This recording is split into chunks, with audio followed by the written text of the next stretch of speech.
Audio check.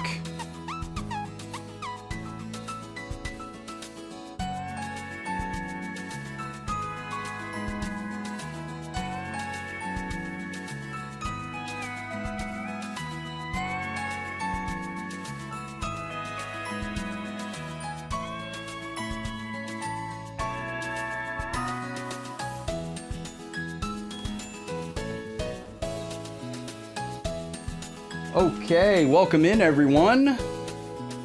Arcadia Comics, thank you for the raid on the starting soon screen. What a legend. Sorry I wasn't there to greet you, raiders. Welcome in everybody. We haven't even gotten started yet, as you can see. So thank you for coming through. Bear with me while I clean my glasses. And then we'll switch over. I can't see you right now because my glasses are off. You're all just beautiful blobs of color. Ah, there we go. All right, who's here? Let's see. Pops, welcome in. Hot Dog, nice to see ya. Arcadia Comics, of course. Thank you all for coming in and lurking. Any other early bird lurkers, welcome to you as well.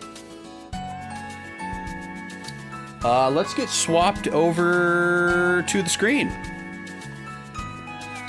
We got some stuff to talk about. And you know we can't do a stream without the fanfare, so let her rip.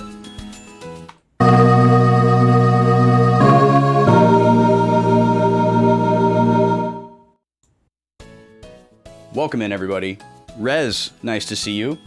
Rez is the reason we're playing this game today, so if you're excited about Blue Dragon, give it up to Rez. And maybe drop him a follow as well.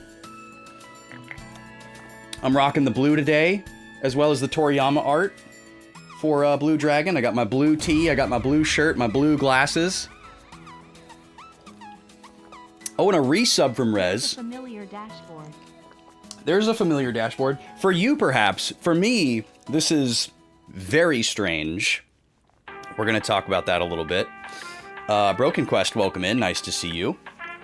This is like a surreal screen for me to be seeing on my television right now. This is very strange. Yeah, Rez, let's spin the wheel for you to start it off. Because I know sometimes you can only pop in for a moment, so let's make sure you get your spin while you're here. We're getting dangerously close.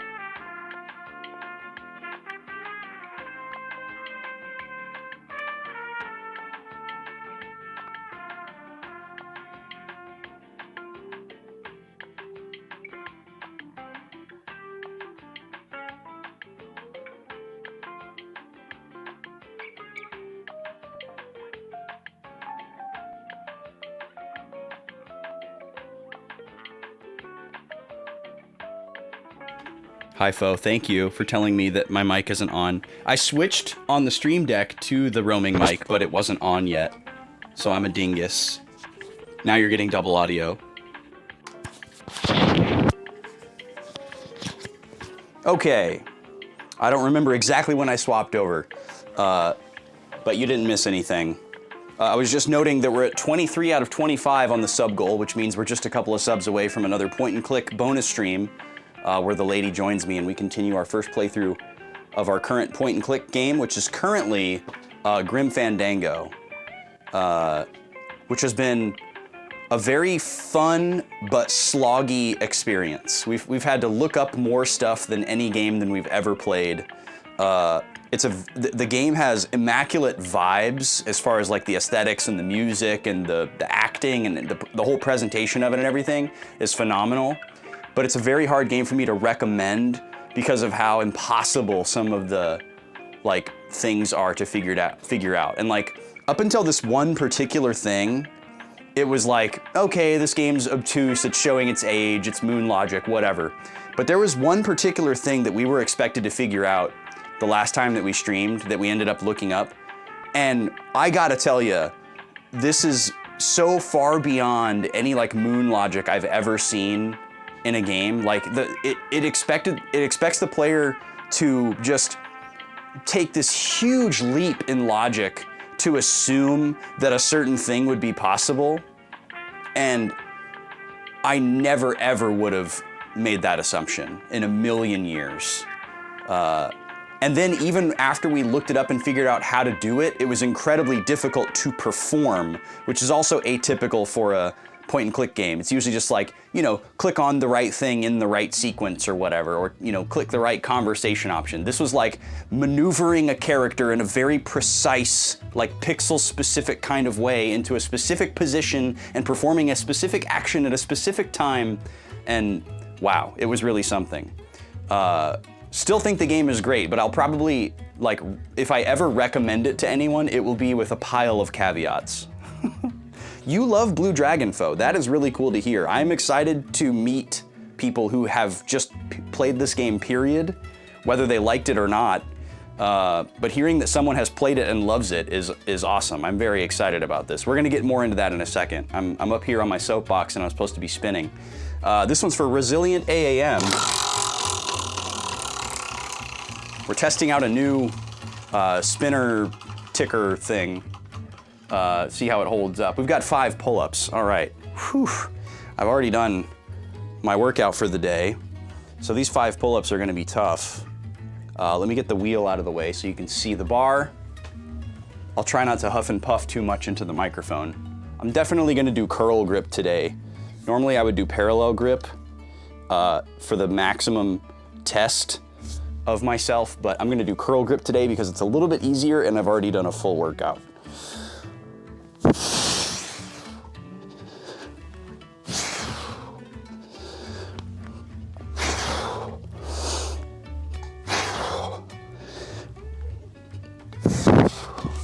Whew.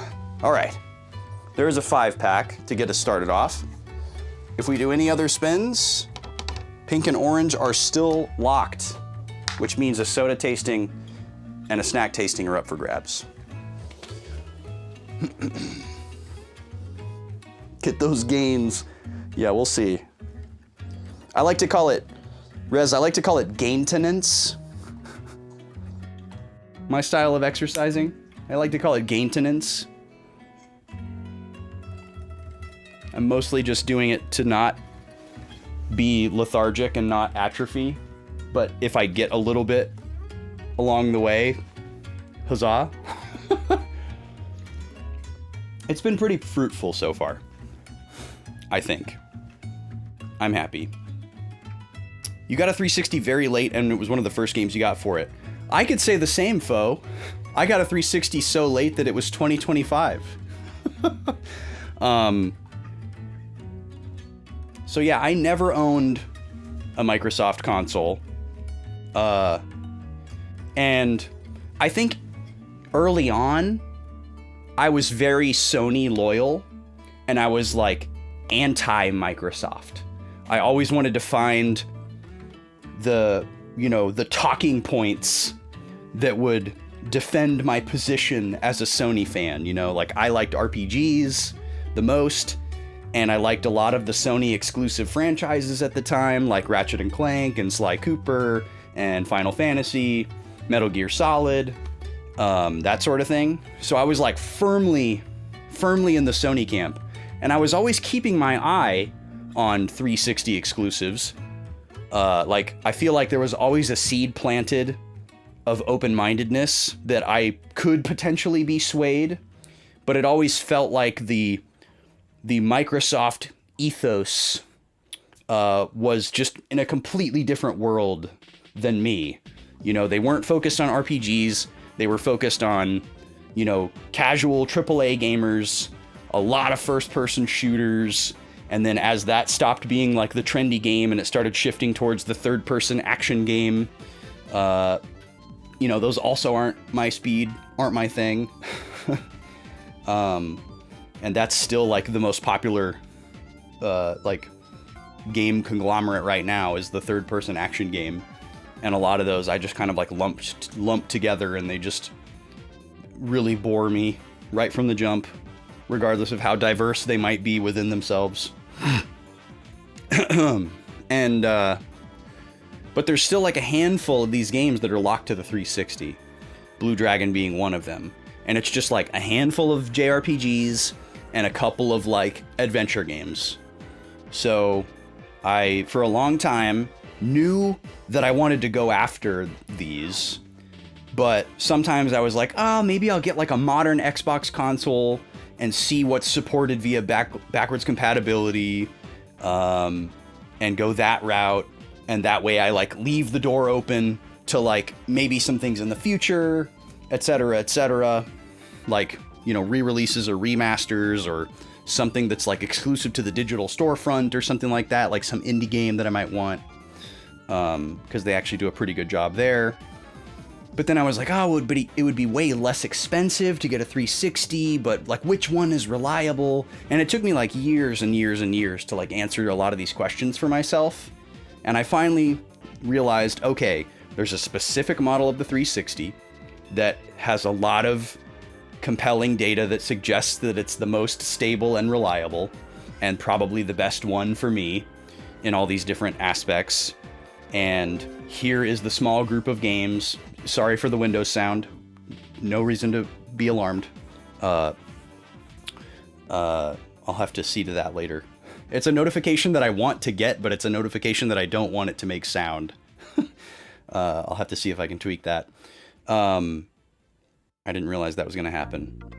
But yeah, earlier this year or late last year, I can't remember what it was. It was earlier this year. Earlier this year, I got a bunch of stuff together into an eBay pile and sold a bunch of stuff to raise funds to purchase this 360 and the handful of games that I wanted.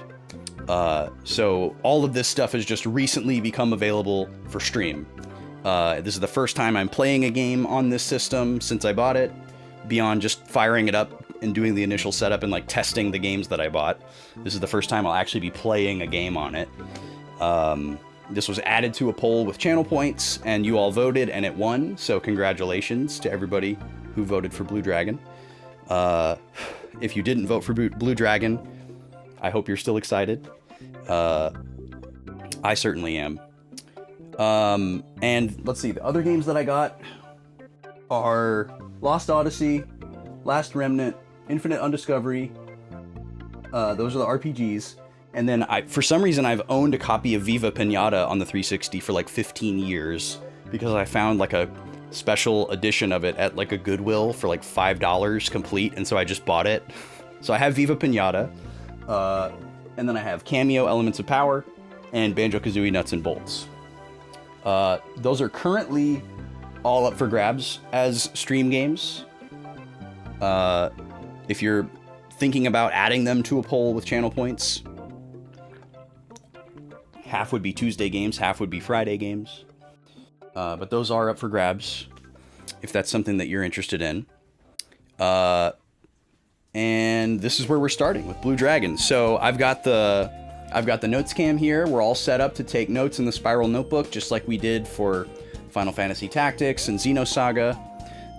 I don't expect this game to nearly be on the level of narrative density as those two games are, so I probably won't write as much. But the types of things that I'll be writing down are things like, the bare bones, very specific stuff like where to go and what to do next. I'll write down things like, oh, there's a little secret here that I'm not strong enough for or don't have a specific item for, and I want to remember it's there so I can go back to it later. I'll write down things like that. I might write down like the inventory of a shop. I might write down like a specific item or EXP yield that drops from a specific enemy, certain mechanical things like that. The main thing that I'm usually focused on in these notes is like plot and character analysis, like digging for subtext to see what's going on, and see if there's like things that I need to piece together to understand the plot, because I want to understand as much as possible so I can get the most enjoyment out of it as I can. And one thing that I'll do is I will write down questions for myself. So if a question pops into my head at a particular moment, like if a character says something and it indicates that they have a past that they're not letting on about, I might be like, where is so-and-so from originally? You know, just like a passing thought. And I'll write it down and I'll highlight it and then I'll, you know, continue on with the game. And basically what I'll do is throughout the playthrough is I'll reference back in my notes to those questions that I've written down and just see if the game has answered them. It's not any kind of like judgment against the game. It doesn't affect like if I think the game is good or not, if it answers the questions that I have. It's just an exercise that I have found that I enjoy because it's very easy to have those passing thoughts and assume that they will persist. But I quickly forget them, you know, like 20 hours later, I'm probably not still going to be thinking, oh yeah, I was wondering where that character comes from and we still haven't found that out yet. You know, I'll probably forget that. So I like to write that stuff down. It's nice to be able to go back through my notes, not only just to remind myself what was going on in the game, because it's very easy for me to forget week to week, but also to remember where my head was at and what I was thinking about. So that's something that I'll be doing probably a lot of. I have a color coding system with a bunch of different markers, highlighters of different colors. I gotta figure out what my dog is barking at.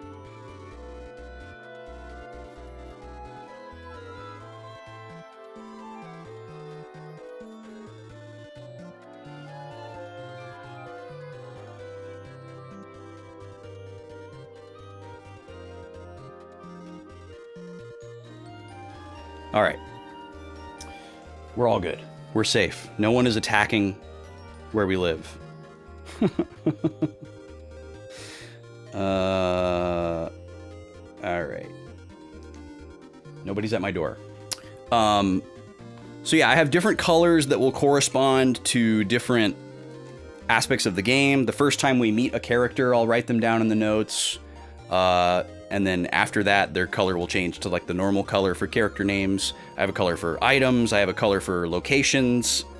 And then every time I save the game, I'm also going to write down something. That might be a little bit different in this game because we're saving on a hard drive and not a memory card where there's like assigned numbered slots. I'm going to try to cascade my save if this game will let me, but I actually don't know how saving is going to work in this game. If it's like a PS3, I'll be able to cascade my save and make multiple, but I don't know. We'll find out when we get there. And then I have a couple, I actually have several unassigned colors that I don't know what they'll be for. They've been used for different things. Like in Tactics, we had a marker color for like jobs or like classes, but we didn't have that in Xenosaga, so that color got reworked into the name of like ships, for like spaceships, because there were so many ships versus like planets and entities and things like that. But in this game, we might not have either of those things, so we might use that color for something else. Usually I use one color for like a blanket for like entities. So if it's like a group of people or an ideology or like a religion or some type of like, you know, military faction or like a concept, all of that usually kind of lands under like one color. But it just depends on what this game does narratively and lore-wise. We might be able to split that category into some smaller things and use more marker colors than before because there's not spaceships or job classes or whatever. We'll see. Could I ask which 360 model I went with? Yes, this is the model 1439, as far as like the actual model number. Figuring out their model, the differences between all the 360 systems based on like the consumer facing description is really confusing. But most people would refer to this system as the 4GB Slim. The 1439. But this one has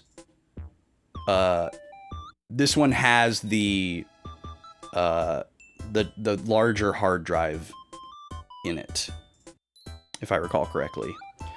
That shouldn't really make much of a difference because I don't plan to play anything other than disc-based games, and the breadth of my research has led me to believe that the 4 GB is more than enough for someone who's only playing disc games, especially with such a small library.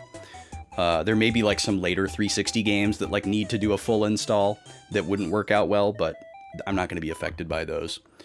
Anyways, if you want to look at these notes throughout the playthrough, you can do ! notes. It'll kick the notes cam out for a little bit. I believe this game has voice acting like Xenosaga did. So my plan is to do as much writing as possible while characters are talking and during cutscenes, because that was extremely convenient in Xenosaga. But if there's something that I want to write down, I will pause the game to do it. So, you know, strap in and get ready for that. Bear with me. That was a big thing in Tactics, where I would like read one sentence of dialogue that would like blow my mind, and I'd have to write like a paragraph, and then I'd read the next sentence, and then that sentence would blow my mind, and I'd have to write another paragraph. So sometimes the gameplay can move very, very slow when I'm taking heavy notes, but I'm not going to sacrifice anything. Again, I don't think this game is going to have nearly as deep of lore as Tactics did, but who knows? I'm not going to sell it short. Yeah, there are a lot of models of the 360, but I really didn't want the first run ugly white one, because that's the one that's most notorious for failing, and I don't like how it looks. And then the latest model, which is called the Elite, has the like perfect rectangle shape and like the glossy plastic, and there's some really very weird game-specific issues with it, and different things that can happen with it. I did so much homework on it, but I don't remember a lot of it. I just remember that after all the research that I did, the 1439 was the one to go with for me. And yeah, it's expandable, exactly, which is nice. I'd like to... I want to play all of the campaigns of the Halo games someday.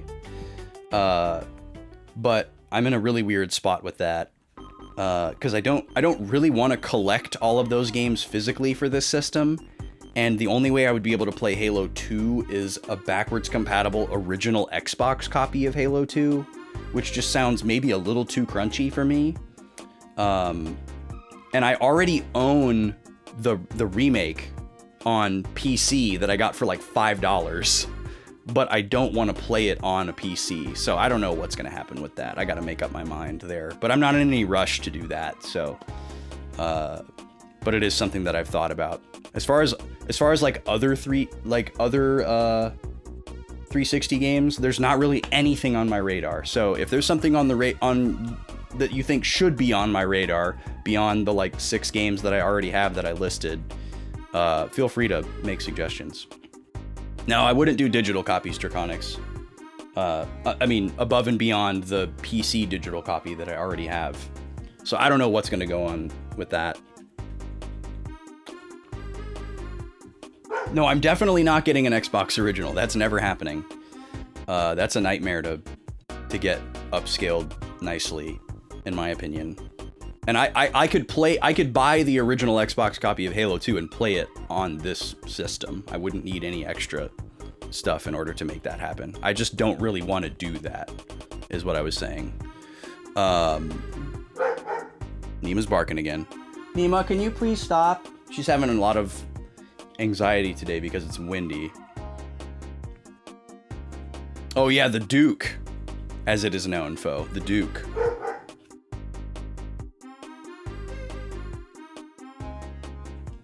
I don't know what she's barking at. She must just be hearing like the wind, like making things like hit the house, and it's triggering her, thinking it's like a person or an animal, something alive. It's quite windy outside. It's not rainy, but it's quite windy, which she's not a fan of. Okay, but I think I've said enough. I think we can launch the game, which is great. It's been about 30 minutes. That's usually what we're shooting for. The only other thing I want to remind y'all about is that I will not be streaming Thursday and Friday next week. Next week is the week with all the US holidays starting. I am planning to stream on Tuesday. So you can expect more Paper Mario on Tuesday at normal time. And then I have to raid out and go make a cheesecake, which I'm very excited about. But Thursday and Friday, no stream. So we're going to play Blue Dragon 2 days in a row here and then take a week off. And the week after should be normal. I don't see any reason why I wouldn't stream on New Year's Day and the 2nd. But I guess something could pop up and I'll let y'all know. I haven't made any plans, and as far as I know, we don't have any plans for New Year's. But I guess stay tuned. I post an update in Discord every Monday with my schedule for the week. So at the very least, you'll know at the beginning of that week. But planning to stream normally the week after that. Saw a TikTok of a dog barking at a snowman. Oh gosh, poor thing. I mean, if it looks like a person, right? Do do do do do do do. All right, I'm gonna pause this music. The only other thing is we have two different layouts here. Most of the games that I play in 4.3 are this size. But interestingly, the 360 in 4.3 fills the entire frame like this. So I'm going to play it like this. If we get into the game and there's like a bunch of like bleed area cropping, once we get off of like the home menu, it'll probably be this one because this is like the same cropping that like PS2 and Wii games use. But we'll see. But yeah, playing in 4.3, not widescreen, playing in component, not HDMI, and I'm playing on a CRT because it's just so much easier. So I think that's going to be the vibe for pretty much any 360 game. Controller turned off.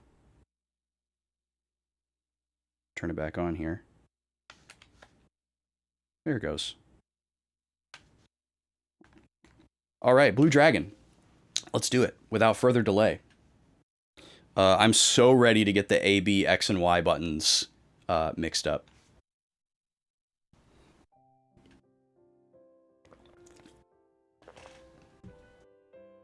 I want to listen to this title screen theme.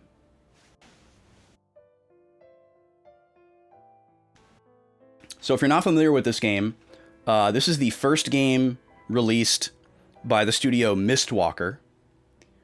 And Mistwalker is the studio founded by Hironobu Sakaguchi, the creator of Final Fantasy. So this was the first game that he put out after leaving Square Enix. So it was obviously pretty hotly anticipated. It was released to, I think, somewhat divisive reviews. But we've got art done by Akira Toriyama from Dragon Ball. So the game is going to look like Dragon Ball. And music by Nobuo Uematsu, the Final Fantasy series composer, legacy composer. So I'll probably have a lot to say about the art and the music of this game as well. But the Sakaguchi Final Fantasies are my personal favorites.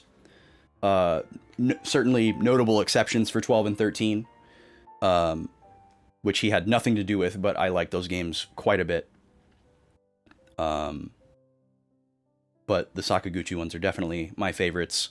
But I've only played one Mistwalker game before this, which was The Last Story on the Wii. And I thought that game was really great. But I want to play more Mistwalker stuff. So, welcome in, Halo Killer. How's it going? This game angered you? Excellent. Can't wait to be angered. All that I know about this game is that I think it's like considered by many to be like kind of long-winded, which is not something that deters me at all. Oh, due to achievements? Yeah, we're not worried about achievements at all. I could not care less about achievements. Oh, there's an attract reel. God, that's loud. It's Oh, I hope there's subtitles. This took a surprisingly long time to trigger. I'm really surprised. Can go on. I won't let this happen. I need to get my power back. Let's go. You gotta defeat your own shadow. I'm also very excited for like mid-2000s voice acting. I still think that the war hasn't ended yet. It's breaking! Because I'll probably recognize a lot of the actors. What's happening now? Infinite energy. The thoughts of the ancients. I control all of that power. I shall squash you like the despicable worms you are. That won't work.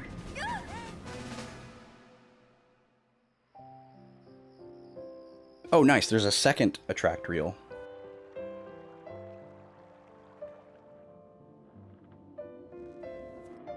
Tough time for mainline RPG releases? Yeah, you can say that again, Pops. But I want to avenge my mom and dad.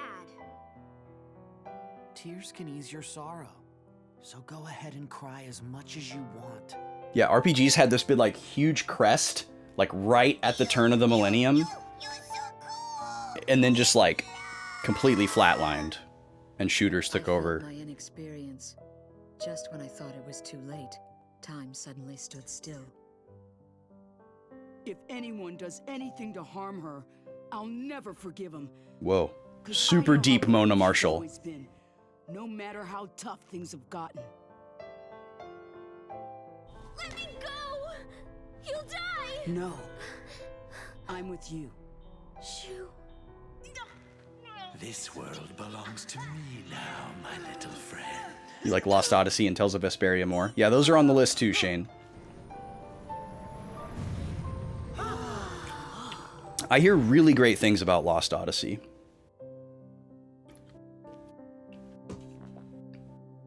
Everyone has a dragon thing, I guess. Yes, they do. Yeah, it was a weird time, Foe. Everybody was really frustrated that these games weren't on PlayStation because that was like the home of RPGs.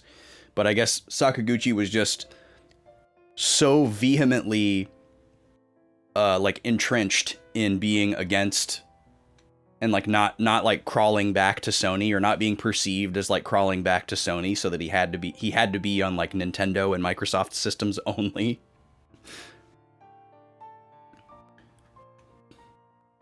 Oh yeah, I'm sure Microsoft, like, yeah, they wanted this to go gangbusters so bad. All right, I'm gonna finally press start. Voice language English. Can I do subtitles? Oh yeah, there we go. There's the answer. I have the big hard drive. You like Enchanted Arms? Yeah, I've heard a couple of people recommend that game before, Halo Killer.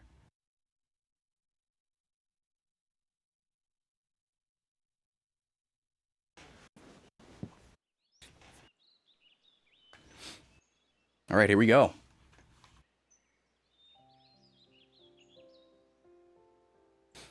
This font is weird. This font does not fit. This looks great on a CRT, though.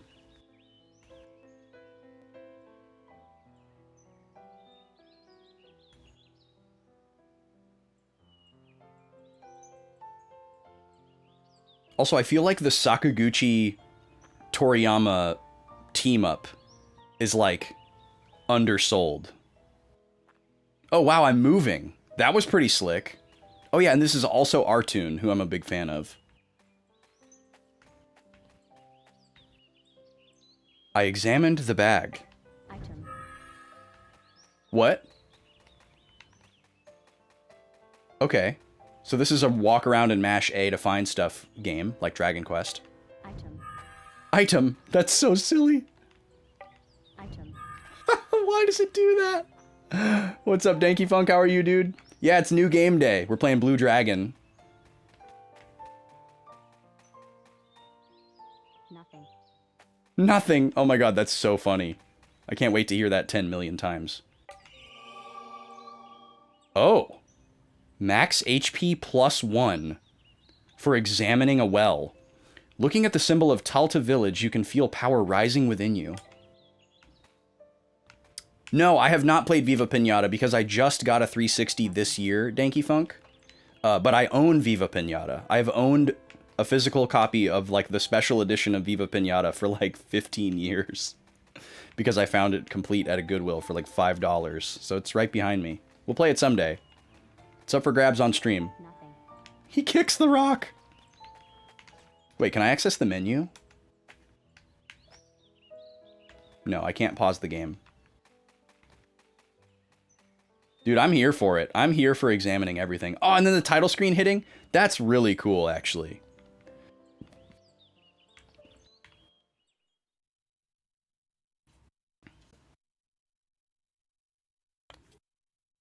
It could be a setting, Halo Killer, but we haven't gotten into the menu yet. These are like our first seconds of gameplay. For the last 10 years, the ominous violet clouds would loom, coming once each year and bringing disaster to those in their path.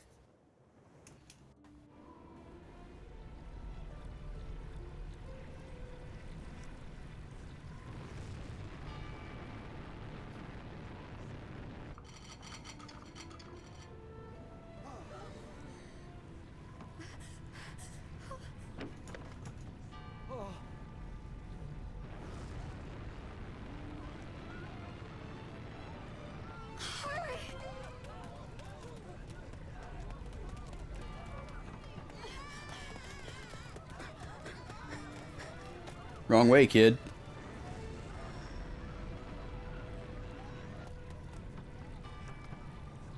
The land shark is coming!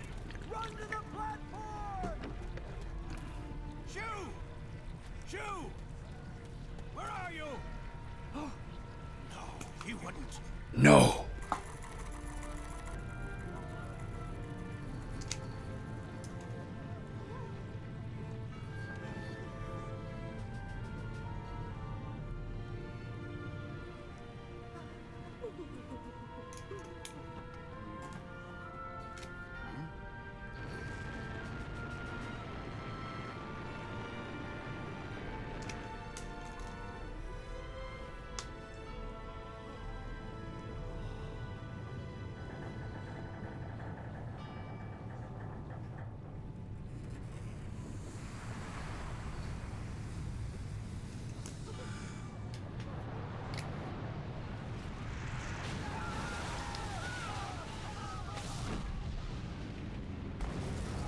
Oh, an actual land shark.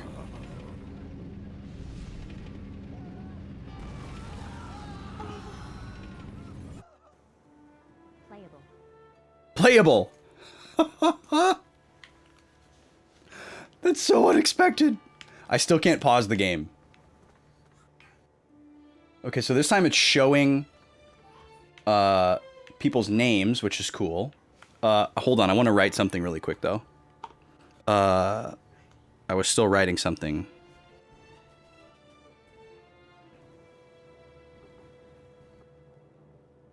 So who am I? I didn't see my name. Playable. Hey, Doc. That land shark won't get my puppy. I'm holding him real tight. I like the zoom in on the characters. Everything's gone. Fushida. Okay. The man with... Sorry, I'll get the notes off the screen in a second.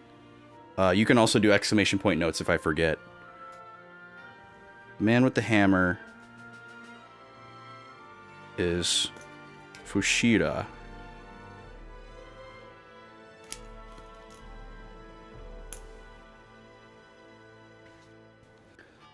Landon, be strong for your newborn girl. You're right. I've got to protect my family. Oh, is this a talk to everybody once or talk to everybody twice kind of game? That's an important precedent to set. Okay, so far talking once seems good. This is Lala, the baby. Oh, I'm sorry. Did I scare the baby? Don't worry about it, Fushida. Anyhow, I hear Shu is missing. I'm sure that Shu is well hidden. Try not to worry too much. How much longer will this go on?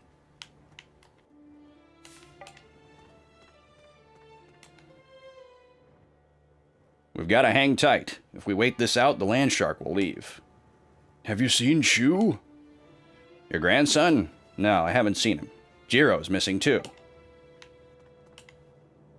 We've been enduring this for the past 10 years. Have you seen Shu? Shu? Not since he went out with Jiro. Okay, so more notes. Shu is Fushira's grandson.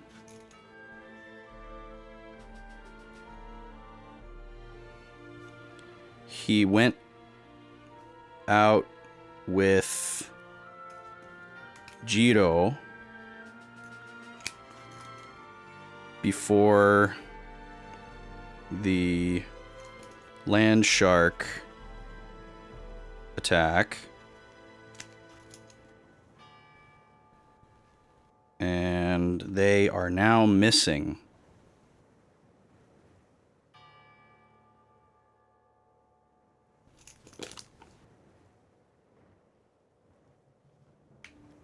You just live on the cliff? Yeah, why don't they just move their whole village up to the platform, Halo Killer? That's a good point.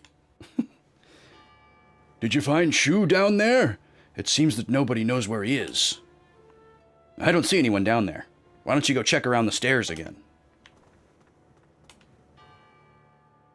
Don't worry about us here. Why don't you go check over by the stairs? What's with these stairs? Why does everybody just know about these stairs?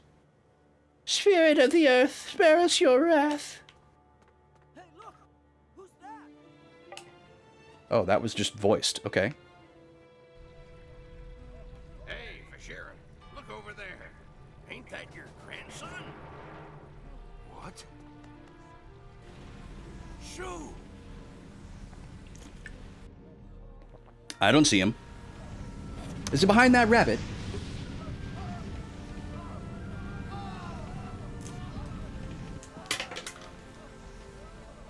All right, land shark.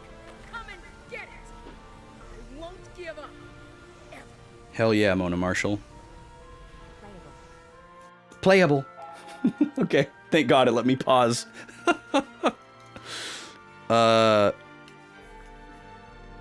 Shu is spotted down near the land shark.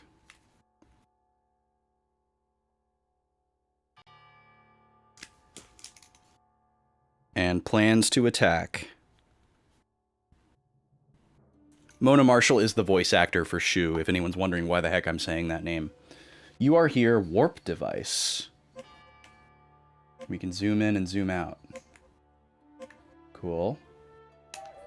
Is there a menu? Yeah, okay, here we go. This is my jam right here. This is what the information that we want. Status screen. So A is confirm. I just gotta pretend like I'm playing a PlayStation game, I guess. So we're at level 1. Seeing a stat as 0 is wild, also. Talta Village. Medals. There's something called medals. Oh, accessories. Okay, so there's just accessories for equipment. Okay, I'm into that.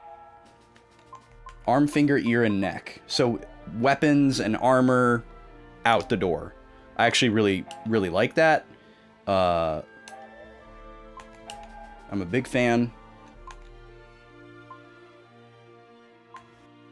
So items are sorted by type.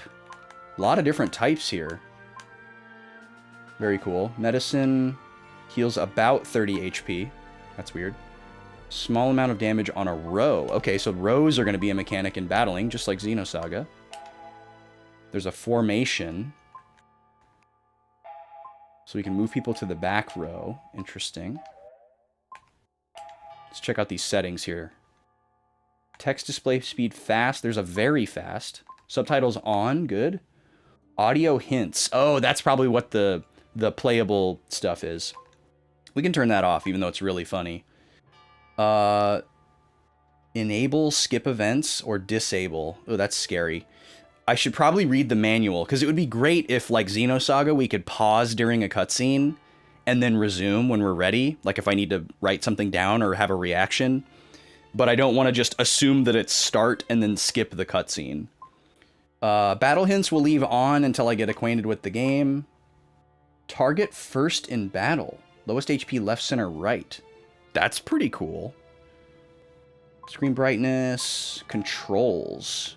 Can you change the controls? Oh, I see. There's a type A, type B, type... Wow, 4 different control schemes. Very cool. So this one just flips cancel confirm to be more like the Japanese standard.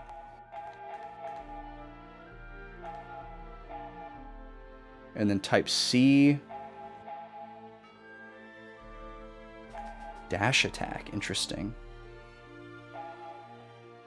Type A seems fine to me. So there's a dash attack on the world map. D-pad does nothing. Field skills also are a thing. Wonder what the difference between a field menu and a main menu is. Let's find out. I can't open the field menu. Here's my dash attack. Checkpoint. So yeah, having the text on the screen to let me know what I can do seems really great. Like the text saying item and text saying like playable is actually very helpful. Damn it! That stupid land shark! If I were bigger, I could beat it! Hey, are you okay? It's dangerous here. Go hide. Shoo! You're gonna wipe that thing out, right? Use this! An HP up elixir. What does that do? I can use the D-pad in the menu, though, which I really appreciate. Increases max HP by 3. Okay, well, there's no reason not to use that right away. Cool. So we're being rewarded for not jumping in head first and like looking around. The sandstorm is affecting my movement. You don't think you fully understood the combat system as an 8 to 10-year-old? Yeah, I'm excited to see what it's like. The only thing I know about is like the shadow mechanic, just because I've read about the different Blue Dragon games. There's a Blue Dragon anime, and there's 3 other, or not. There's two other Blue Dragon games that released in the West that I'm interested in. There's Blue Dragon Plus, and then there's Blue Dragon like Awakened Shadow or something like that, and they're both on the DS. They're not super highly rated, but they look cool to me, and one of them is really expensive. The Awakened Shadow game is really expensive. It was probably a late DS game with a small print run. I'd like to get those at some point. Depending on how this game lands with me, if I like really, really love this game, I'll probably try to collect those games physically at some point. If I think that this game is just okay, then I'll probably just play those DS games on my flash cart. Oh, look at this. Okay, look at the screen here. What does it look like if we go here? So there's still letterboxing here, but nothing's really cut off. So let's hang out in this layout for a little bit and see if we ever use the full screen real estate. It's kind of just like letterboxing to widescreen, which is totally fine. There could be a world where I do further cropping and like make it a little bit larger potentially. You didn't know about the Awakened Shadow? Yeah, I mean, I don't think I knew about either of them when they came out. Didn't hit North America until 2010. Yeah, that's an extremely late DS game. The 3DS came out in 2010. He's dressed like adult Gohan. Great Saiya Man, to be more specific. Okay, here we go. Jiro! What does he think he's doing down there? Mother, father, you watch. We're going to get that land shark. Jiro! Are you out of your mind? No, Jiro! Come back here! There's nothing you can do! Witness me. Hurt that monster! Shoo. won't know what we can or can't do unless we try. Mona Marshall's famous for doing voice acting for like young boy characters. She has a great voice for it. But this is definitely the deepest voice I've ever heard Mona Marshall do. Okay, let's check this out here. So very straightforward command menu type stuff. Let's attack. 1 damage. We're on our way, baby. I'm assuming this is probably going to be like a scripted loss.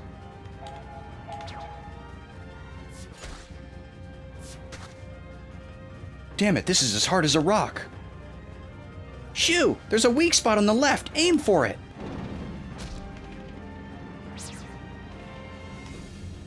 Okay, so how do I... Is it just automatically switching my perspective?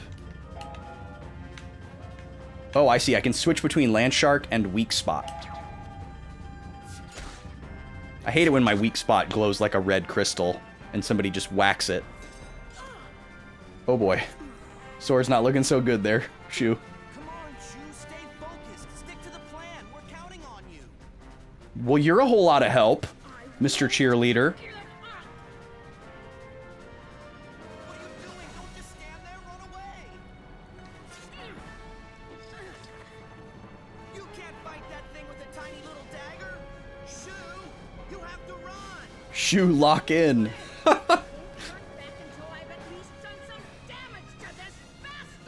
Hey, we've done 13 damage to this bastard. Don't sell yourself short, Shu.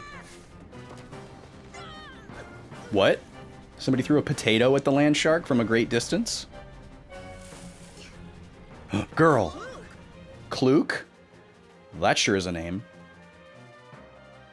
Shu, we have to stick to the plan. Go around front and get the land shark's attention.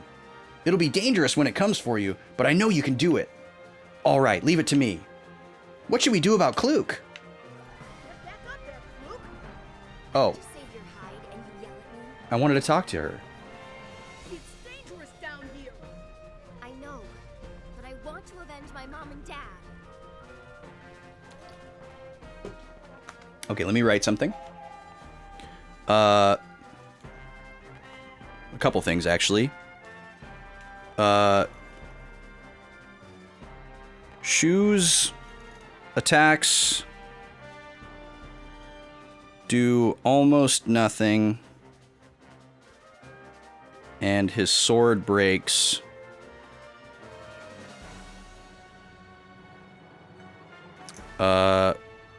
Jiro cheers him on, but is not helpful.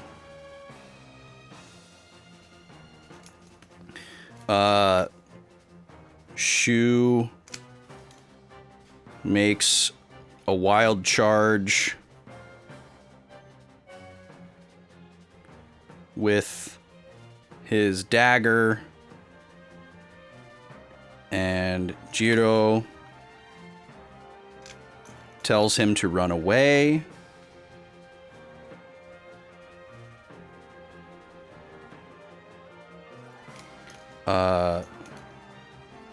A girl named Klook appears and throws a rock at the land shark.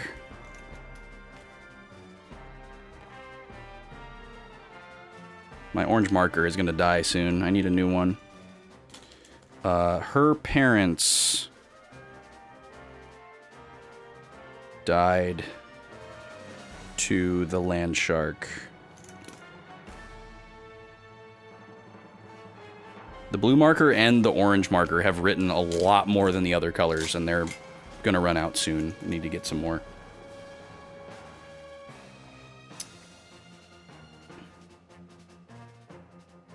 You love the little frames over top of being able to see them already? Wait, what? What are you talking about, Rez? The little frames over top being able to see them already. I don't know what you're referring to. I guess I should probably heal. Oh, wrong button.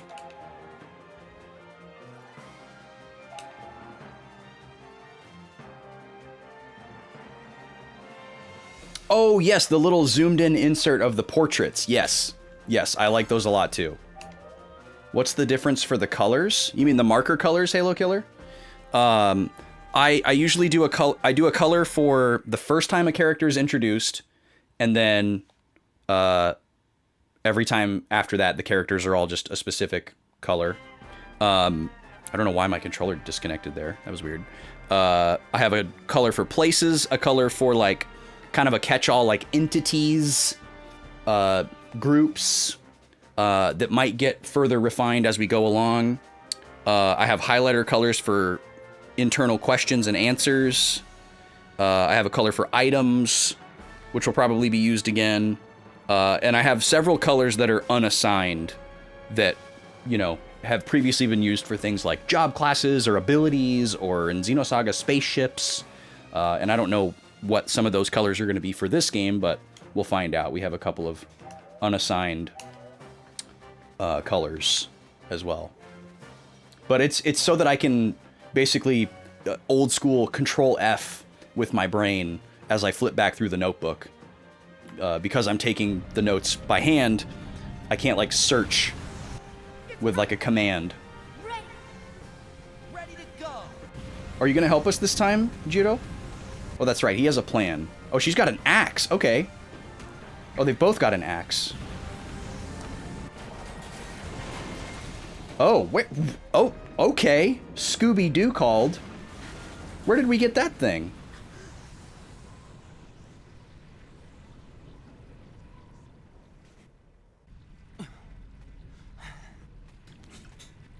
All right, land shark. Get ready to become mincemeat.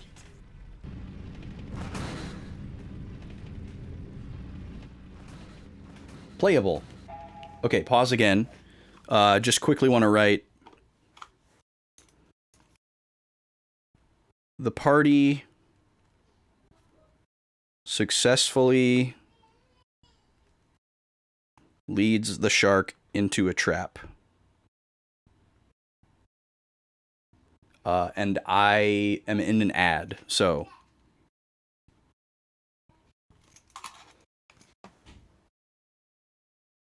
we are back. Free for all! 3, 2, 1, go!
All right, welcome back, everybody. Space, thank you for Wii. Draconics, thank you for selecting a character. This is the first round of our new matchup, Samus versus Kirby, which is going to continue for the next 10 ad breaks. We do 11 ad breaks for every single matchup. Samus takes round 1. That's probably how this matchup is going to go if I had to wager a guess. Samus is currently our rank 9 character, and Kirby is rank 11. Only separated by 2 positions, but Kirby is way down there. I mean, way down there. So, I don't have a lot of confidence in Kirby. But, you know, we'll see. We'll see. 1 for Samus. Zilch for Kirby so far. The second to last matchup for both of these characters. Draconics has redeemed Mario for matchup number 60 as our red corner fighter. Thank you, Draconics. If you'd like to pick an opponent for Mario, you can do so with 1,000 channel points. Your choices are Captain Falcon, Yoshi, and Fox. Captain Falcon, Yoshi, and Fox. You've got plenty of time to make that selection, though. Carnby for Smash! Carnby is my spirit animal. I'm obsessed with Carnby. I love him, Space. Space Robot Arm has been streaming. Let me come back over to the layout here.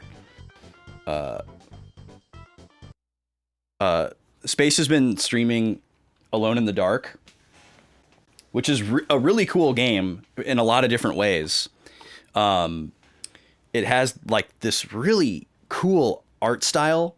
Space, you posted a picture on your Blue Sky of just like a random still shot of the game, and it looked like a freaking Van Gogh painting. It's gorgeous. The main character guy actually kind of has Van Gogh vibes as well. He's this like, he's got like, he kind of looks like Van Gogh. He's like a 1920s American version of Van Gogh aesthetically. And then he's supposed to be this like, kind of like not Weasley. He's supposed to be this kind of like slightly smug, like slightly unlikable detective guy. But the way that he like moves in the game is so like antithetical to how his character is presented. So he comes off like this like, oh, I don't want to get mud on my loafers kind of character as he like moves around, and he like dies to everything in the most comical way. The game's not supposed to be funny at all, but it's really unintentionally hilarious. And I have just been having a ball watching Carnby die over and over and over, while Space doesn't even bat an eye. He's like, all right, next time we'll have to try this. And then I'm just cracking up at Carnby going, "Urgh, urgh," and like dying in super slow-mo, like that weird video that everybody shared around like 15 years ago. Halo Killer wants Fox to fight Mario. All right, we can do that. So matchup number 60 is completed. Mox. That's the ship name for Mario and Fox. Mox. Any Mox shippers in chat? Mario versus Fox for round 60.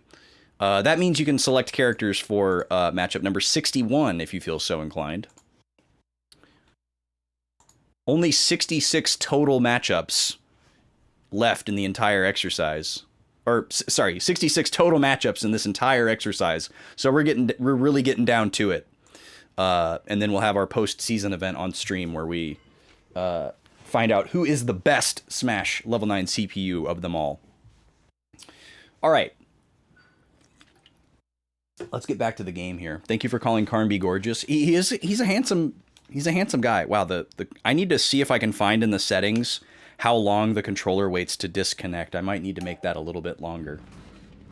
All right, so we've trapped the land shark.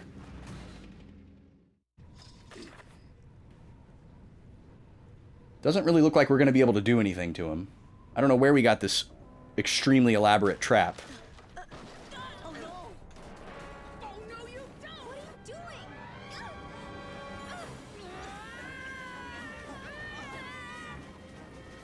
Yeah, that would be fine. You wouldn't just completely rip the front of your body off. Sliding around on shards of glass at like 90 miles an hour. You don't have to do this. Save yourself. Let go of the rope. Oh, that's right. We're going to try this layout. I'll die! That was so funny.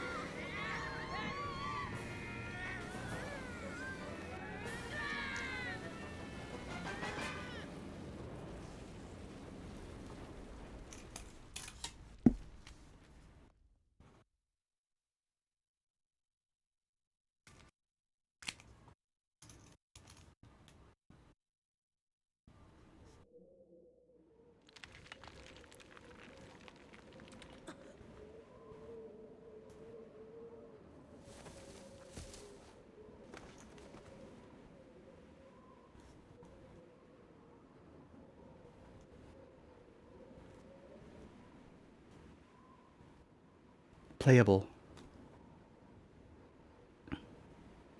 Okay, I'm writing.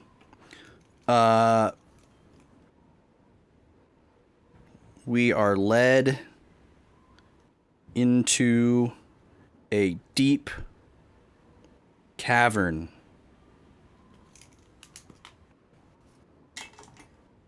How am I liking Blue Dragon so far? I'm very interested. Almost nothing has happened yet. We've been playing for probably about 15 minutes all told. This is called Ancient Ruins. Okay. I'm going to write that down. We are in the Ancient Ruins.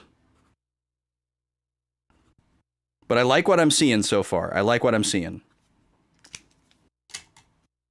We've got some very basic world building. We've got some kids who are plucky and on an adventure and working together. We've got the Toriyama art. We've got a sense of the basic mechanics. I wonder what this star next to me means.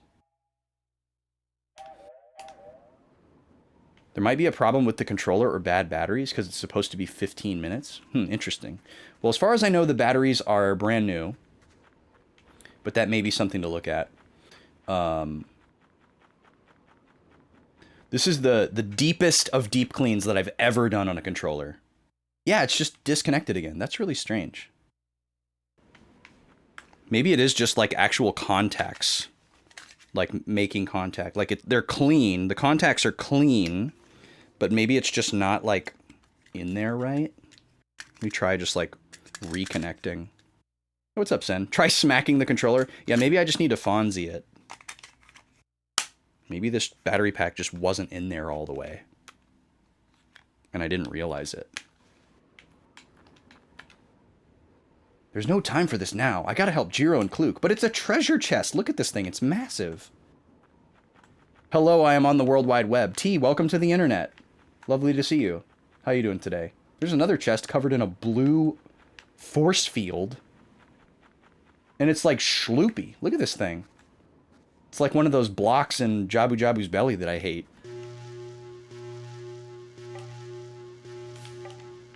Okay. Your dog just ate your baseboard? Yo, welcome to the club. Shout out to dogs chewing on baseboards. Welcome to the club. One of us. One of us. What is this? Oh, it's a save point. Hey, it's our first save. Oh, nice. The saves are numbered. Okay, this is excellent. I'm going to predict that 5 save slots is probably enough for this game. So that's the number that I'm going to commit to off the rip here. We'll just call this arrived at ancient ruins. Oh, thank you. I have been gifted some chicken nuggets from the air fryer. Oh, thank you, T. Yeah, I had to rep the Toriyama art today for Toriyama. R.I.P. to the GOAT. This is the only shirt that I have that has Toriyama art on it. And it happens to be blue for Blue Dragon. I'm repping the blue for Blue Dragon as well. I got my blue glasses, my blue tee. I forgot to put a jelly on, but I'll put on my blue jelly here in a second. You examine the cracked wood. It looks like you could get hurt if you're not careful. So this is very Dragon Quest. To, like, examine random objects all over the place. She just needed a snack. Did she do it while you were out of the house, T? It's an ancient machine. Ah.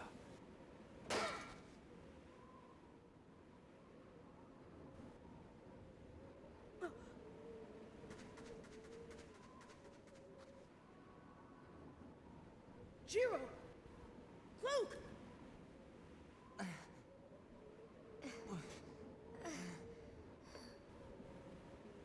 Where are we? Hey, are you guys all right? I think so. What about the land shark? Don't worry. It looks like it's broken.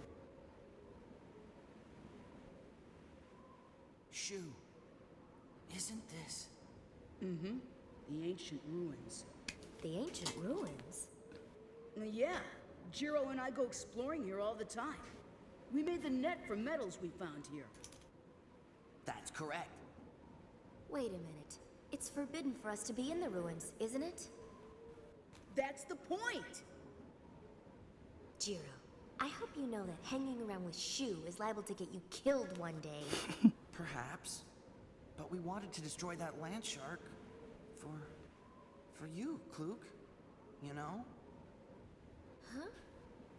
I mean, you and the other villagers have lost their families to the land shark.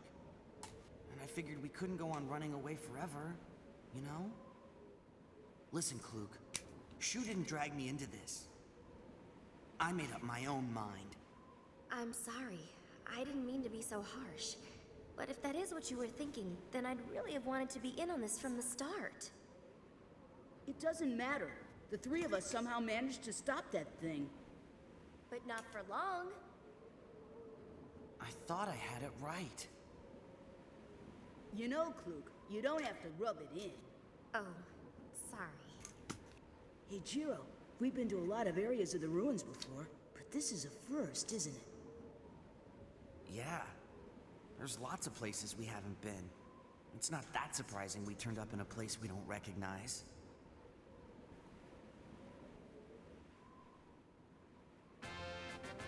Jiro and Kluk have joined the party! Yay! It's an RPG now.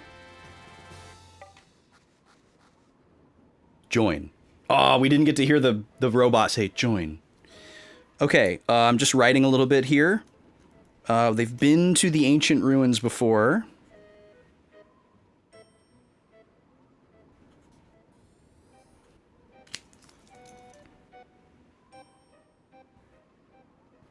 But this part is new to them.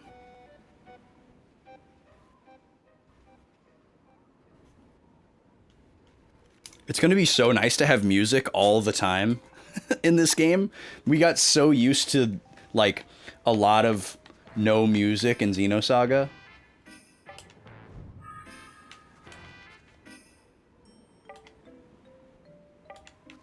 So there's lots of items everywhere.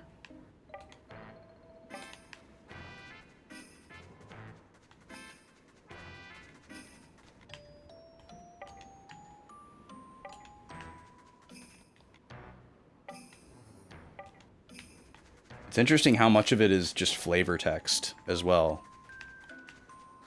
Like, a lot of times when you have stuff like this, it's either you get an item or it's nothing here. But a lot of this one is like, if there's nothing there, you'll get some flavor text instead. What's up, SNES? How you doing, dude?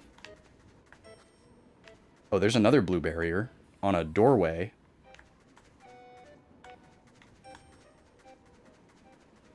So these look like enemies hanging out. Detected. Look at that thing. Holy moly. He's got a crotch mouth.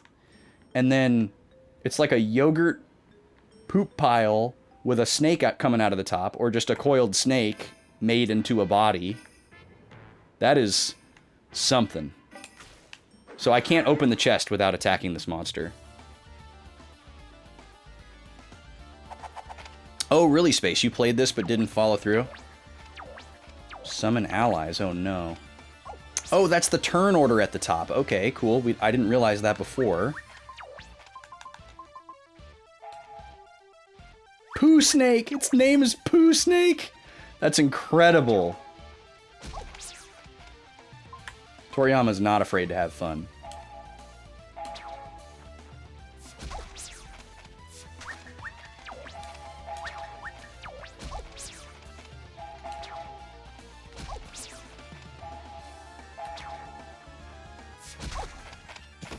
Oh, nice. I don't know if we got a special animation there because it was the kill or because we got a crit. But I'm pretty sure that was a crit. Yeah, Poo Snake is amazing, Hot Dog.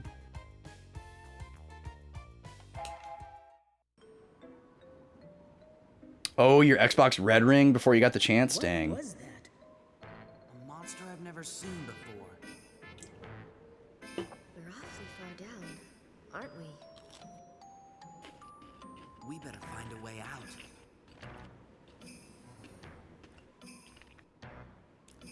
Playable.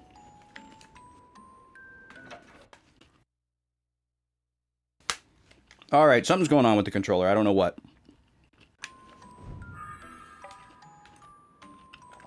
It's definitely not the batteries, though. Because, like, if it was the batteries, why would it immediately reconnect every time?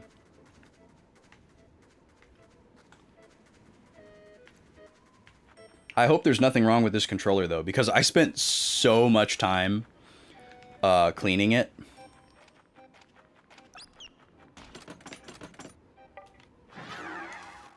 I guess I should try using my, like, field attack on these guys to see if I can get a preemptive. This enemy is very Earthbound coded as well.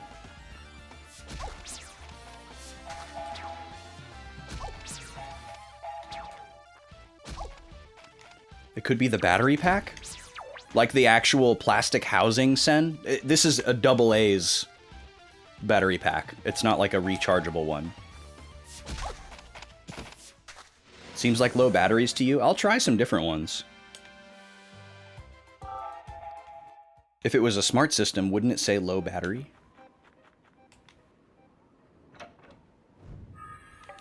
What's a light crystal?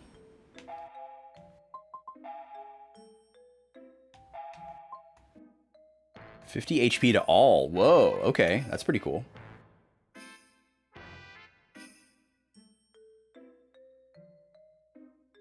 What's up, Mad Locust? Welcome in. Is the L word illegal? I'm not exactly sure why that got grabbed, actually. Oh, it got grabbed because of the smile emoji. The smile emoji is on the ban list, along with all the kappas.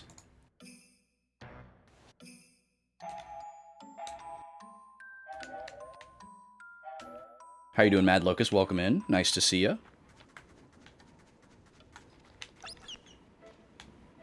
Wait, where are you? Oh, it just makes that sound randomly? Okay, let me try using my attack here. So you're looking at me, but you're not attacking me. Okay, I think I kind of got the jump on him. Let's see what happens here. Oh, really? Halo Killer? Yeah, it could be something like that. Like, there's a little bit of play. Like, I can move it just a little bit further inward. And I don't know if that's normal or not. This battle theme goes way too hard for a Poo Snake.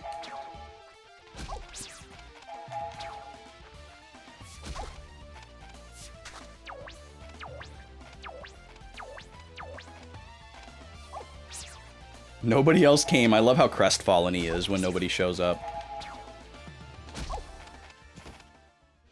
Nice. Okay, I don't think that was a crit, so I think the special animation is when you win the battle.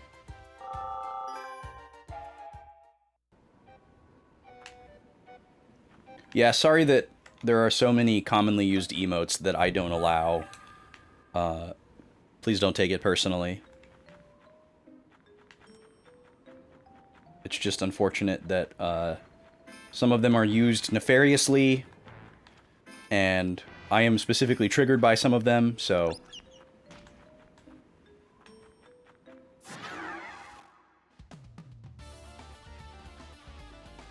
Yes, I did see your message, Sen. I'll have to check and look. Or sorry, I thought that was Halo Killer's message. Let me go back up. Maybe I did miss yours. Uh-oh, full power thrust. Ooh, nice miss. No, we haven't heard the boss theme yet. Space. These are the first battles that we've ever done in the game.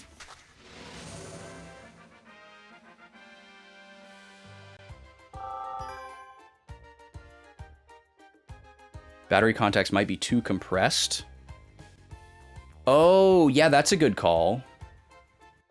The middle metal prong in the center could need to be adjusted. The middle metal prong in the center? Let's see here. The middle metal prong in the center. Oh, of the battery pack? You mean? I see. Yeah, you could, like, bend it out a little bit to get a little more tension. Yeah, this thing was in really rough shape when I got it. It was nasty. It was really, really nasty. And I did the deepest of deep cleans that I've ever done on anything ever to make this controller nice again. And I'm very proud of how well it came out. Yeah, I'll take a look at that. If it's not too egregious today, I'll wait till after stream to take a gander at that. That's the thing that connects the circuit. Oh, interesting. Yeah, that's kind of a weird place to put it. Oh, interesting. So opening all the chests made another chest spawn. Or I guess it was defeating all the enemies.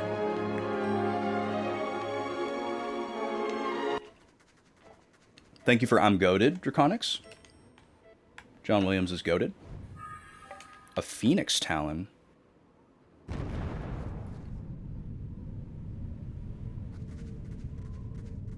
Oh, nice, Space. That's really cool.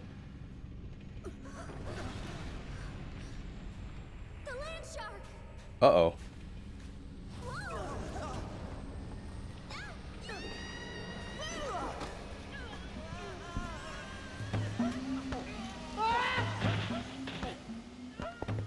What's going on? Baba. Is this taking me out of this area? I don't really want to leave yet. But I guess we're in it. Thank you for Goron City, Halo Killer.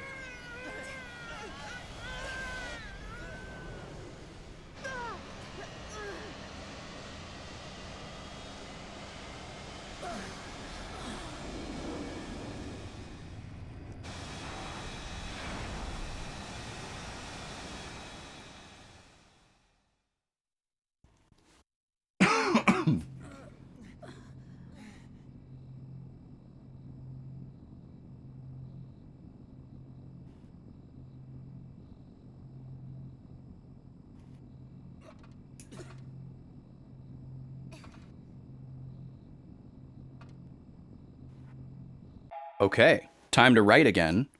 After opening the chest,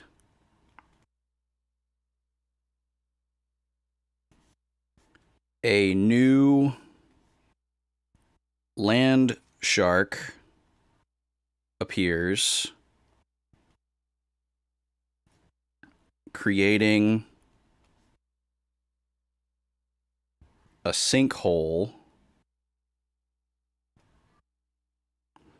And Kluk falls in. Shu and Jiro jump in after her.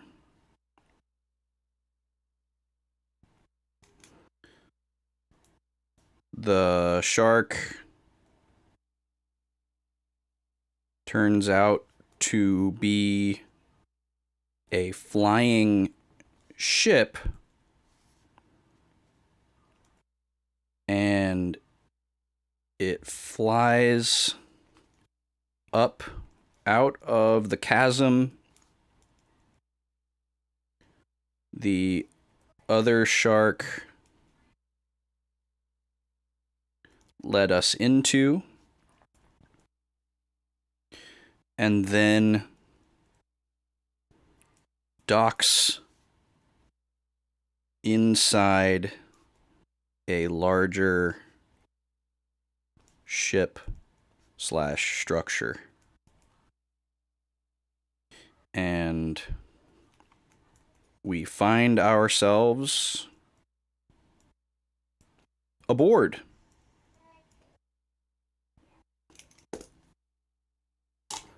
Interesting. The Flying Fortress. Okay, this place is Flying Fortress. Very Final Fantasy sounding name. And not just because it's alliterated FF.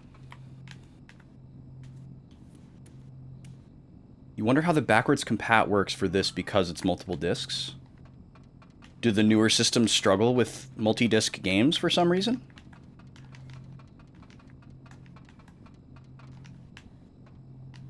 Why can't I open this?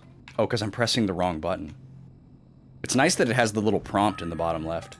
Ooh, a creature compendium. That's right, we want to look at what the Phoenix thing is, too, that we got. Oh, okay, Phoenix Talon is a Phoenix Down. Got it.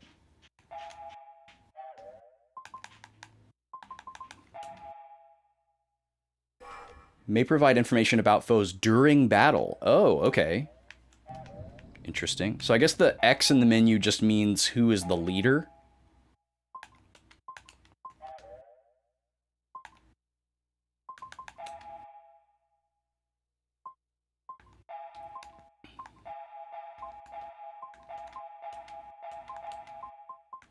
Okay. Cool. Time to go dad mode.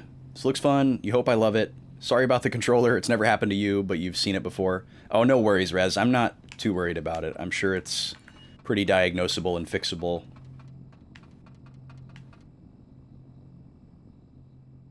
Have a good dad mode. Thank you for getting us to play this game, and hope you have a good... The land shark's secret base? A secret base? In the sky? Then we better be careful. You two stay close to me, all right? You show off. I am not showing off, Kluk. What was that?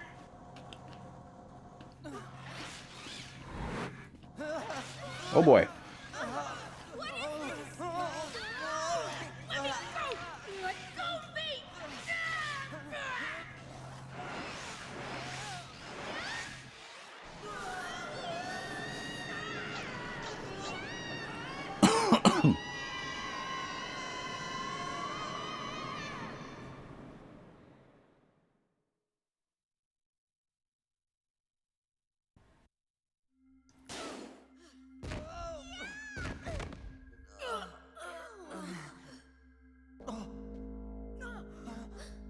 What are you?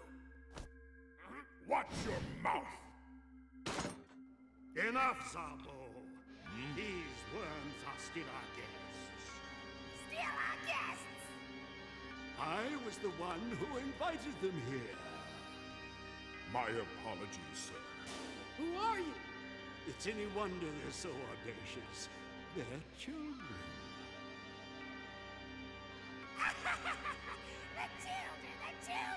my god, that thing. Salacious Crumb vibes. No surprise with such rudeness coming from children. So it was you controlling the land shark. Land shark? Land shark? So that's what it's called in your world. I dare say your annual encounters with the land shark have been quite amusing. You bastard!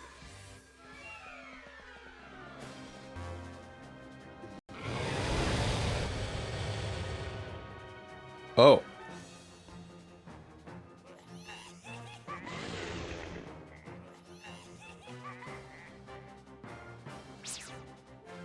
Nene? His name is Nene? Okay, hold on, I'm writing. It says he invited us here.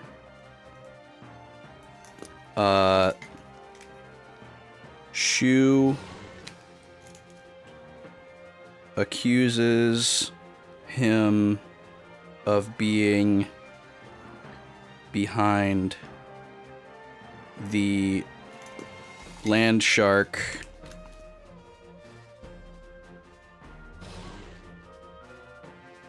attacks.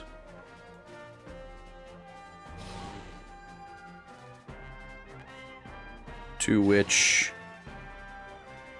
evil guy says, so that's what you call it in your world.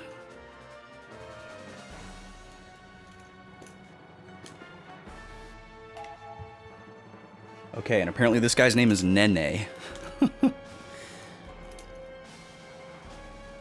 The evil purple glasses guy is named Nene.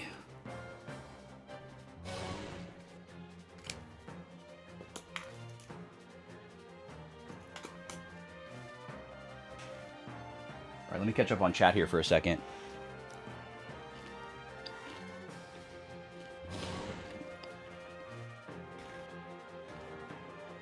You wonder if it has the same restriction the original had because it was on discs. Backwards compatible, it emulates. I guess I still don't fully understand what you mean, Halo Killer.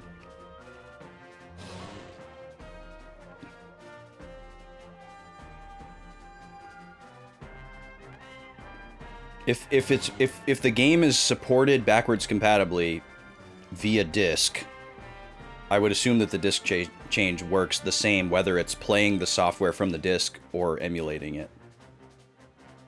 But I don't know. Or if disc changes don't work, then the game wouldn't be supported at all. Like I don't think they would let you play it if you weren't going to be able to do the disc change, if that makes sense. Can you go back in time and help me take notes in class? That's going to be a no deal from me, Pops.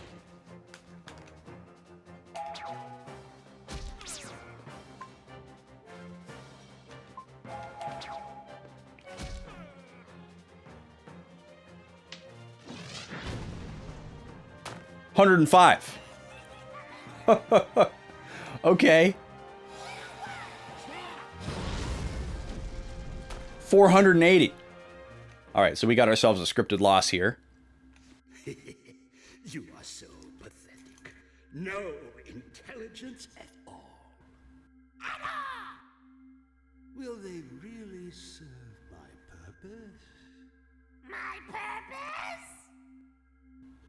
Shu, you okay? Yeah, are you alright? I'm fine. It doesn't hurt. I won't give up. So, you're the one that controls the land shark. You killed my mom and dad! Why do you attack our village? I wanted to hear your screams. Dang. Who do you think you are? Damn you! Zabo, we're done. Take them away. Take them away! Sir,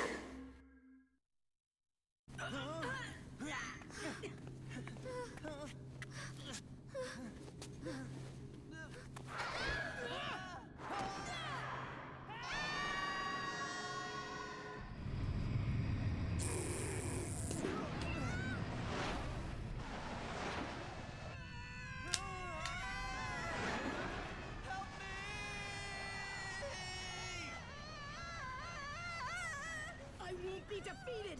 Not now, not ever! I won't give up!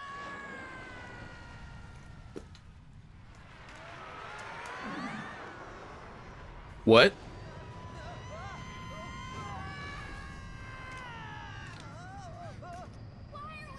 We're being pulled up. What's going on? I know why. It's because I said I won't give up. I don't care what it is, as long as we make it out of this.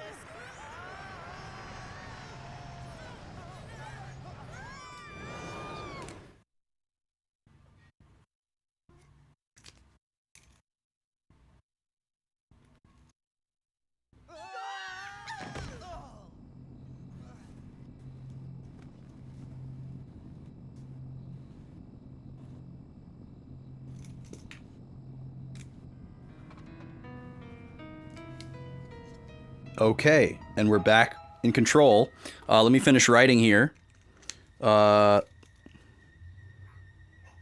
We fall towards the ocean.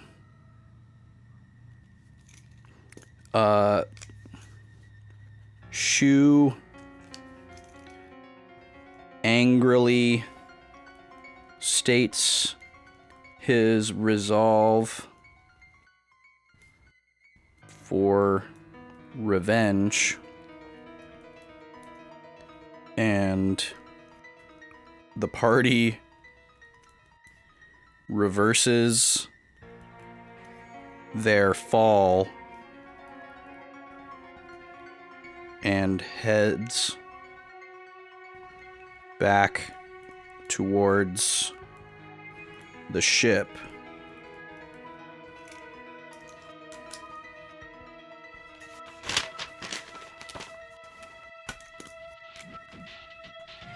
Shu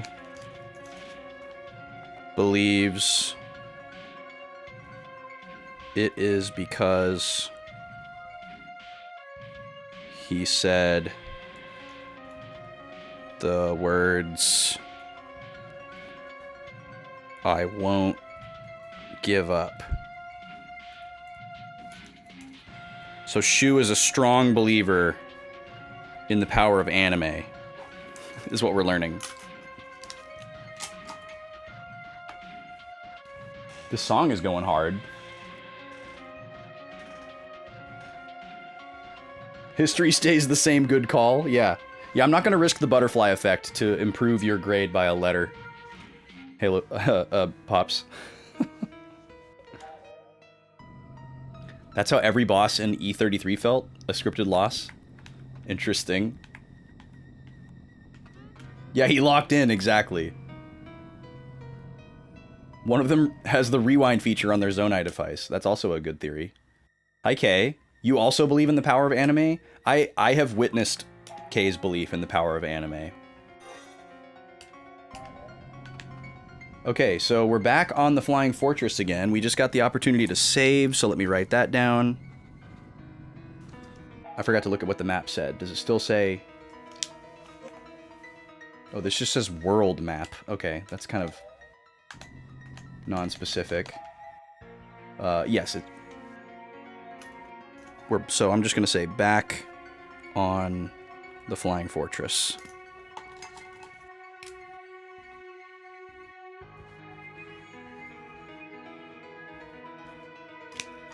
Also, was there special music in that fight against Nene? I forgot to listen. I wasn't paying attention. How am I? I'm doing great, Kay.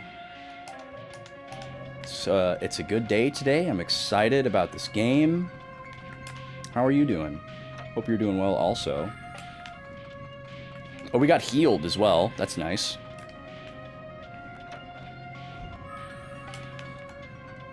Is that the one that multi-heals?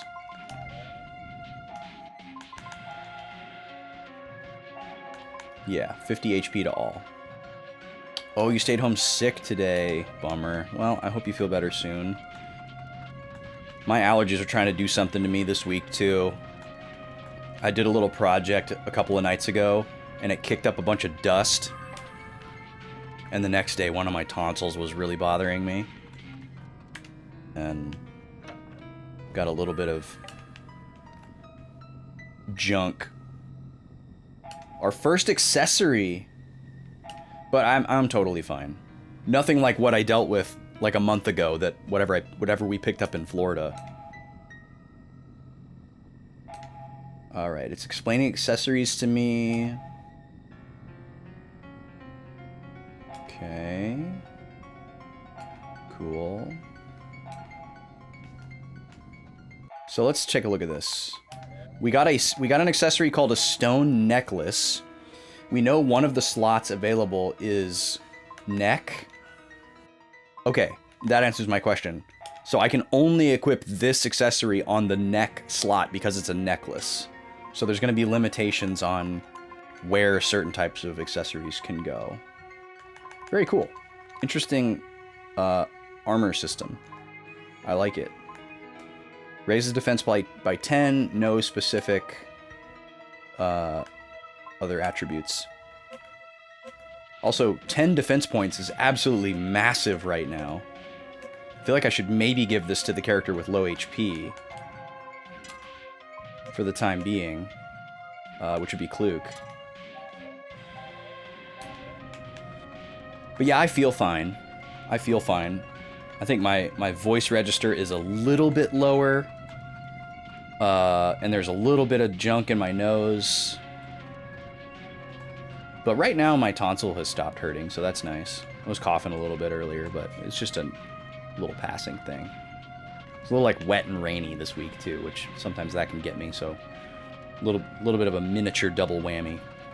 You own this but never played it. Hope it's good. What's up, Hunter? How you doing? Locked. Okay.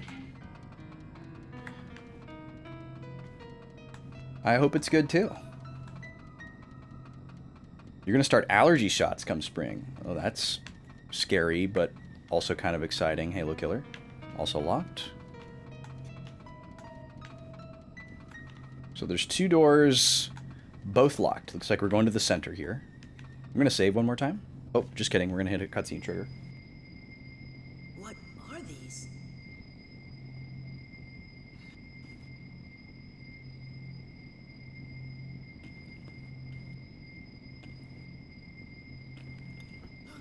Swallow the spheres.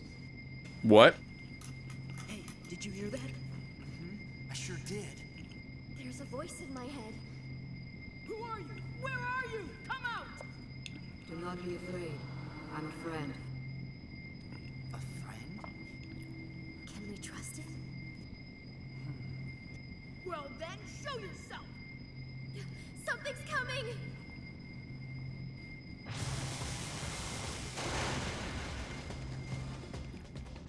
Robots. Okay, I'm pausing again. A disembodied voice.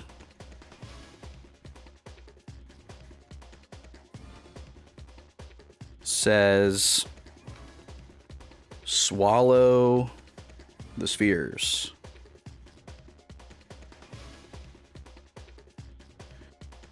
And then a horde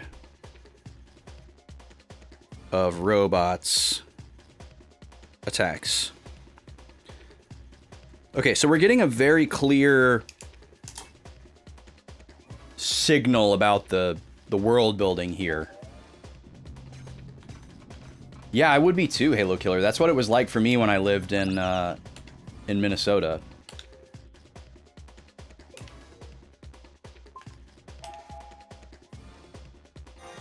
So we're gonna save right here again. Slot 3. We'll call this after orbs scene before robots.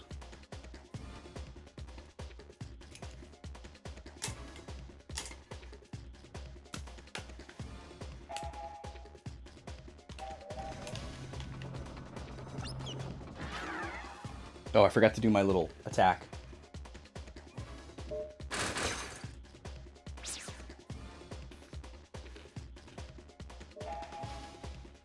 Mecha Robo.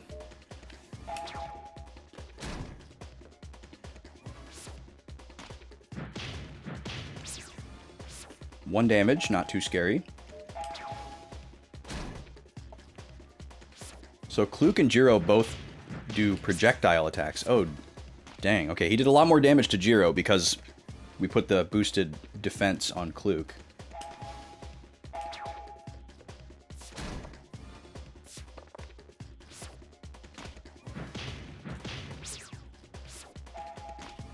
How much HP do these things have?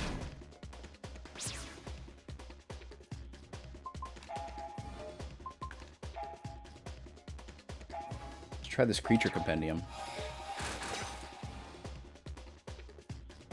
Robots are easily defeated by water. That's something you better remember. Interesting. So you have to use the creature compendium in order to get the information, and it uses up your turn. Oh, that's right, we have this attack item as well. Well, we'll use that if we get pushed into a rough situation.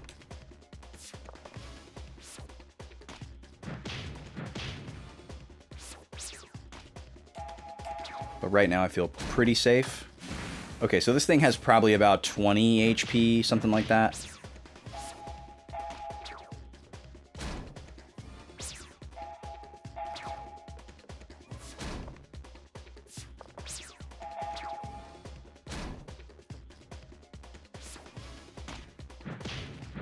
And as far as we know, there don't seem to be equipment slots for weapons or armor. So I'm going to assume that everybody has the same weapons all the time, or they're going to be like story-based.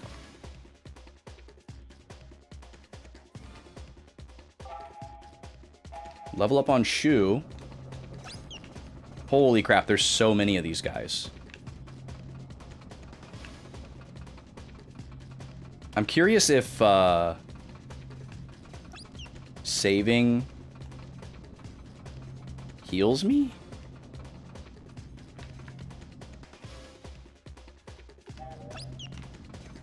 No. Alright, so we're gonna have to use a lot of heals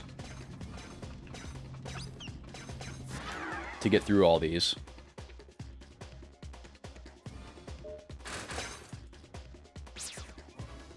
So yeah, I think we get a preemptive by doing that.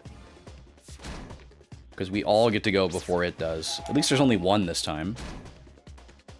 But we're gonna have to heal Jiro pretty soon here.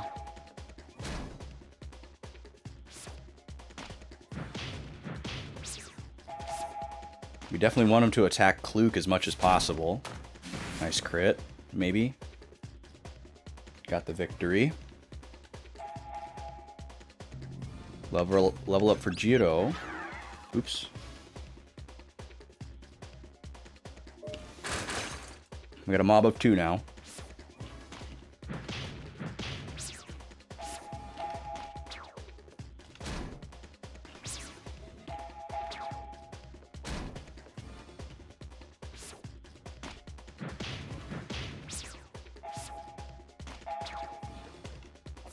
I'm so used to Paper Mario, I'm like trying to press buttons for action commands.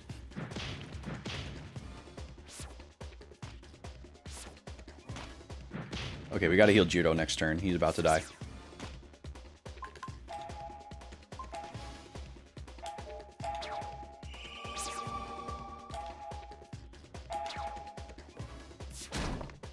Almost full value there. Nice 4 damage from Shu.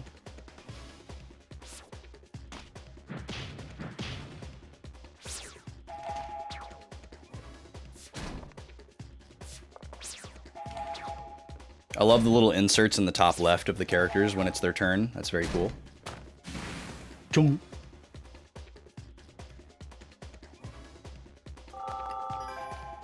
All right, everybody's level 2 now.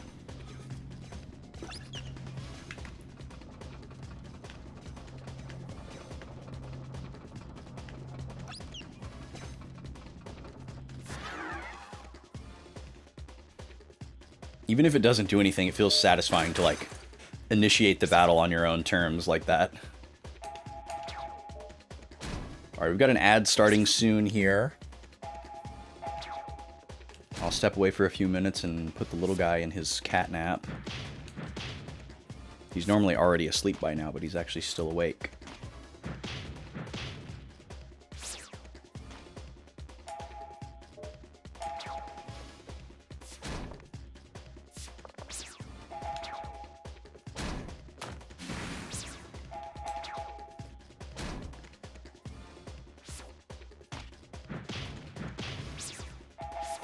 I feel like I'm going to enjoy how straightforward this is after Xenosaga. It was really fun to like get into the weeds with the mechanics of Xenosaga, but it also does not do a good job of tutorializing itself. So we had to do a lot of experimentation and like trial and error and stuff, which can be fun, but can also wear out its welcome when you're doing it for like the whole game. And a lot of times when something like that happens, it'll cause me to like just kind of like put blinders on, and it's like, okay, I'm doing this specific strategy or this specific build or gambit or whatever, and it's working on pretty much everything, so I'm just going to keep doing that and wall myself off from trying new things and experimenting continually because I'm like exhausted by the lack of information being given to me. So there was like a ton of stuff that I missed out on mechanically because I just got exhausted after a certain point. And it's like, okay, this is all working. I have enough of an understanding to be successful, and I'm not motivated to like experiment more. So we're just going to keep sending it. So it's kind of nice to have just a simple, really simple battle system. Obviously, it's really early on. This is probably going to get more complex, but I don't think it's going to reach the level of complexity that Xenosaga did. And I bet this is going to do a better job of tutorializing stuff. I haven't even read the manual yet. Anyways, I'm going to run an ad here. Go ahead and run it now. I'll be back in a few minutes. Thanks for being here.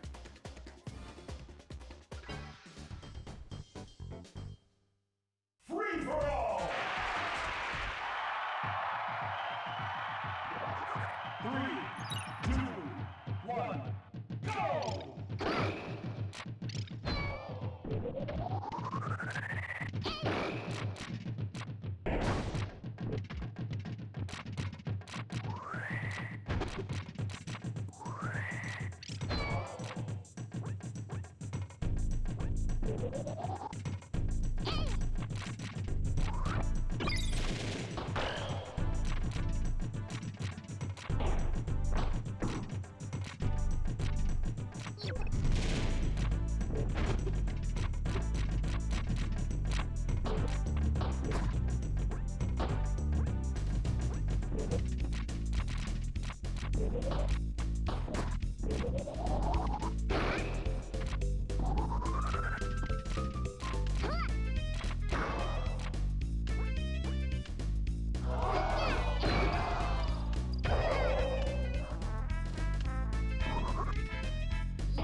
This game's winner is...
All right, we're back.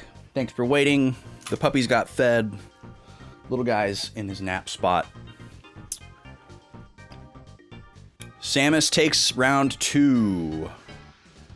Pops is rooting for Kirby, apparently. Pops, I think you're going to have a bad time this matchup, my friend.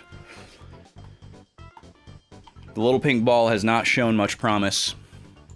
And I guess Samus hasn't done that well either, but Samus has done a lot better than Kirby throughout this whole exercise.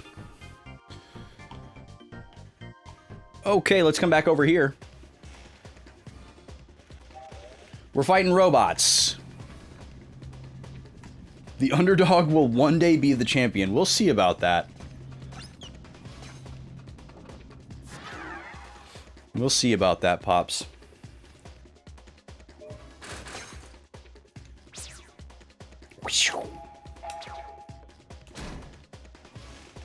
Yeah, I'm getting like reminiscent vibes of a very interesting blend of RPGs doing this. It's pretty cool.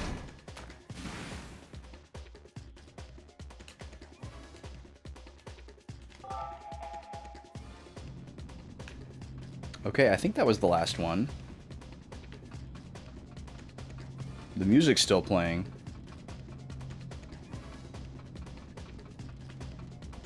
Oh, that door is open now. Okay.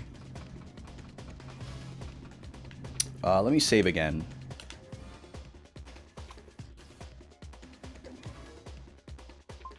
Probably don't need to do a separate slot for this, but I will. Just to establish the pattern. We'll call this Robots Defeated.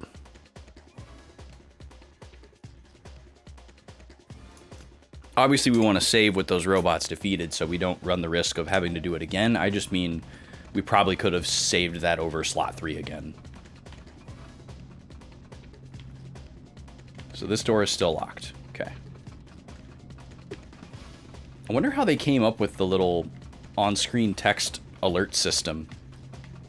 That's a very specific thing that I've never seen before.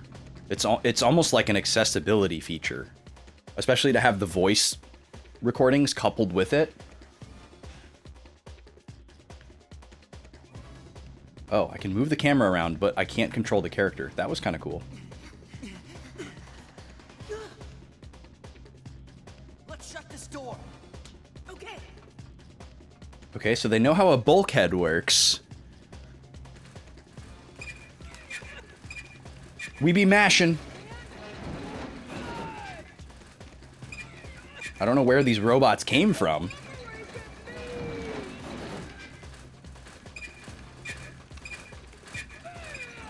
I'm guessing if you're too slow, you actually have to fight them. Maybe you just fail and you have to start over.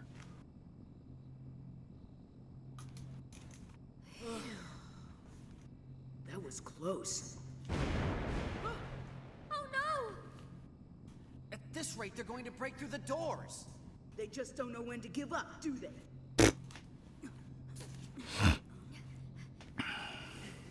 Hey, this looks like the land shark, a miniature version of it. It does. Do you think we could ride it out of here? How do we operate this? We'll figure something out. What if we can't? Swallow the light spheres. It's you again. Whoever you are, if you're watching us, how about giving us a hand? I can't yet reveal myself. Well, that's not very reassuring. Wait, hold on. Out of time. Ah, okay. I wanted to find out if start would pause the cutscene or not, because I can quickly reload the save. And I can just go, I can quickly reload that save and do that again, which is probably what I'll do. I can just go here and quit the game. How do I... Okay, there we go, perfect.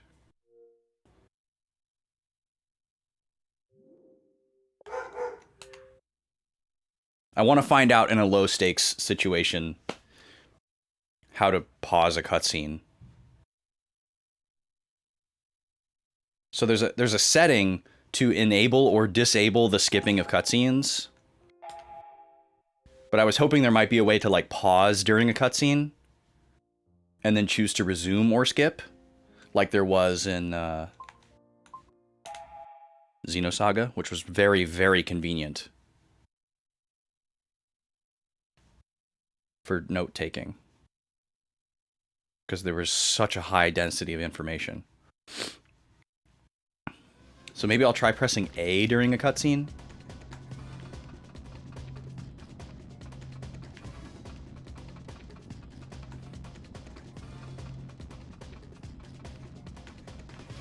Guess I can try this cutscene as well.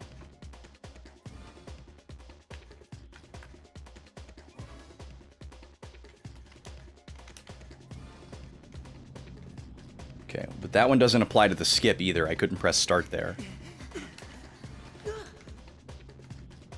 Let's shut this door.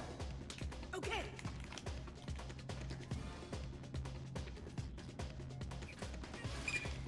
Yeah, none of the other buttons seem to do anything.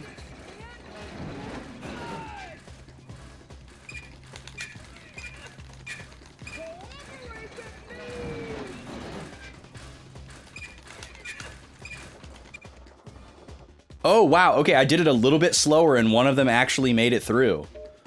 Interesting. So that answers that question.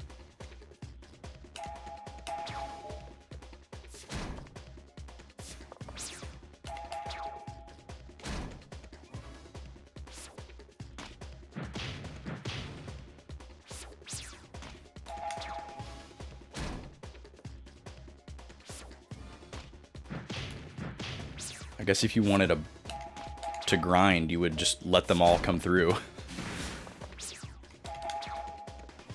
Alright, we gotta watch Kluk's health here.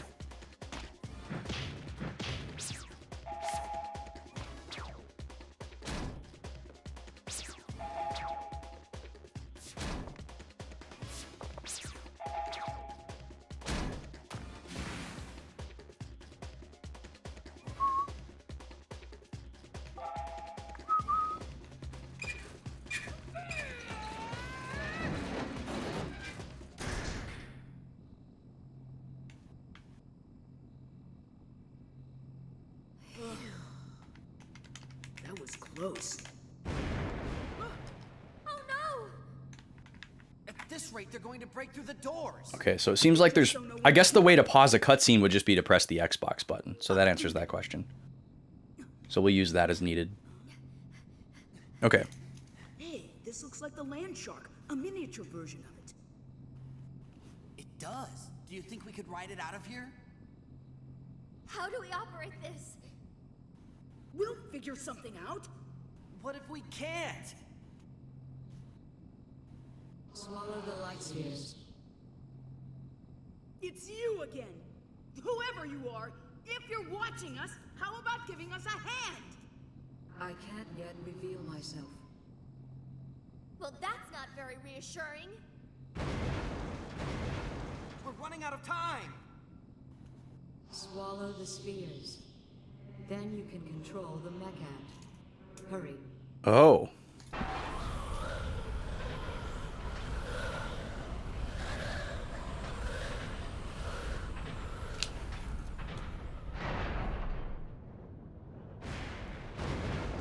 Let's give it a shot. We just have to trust it. Hey, you with the weird voice. You're responsible if anything bad happens to us. Okay. So the disembodied voice referred to them as light spheres for the first time. And said that if we swallow them, we will be able to control the Mechat. So earlier I said we were getting some clear indications about the world building. It seems like this futuristic technology around these like ships and things are completely unknown to the people of Talta village and maybe the rest of the world, like a Star Ocean kind of situation. And Mechat refers to, like, you know, mechanical things. So we're going to say yes, and we're going to swallow the light sphere. Goes. Noms. It burns. I'm dying. It hurts. I'm dying. Oh, okay, it's happening. The shadows thing is happening. What? My shadow. Mine too. What's going on here?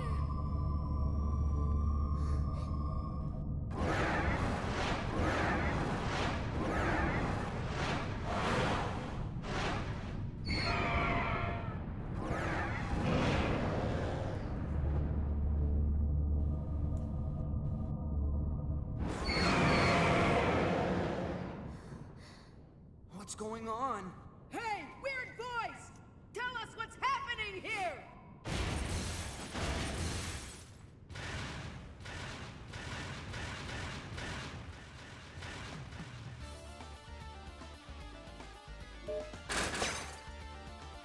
More new music. Okay, so let me write something here. Our shadows elongate and turn into creatures. Different for each character.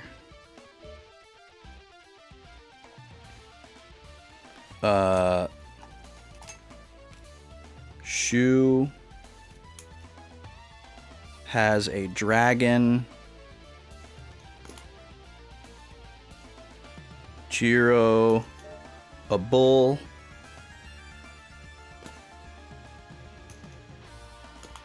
Kluke.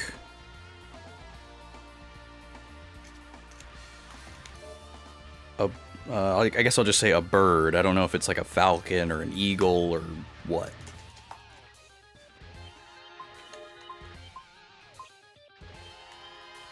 They have these little icons next to their character portraits too. 19 damage. Whoa!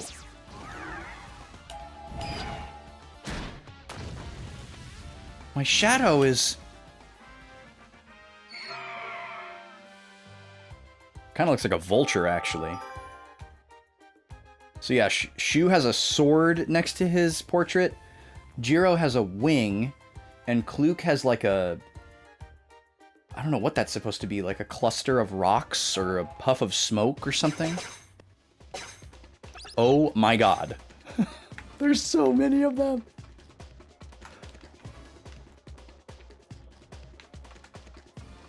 A phoenix. Interesting, Draconics. I definitely don't see it as a phoenix.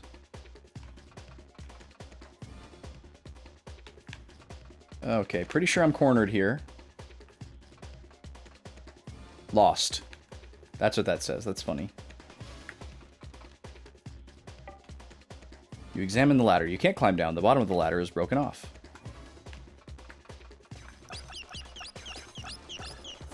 Alright, well, we gotta just bum rush our way through here. I'm guessing these enemies are endless, though. But they're all one-shots now, so...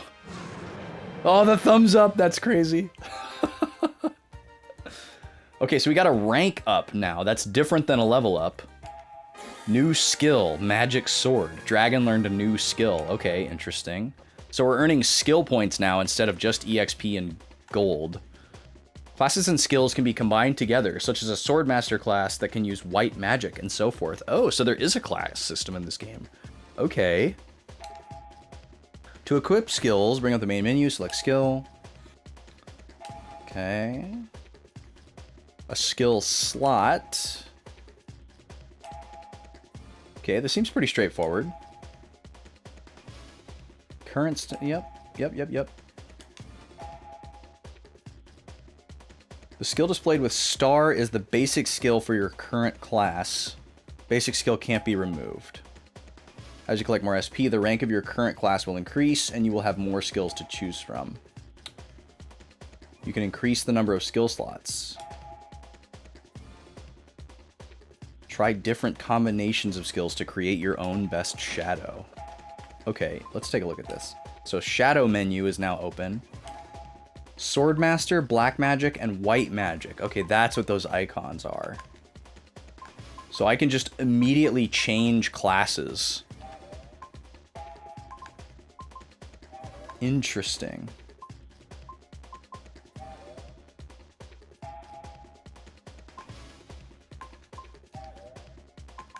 Let's look at the skill menu. Yo, Mike, welcome in. This game's underrated. That's good to hear. It's exciting. So magic sword, what does magic sword do?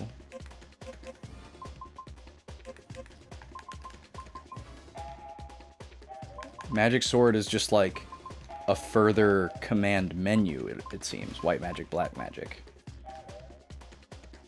Spells, this is also a new menu. But nobody's learned any yet. Okay. Let's do a couple more battles here. Yeah, this might be a free EXP situation, Draconics. Because if these guys are all just one-shots and they just keep coming, that thumbs up is so funny.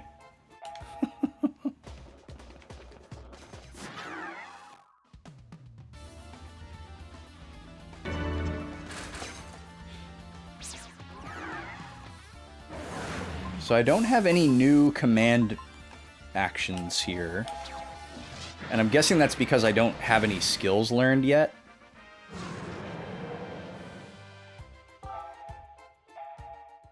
Kluke's level 3 now.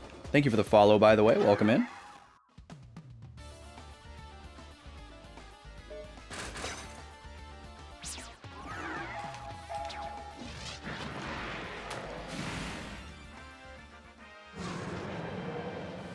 Okay, well, the prospect of a very simple class system with combinations sounds very enticing.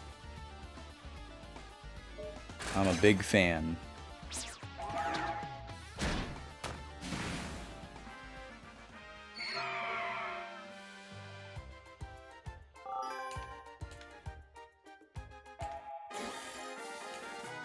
Okay, Minotaur learned white magic. I thought Minotaur already knew white magic. W game, love watching new playing. Trying this game. Yo, it's Lou, welcome in. Glad to hear it. I am excited. So we're rank 3 Swordmaster now. We're rank 3 in all of these equipped jobs.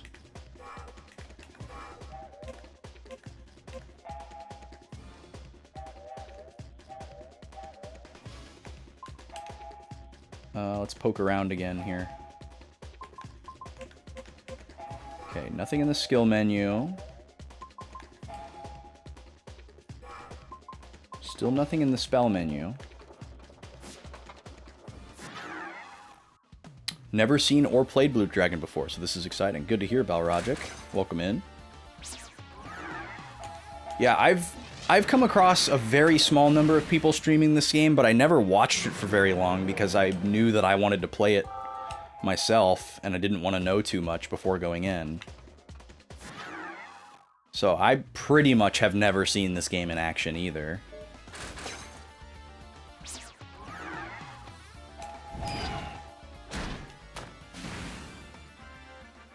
I think I was lurking in Shane's stream while he was playing this. Shane GTV, not Shane who likes Xenosaga a lot, that hangs out here. But I wasn't really watching him playing it. I was just kind of like listening to the stream.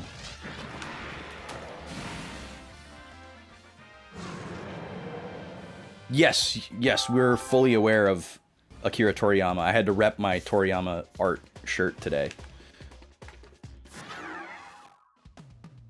Big Toriyama fan. Big Dragon Quest fan.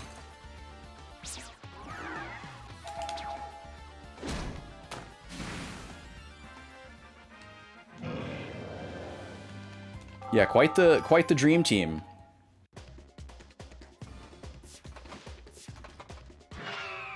I guess they technically collaborated on Chrono Trigger. But Sakaguchi didn't have a ton to do with Chrono Trigger, at least compared to how much he would have had to do with this game. Like, he's the sole scenario writer for this game. Chrono Trigger was a very, like, collaborative effort, melting pot type of thing.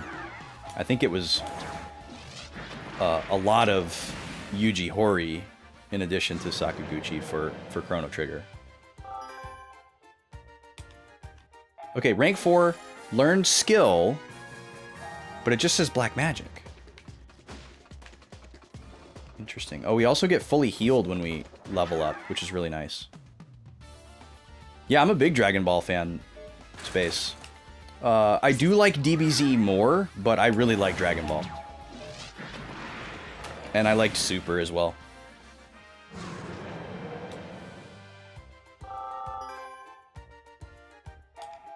Yeah, I do have Sandland, and I plan to play it at some point. Sort of a swan song for Toriyama. I don't know if it was the last game that he worked on, but if it wasn't, it was like the second to last. I think it was the last game that he worked on. It may not have been like the last thing that he worked on, but it was very close to the end. You enjoyed Sandland as well, Mike? Nice. Yeah, I remember when they announced that, I was like floored. I couldn't believe that there was like a new IP Toriyama RPG coming out. I was like, okay, like nobody asked for this, but hell yeah. Okay, let me look at the menu again here.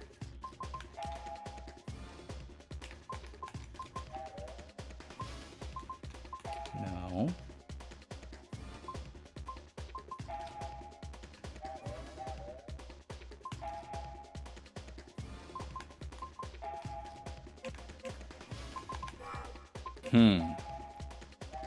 Okay, this could be story locked. I wouldn't be surprised if this is story locked. Because I'm assuming we're supposed to just leave, right?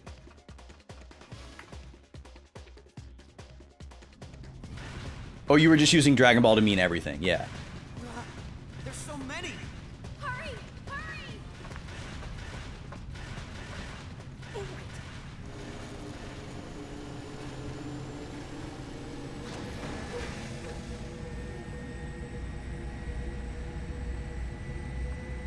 Here we go!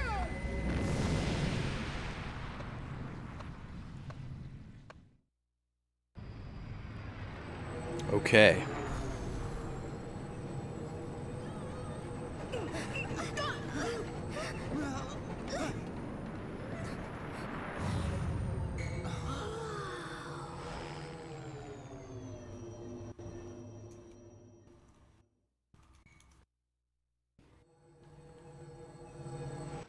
You sure you know how to fly this thing?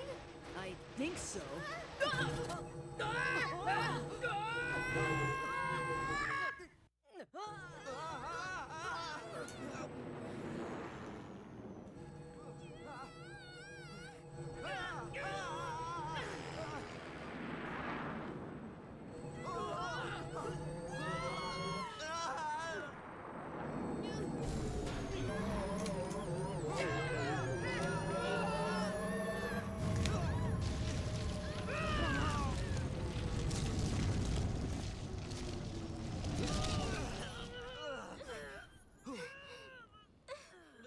I won't give up!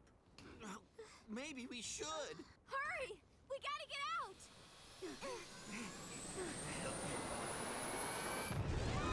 I like how Shu tried his cheat code to see if it would magically make the ship work.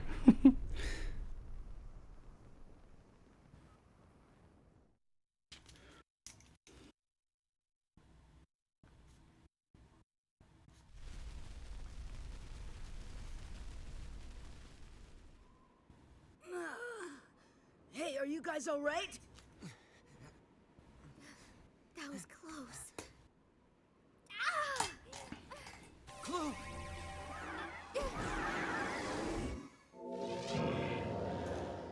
Whoa!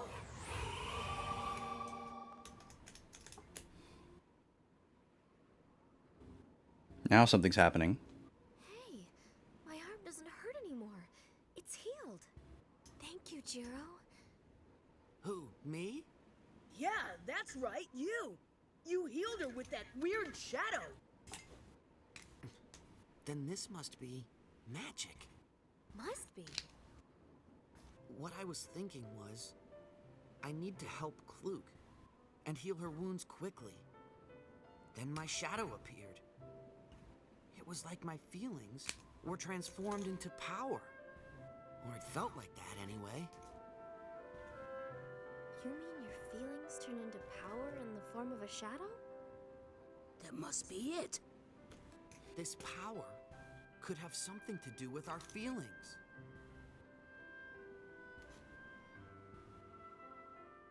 Okay, we're back in control. Let me just finish writing here.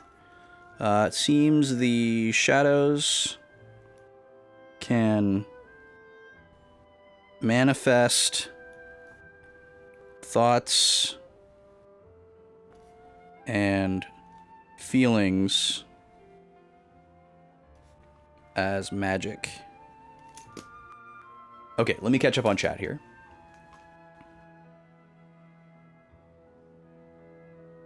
You also like DBZ more. That's right. Oh yeah, I saw that space.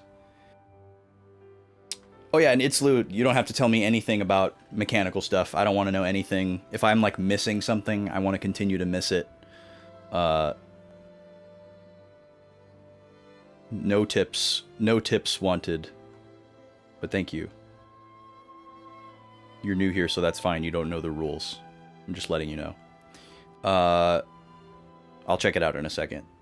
A few years ago, your whole family watched the entirety of DBZ. Whoa. As a family, that's wild. Your oldest had a period where he walked around insisting everyone call him Goten. That's awesome. He doesn't remember it, though. No, I would never do an achievement run for this game or any game. I'm really not interested by achievements whatsoever. Whether they're built into the game or like retro achievements or anything like that. I like completely don't care about like trophy hunting or whatever.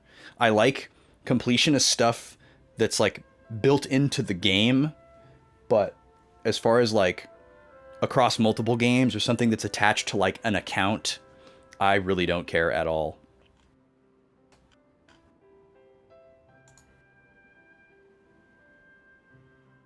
All right, we're caught up. Man, I'm thirsty. Shoo, there's a waterfall over there. Oh. Join. Okay, let's take a look at the menu again.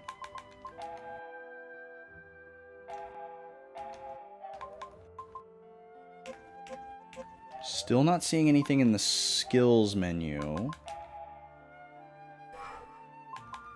Ah, here we go. So Jiro has heal now, and Kluk has wind. Damage one target with wind, small amount of HP to one target. Okay, cool. So I'm guessing I don't have to equip those then. They should show up as a new menu. Yeah, I have a very high games literacy, so I will definitely figure everything out that I need to be successful at this game. I might miss a secret here and there. I might miss a little tidbit or detail or Easter egg, but I have all the tools that I need to be successful at this video game. And I have a lot more fun banging my head against the wall and figuring stuff out than having people tell me about stuff, even if it's very gentle. So we'll call this post ship crash waterfall.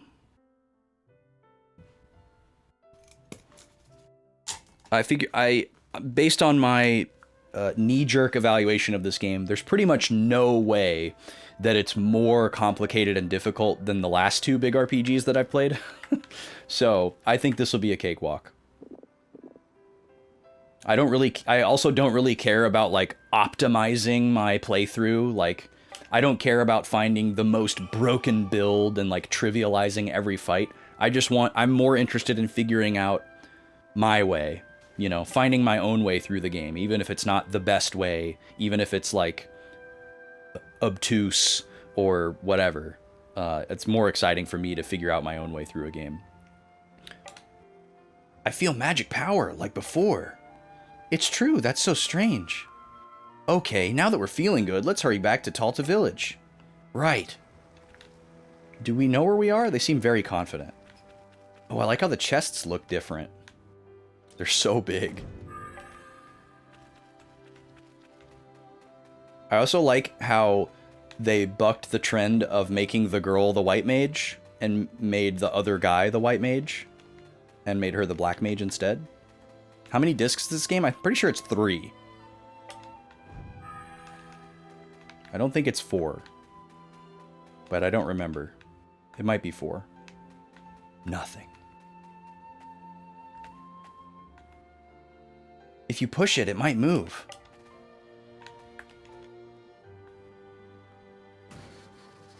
Oh, nice.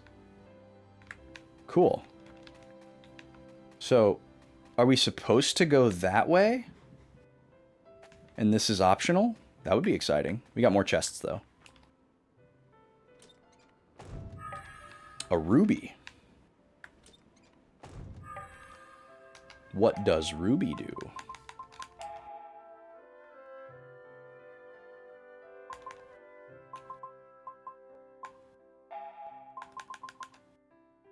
Oh, it's a battle item that does fire damage. Interesting. Okay. They used to tie costumes and stuff to certain achievements. Oh, we got a medal. Okay, I'm wondering what those are. I'm sure it's like a callback to Dragon Quest a little bit.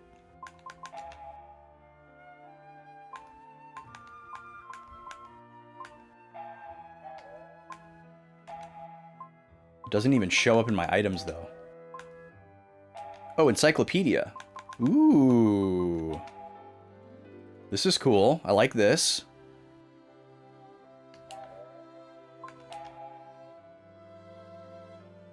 Total assets. That's funny. Oh, value of items. That's very interesting. It tells you how much money you'd make if you sold everything in your inventory. I've never seen that before in a game. And then warp devices and barriers removed have a percentage next to them. That's pretty cool. Okay, so here's our bestiary. We have a record of the poo snake, and we didn't use the creature compendium on it, so that bodes well.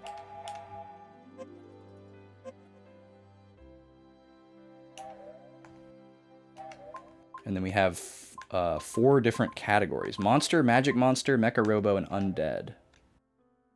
Cool. Item record. Oh, wow. There's like an item dex as well. I love the flavor text here, too. I love this kind of stuff. Like, it's totally unnecessary.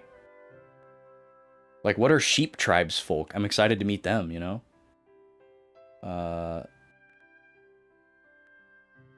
This is very cool. It is said that the light is the shining tears of the ancients. Phoenixes is a funny looking word.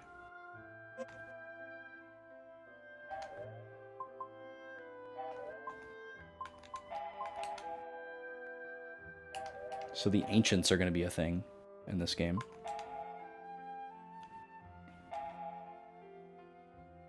Oh, this is very cool.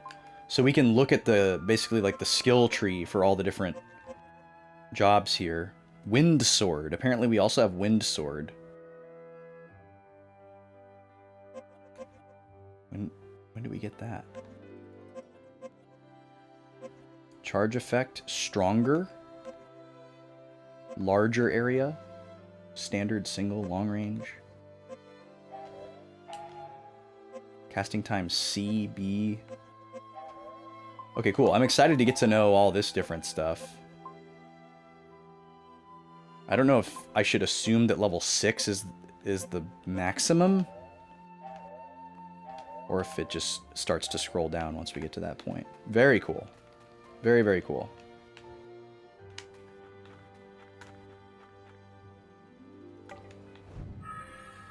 Ooh, another medal.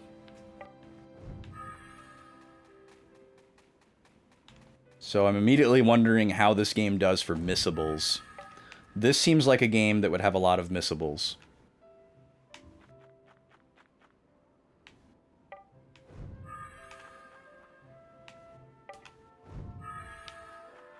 But again, if you know, I don't want to know.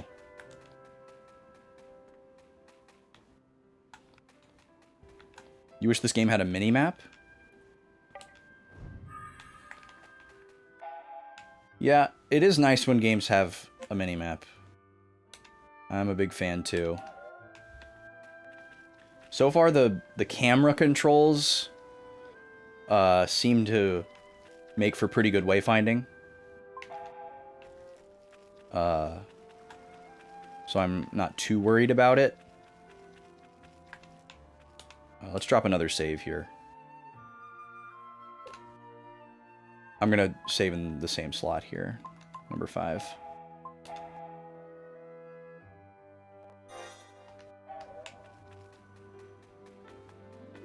And I think I will probably go ahead and wrap around to slot 1 after this. I don't think I'm going to need more than 5 slots for this game.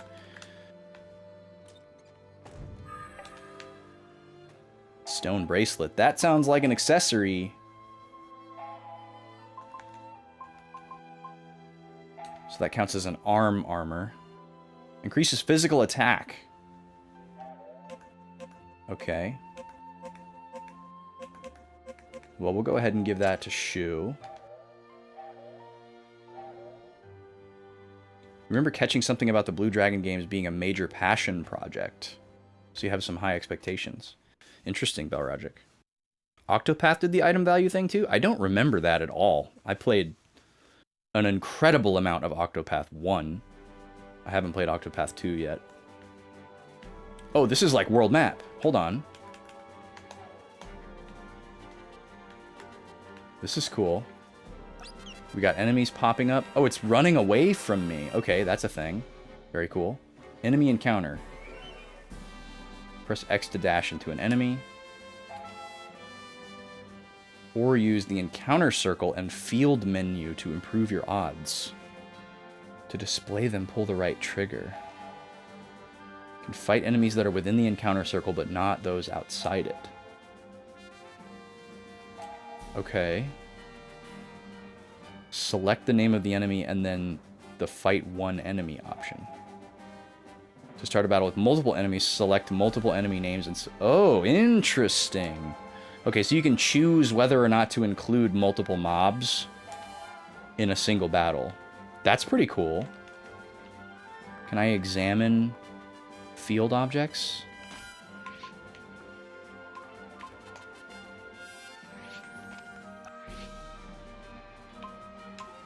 Huh. That's pretty cool. So I'm already strong enough to where these guys are running away from me. Magical medicine. I'm guessing that restores MP, which we have now. We didn't have MP before. You're sure it has missable achievements? Yeah, I would assume that a lot of achievements are missable and playthrough locked. I don't care about missable achievements. I just meant like items, collectibles, stuff like that. It's very rare that I would start a brand new RPG with expectations or aspirations to 100% complete it. So that's never going to be an expectation, but if games give me a lot of good tools to do such, or entice me to do such, I certainly have it within me. Items. I picked up an item that I want to look at. So medicine heals 100 HP instead of 30. Magical medicine's 20 HP, or 20 MP. Okay. So wait, hold on.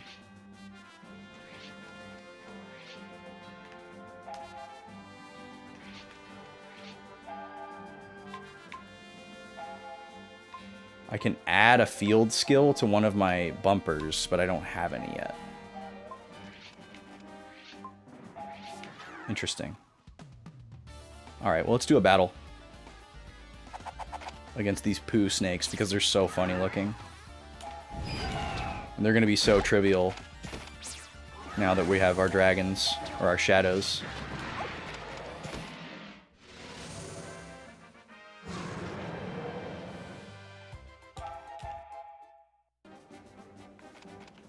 Yeah, I've never seen the asset value thing before.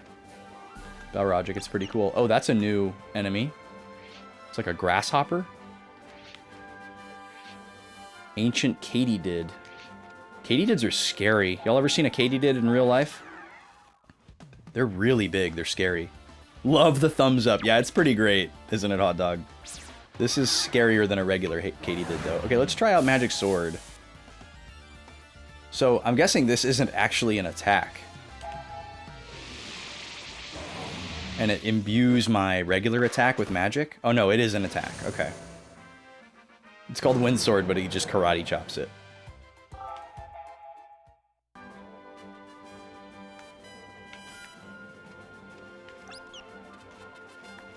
I love the mechanic of low-level enemies just running away from me. That's fantastic. When there are 2 or more enemies within the encounter circle, the enemy's names may turn yellow. If you enter a battle with 2 or more enemies whose names appear in yellow, a monster fight will break out. While a monster fight is in progress, enemies may fight or even eat each other. Oh! Try different combinations of monster fights to see how they react to each other. Interesting. So we choose fight all enemies, and then this might be to our advantage because they might attack each other.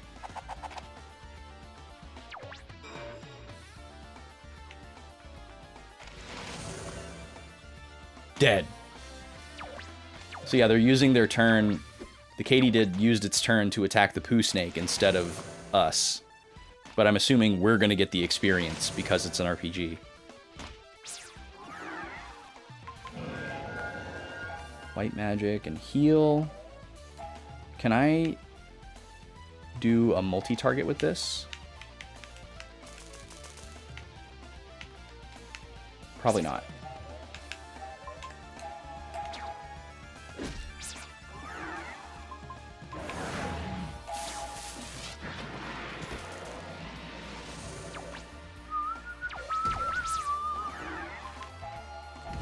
And then let's see how this wind spell does. I want to see it. Press and hold A to charge your attack power. Did I want that to stop in the middle? The middle of the bar was a different color. It's like a golf game. You liked the anime for this. You watched it first and then played the game. Interesting. Yeah, I wonder where I could find that. Oh, another skill for Dragon. Mow down. Wonder if that's a multi-target. Oh, did you drop something? There's a small poo on the ground. Search it. That's going to be our first screenshot of the playthrough. Incredible. Squish, squish. Yikes. 12 gold inside the poo. Worth. Octopath had that.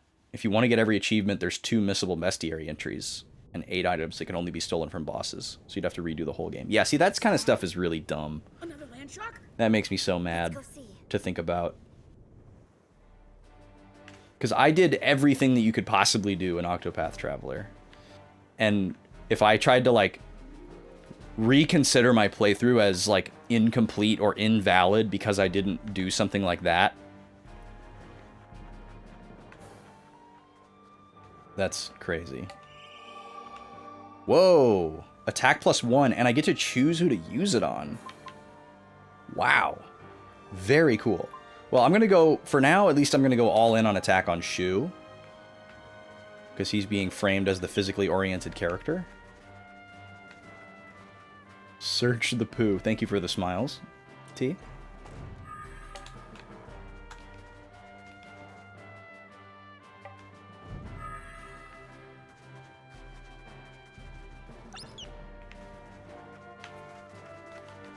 But see, with a game like Bravely Second, the bestiary is built into the game, and you can see the completion of it in the context of the game, and you get rewards. That's a situation where I do want to get every bestiary entry.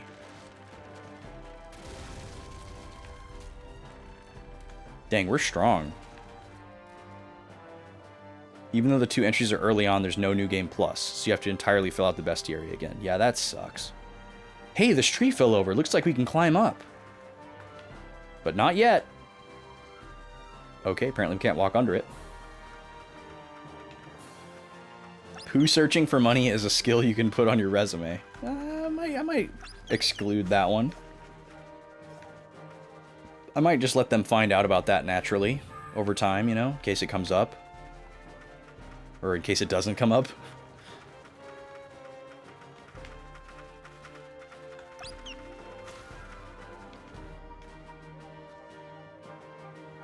I think we can push this boulder over. Alright, well then freaking do it.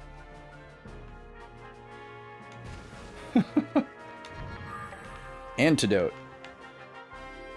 I love that he just randomly kicks the thing. Okay, it looks like this is not the way to go.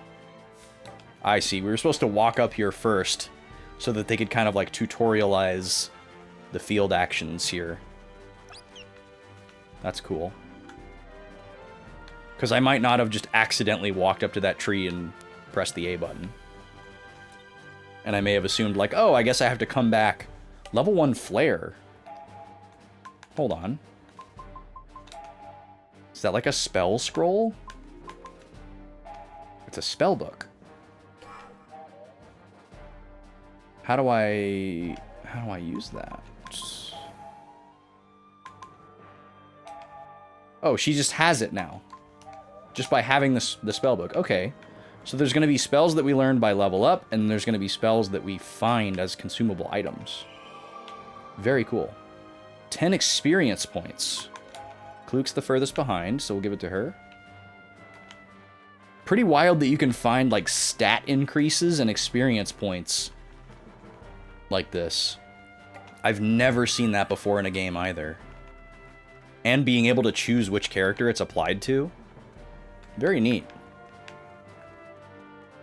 It's such a, like, rudimentary idea, but revolutionary in that I've never seen it before.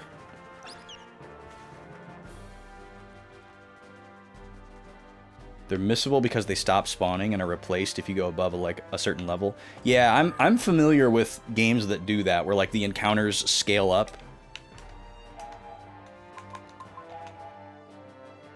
And then previous encounters aren't there anymore. There's stuff like that in the Bravely games too. Isn't that in DQ a thing? Isn't that a thing in DQ as well? Well, at least in the Dragon Quest games I've played, you can find like the seeds and nuts that are like a consumable item that will give you a stat increase, and you can decide when to use them. So that's pretty similar, but not experience points. At least not in the Dragon Quest games I've played. I haven't played every Dragon Quest game yet. Someday I will. Number 4 is next in line for me. Those are games that I typically like to play off-stream, but I need to clear my plate before I start another Dragon Quest. I'm in the middle of too many things right now. I've got a bad feeling about what's ahead. Looks like we'd better be careful. Alright, I guess they're trying to say that that's like a powerful monster over there. I have played Dragon Quest V. Yeah, Dragon Quest V is amazing. Big fan of Dragon Quest V. I actually played a fan translation of the Super Famicom version of Dragon Quest V. If I ever replay it, I'd like to play the DS version, which is the one that I actually own. Another medal. Yeah, I've played 1, 2, 3, 5, 7, and 8 for Dragon Quest. I own all the rest of the numbered Dragon Quests, with the exception of 10. But those are the only ones that I've played and completed. I played a little bit of 7 first, and then 8 came out, and I got super hooked on 8. Played through all of 8, 100%ed it. Played it for like 300 hours. Loved it. Then went back and finished 7. And then I played 5. Whoo! Snuck by him. Alright, let's check out this enemy over here. What is this? Like a rat bear? It's called a fat rat. Okay. Yep, we'll fight you.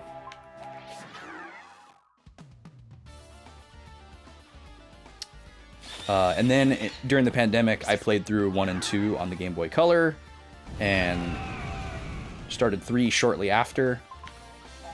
And that took me a very long time to get through. Can I wonder if there's a way I can, like, change my turn order? Probably not.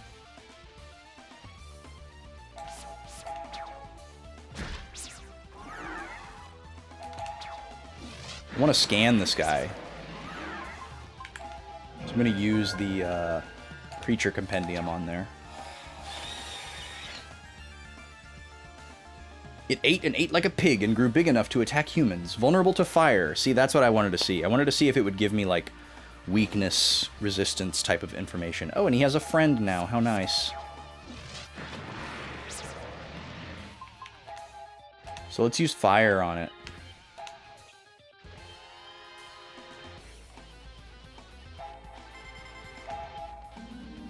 I want to know what's going on with that meter there. I need to read the manual.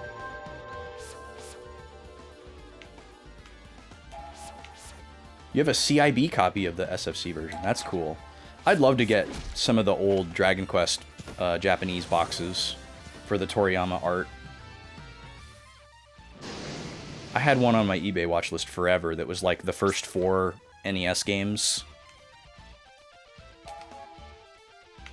I'd love to get like all the 8 and 16-bit boxes for Dragon Quest. Japanese versions specifically. They're pretty inexpensive, at least compared to the US versions. Just to have as like art pieces. I don't normally collect boxes, but those are really nice looking. Tactics Ogre stat boost you can pick up with characters, but it's a very rare sort of feature. Huh. Yeah, I've never seen a game where you can just find a stat boost on the ground. A permanent stat boost. I guess Dark Cloud technically has that, but it's like an RNG circle that can do a whole bunch of other things, and it's kind of a gamble. What did we just find? Deodorant. What does that do? Here's the stink status ailment. Oh, stink is a status in this game? That's fantastic. Love that. Oh, no, wait. That's not what we just picked up. We picked up a stone earring. Is that going to be like a stone bracelet? Increases magical defense. Okay, by 20 points. Holy moly. Well, shoes is the lowest, so we'll give it to him. 20 points is absurd at this point in the game. We haven't really been hit with any magic yet, so not super worried about it, but you've only beaten 1 and 5. Played a lot of 3 on the remake, but didn't finish. What version of 1 did you play, Space? Did you play like the NES, like the US NES version? I actually really enjoyed the Game Boy Color versions of 1 and 2 and 3. You played NES Dragon Warrior and loved it. Yeah, it has a very specific vibe with like the Middle English text. It's very cool. The Game Boy Color version doesn't have that at all. But there's something very quaint about the Game Boy Color versions that I really enjoyed. That's the version of 1, 2, and 3 that I played. I liked them a lot. Plus they have like, you know, some bug fixes and like some extra content and stuff like that too. Which is nice too.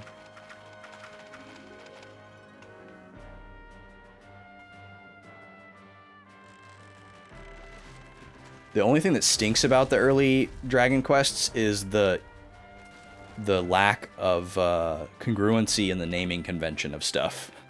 So if you're like the type of player that plays with a guide, or if you get to a point where you decide you want to look something up, it's extremely version specific. So like all the spells have a naming convention, and like all the items have naming conventions, but they're different in all of the games. Like all the versions of the games. So like NES Dragon Warrior in the US has a naming scheme that's totally different from like the Famicom Dragon Warrior and the Game Boy, and also different from the Game Boy Color version of Dragon Warrior 1. So that can be a little exhausting, depending on the situation. I'm just gonna assume that this bug is weak against fire. Smirking Scorpion. Oops. I gotta figure out this charging mechanic. Okay, he's poisoning. But I guess the status missed. What is that 1 on the meter up there? Don't answer that, by the way. All questions are rhetorical. I'm just thinking out loud.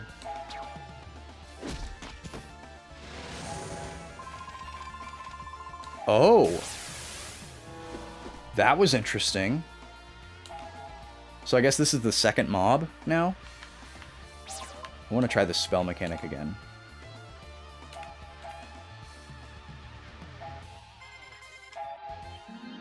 Okay. I think I got it. Oh, it made the charge time longer.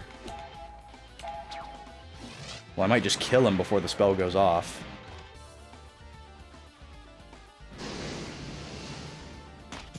Ah, and it was more powerful. Okay, that's interesting. So you can make the spell more powerful. I feel like I saw that in this spells menu. Or no, it wasn't there. It was... Oh, it was in the compendium. Yeah, it was in the encyclopedia. So spell record. Casting time B. Charge speed faster. That's probably what dictates. Here we go. Charge effect stronger. Charge effect larger area. So if I do that with the wind spell, I can do an AoE instead of just a single target. That's pretty cool. That's pretty sweet. I like that.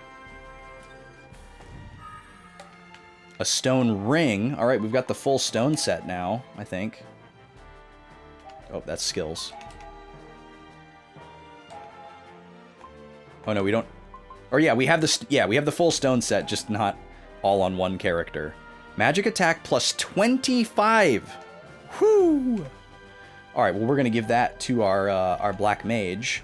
It's possible that increasing the white mage's magic attack would increase the potency of healing. That is the case in some games, so that might be worth, like, trial and error testing. I need to run another ad, though, before it hits me out of my control. I think we fixed the controller, by the way. It stopped doing what it was doing. I just pulled the contact springs of the controller a little bit to stretch them out and put the batteries back in. Either that or it just needed a better connection. I will still take a look at it after stream, though. I'll be back in about 3 minutes, folks. Thanks for being here. Free for all!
3, 2, 1, go! This game's winner is... It is Samus's time to shine, y'all. It is her moment. She is absolutely flattening Kirby. 3-0 after 3 rounds. Still 8 more to go. Kirby's not out of it for certain, but it's not looking good. Let me update our scores here quickly. If you missed it earlier, our next matchup after this is going to be Mario vs. Fox. You can pick who fights after that if you want, but you're not going to see it for a while. Okay. Oh, also, I should ask y'all, for those of you that are actually looking at the screen, could you tell me, just anecdotally on whatever screen or device you're watching this on, if you think the game looks better, like quality-wise, on this layout or the other one? Also, I need to move my camera just a little bit. But this one, this is the layout that I would use for pretty much any 4-3 game. Because everything on like Wii or PS2, Super Nintendo, GameCube, N64, all have a bunch of black bleed area in the 4-3 space. But for some reason, the Xbox completely fills the 4-3 window. And this game has letterboxing, which is why there's black bars at the top and the bottom. But the actual size of this signal is this size. And usually a perfect integer scale looks the best, looks the cleanest.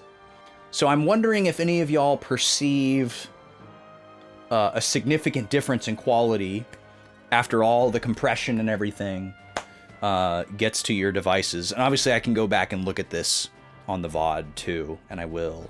But I'm just curious if you notice a noticeable difference between like the crispness of the text here would be a great indicator on this screen that you're looking at right now versus this. You know, to my naked eye, from the long distance that I'm at, there's not a perceivable difference. So I'm assuming for most of y'all, after the compression and everything, there's probably not a perceptible difference. But if you're watching in like really high quality on a PC monitor or something like that, you might notice a difference. Just curious. Feel free to comment on that, I suppose, if you want.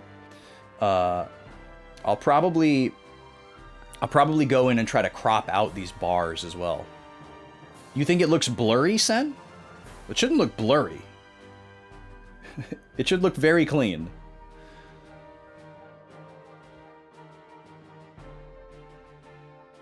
The second one is the tiniest bit blurrier, but not enough worth fussing over. Yeah. That's what I would guess in like a best case scenario. Because there's not really that much lost otherwise. Your eyes are too used to HD gaming these days. I see, so you're one of those people. I didn't know you were a mostly HD gamer, Sen. I would not have guessed that.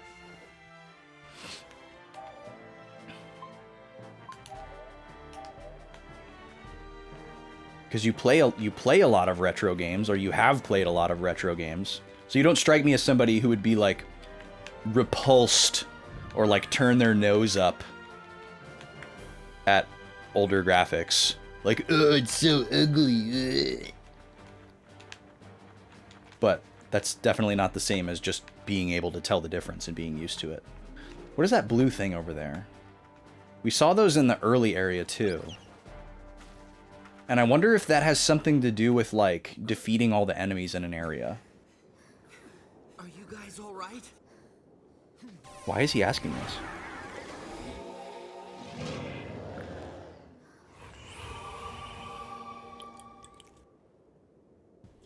Hey, how come we can't use this magic? You mean healing magic? Yeah, you and I are always doing the attacking, and Jiro's doing the healing. Maybe we each have a specific magic.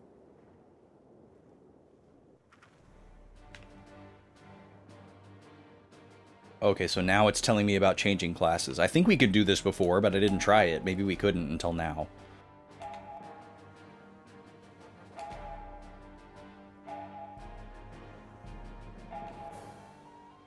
When you change a class, your equip skills change. You can equip skills for the new class.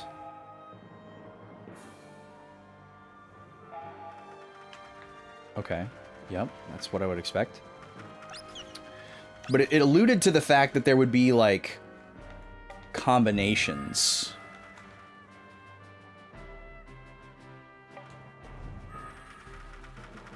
I see. You've, like, recently been playing a very HD game that your eyes have adjusted to. That totally makes sense. 10 EXP. Kluke is probably still behind, so we'll give it to Kluke.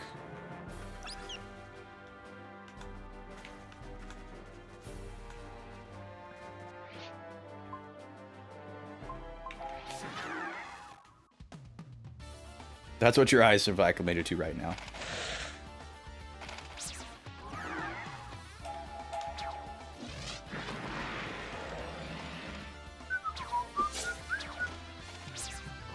No poison? Alright. Pog. Yo, Chulk! My dude, welcome in. Raiders, welcome in. How's it going today, everybody? Thanks for the raid, dude. Everybody go follow Chulk, aka his full government name, Chinese Hulk. Chulk is a new friend. Corned beef for Smash, incredible.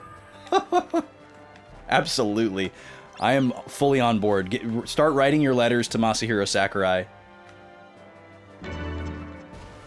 Welcome in, everybody. Welcome to Blue Dragon. Let me pause the game for a second. Oh god, I just got attacked by a scorpion that looks like a sausage a little bit.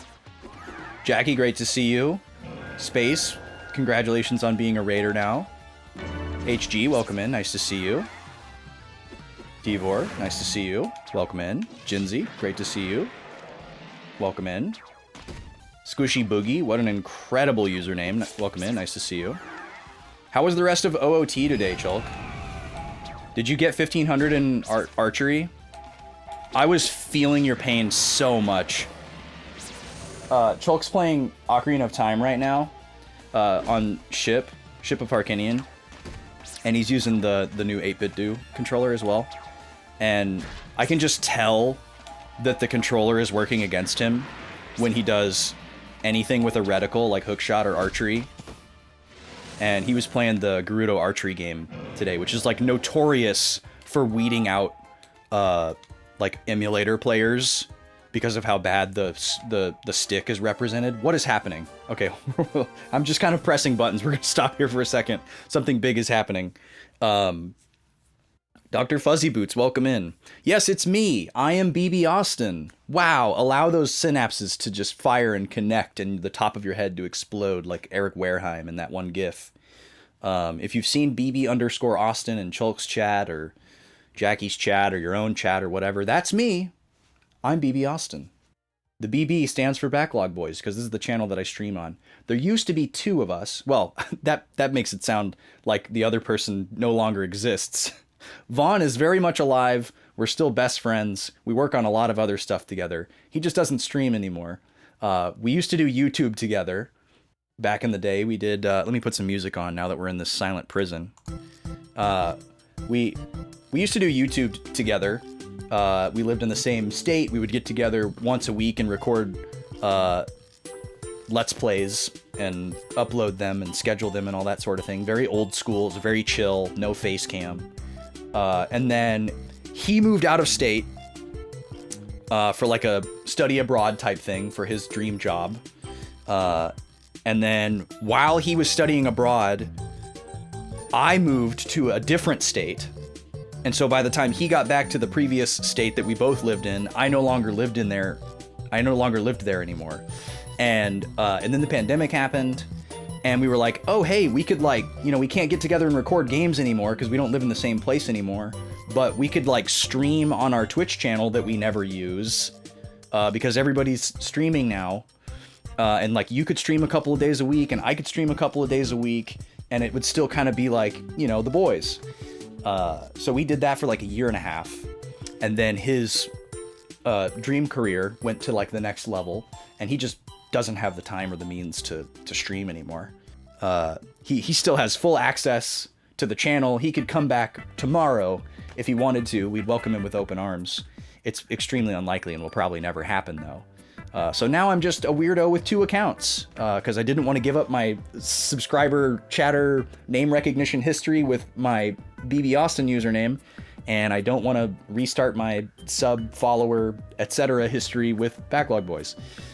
So I'm just doomed to have 2 accounts until Twitch invents some kind of like merging aliasing feature or something that they probably never will. Because we all know how good Twitch is at implementing new features. But hey, after 5 years, I'm starting to finally break through and people are starting to realize, oh, okay, I get it. I see what's going on here. But it's always annoying when I have to explain it to like a first time like raid, when I like raid into somebody and have to be like, at BB Austin is me, I'm a weirdo, and they're like, well, I don't know if I like your raid. Yeah, rest in peace, Vaughn. We love Vaughn very much. Vaughn is a big part of the channel lore, especially for the long timers. Okay, let me catch up on chat here. Dr. Fuzzy Boots, welcome in. I don't remember if I said that or not. You got 1500 and you beat another dungeon. Well done, Chulk. Proud of you. Good job. Trying to make micro adjustments was impossible. Yeah, I've seen it so many times that I'm able to just visually see when it's happening. Like when somebody's aiming in Ocarina of Time, the reticle will make these like little leaps of like the same increment distance, and it's like, oh, this person's suffering. This person thinks that this game is trash. This person's wondering why people like this game because they're playing on like an emulator or something, and they're like, this is impossible. It happens to so many first-time Ocarina of Time players and Super Mario 64 players. It's a really unfortunate thing with like N64 stuff specifically, where for some reason we just haven't figured out how to emulate that analog stick the right way. And you end up sounding like an elitist telling people, oh, you need to play this game on an N64. Then it's great. You know, and they're like, whatever, shut up. You're an elitist. But we just want you to like the game. Yeah, implementing features in this economy? Not likely, right? Yeah, damn those N64 nerds. Oh, thank you, Jackie. Thank you for making it your life's mission to spread the good words. Oh, Automod, please. We're allowed to say shut up in this chat. My goodness. You're always there when they say whatever, shut up. Yeah, it's a very specific thing to try to like clarify your position on, right? Anyways, for everyone that's new, thank you for the follows, by the way. They're all anonymous if you don't want to be perceived. I'm mostly JRPGs here. That's what I do on Thursdays and Fridays. Everything is always a first playthrough on this channel unless I'm doing some type of like special event or one-off thing, in which case I might do an Ocarina of Time randomizer, which I used to speedrun. That's how I initially got into Twitch. Or maybe I'll do a challenge run. I've done charity stuff where I've done speedruns and replays of other games that I've played before or whatever. For the Club CRT Raid Train, I did a Zooter. But I'm pretty much primarily focused on first playthroughs from the Backlog, which is this big wall of games behind me. ! Backlog if you want to be friends on Backlogged, or look at my spreadsheet, see what's in my collection. It'll also give you a wider shot of the shelves back there if you want to see that.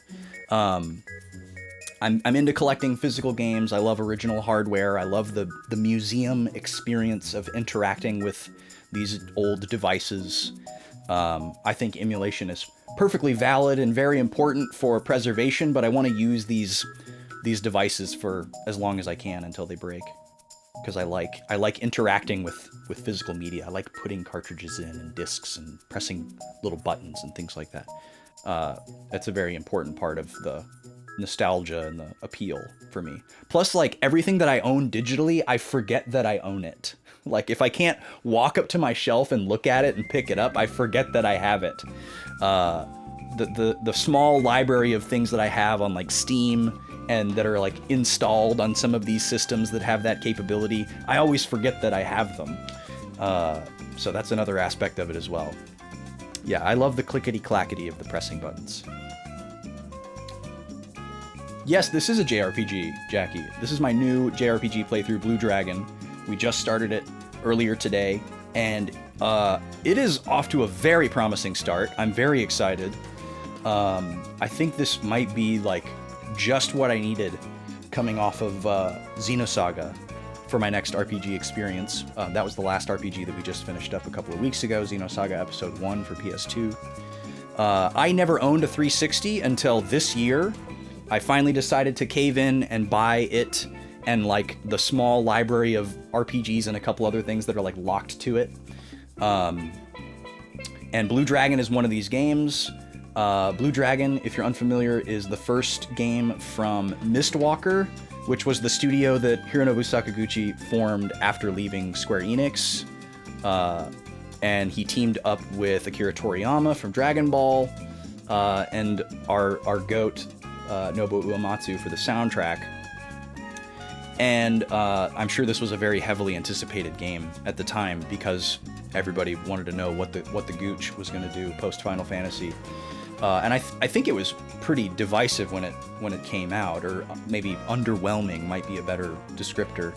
I don't think it made a massive impact when it came out, at least not in America. But it was just a bad time for JRPGs as well. 360 players weren't usually looking for JRPGs, and it was locked to the 360, and RPGs weren't really cool anymore in like the mid to late aughts, so it was a weird time. But everything I've seen so far from this is very promising. We've got a system that I would describe as basic in its parts and the potential to be complex in its in its future, I guess. We're still very early in, but this feels kind of like a Final Fantasy game and a Dragon Quest game had a baby. It's got like a class system, job system type thing that we're just getting introduced to, that seems very easy to understand, but potentially providing a bunch of fun like combinations and stuff.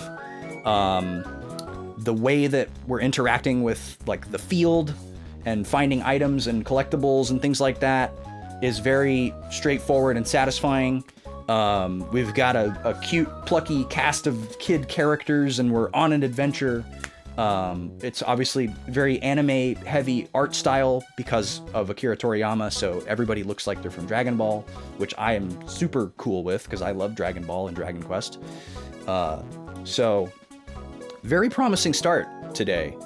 And yeah, the Uematsu music is never gonna not deliver. We've heard a pretty cool mix of tunes so far too. But yeah, I'm new to 360. I never had plans to own a Microsoft console. I was anti-Microsoft in the beginning because I was like more of a Sony fan at that time. But then Sony just has slowly killed off all the Sony exclusive franchises that I cared about. So I'm not really a Sony fan anymore. And I just became more of a person who, when given the choice between Sony and Xbox, would usually lean Sony, and never leaned Xbox for any of their like exclusives or whatever. But here we are now in 2025 playing an Xbox 360 on a CRT, and it's pretty great. I could see some people foisting some really unreasonable expectations on this game space and being like, yeah, thinking it's going to be the second coming of Chrono Trigger, which is a horrendous, like dooming label to foist on an unreleased game. 360 is the one good console Microsoft made. Well, shots fired from Space Robot Arm. I don't have a dog in that fight, so I don't know. But Chrono Trigger's mid anyway. I mean, you're brave to say that, Jackie. I actually don't completely disagree. I do kind of disagree. I think Chrono Trigger is a really good game, but I do think it's pretty overrated. Because of how unbelievably pedestaled it is. But like in the grand scheme of things, I think part of the reason I think it happens is because I think Chrono Trigger is the only JRPG a lot of people played, either at that time period or ever. And so that caused it to be pedestaled.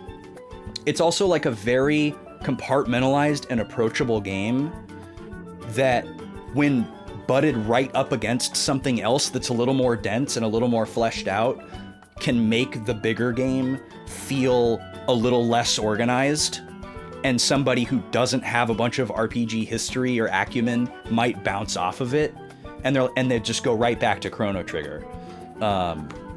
So I think that can be a facet of it sometimes too, but it's an unbelievably pedestaled game, like on paper and like in actuality, just because of like who came together to make it and kind of the mythos around its development and stuff as well. And I think Chrono Trigger's great, but it's definitely not the best JRPG of all time. Like, it might be in like the top 25, but I think people who are obsessed with Chrono Trigger might just need to play more RPGs. That's my hot take, I guess. 360 was the peak of your competitive fighting days. Interesting, Chulk. I'm assuming you mean fighting video games, not that just like when Microsoft came out with their big hit console, you needed to go out into the street and just brawl with people. I hope you did okay during the late aughts. Deej, welcome in. Nice to see you. Oh, Diavor agrees with me. Okay. Chrono Trigger is Austin's next Carnby. No, this is Space. There's no next Carnby. Carnby is not replaceable. Carnby is too new to my zeitgeist. He's staying for a while. There's a lot left to unpack with Carnby.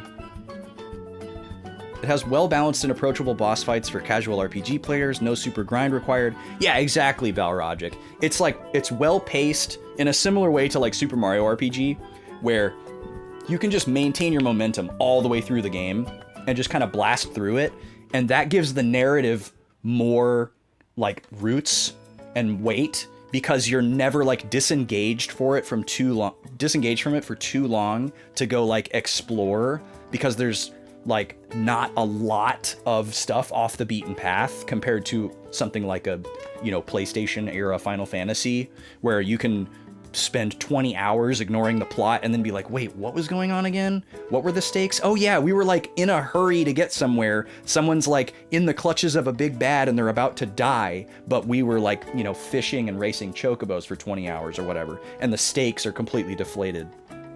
Chrono Trigger doesn't really do that.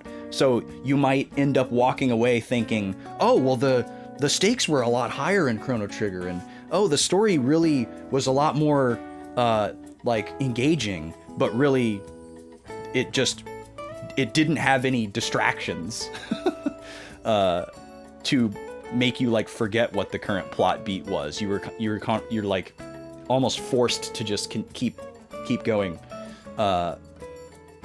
Carnby has lasting power, it's true. Thanks for sparing Chrono Trigger.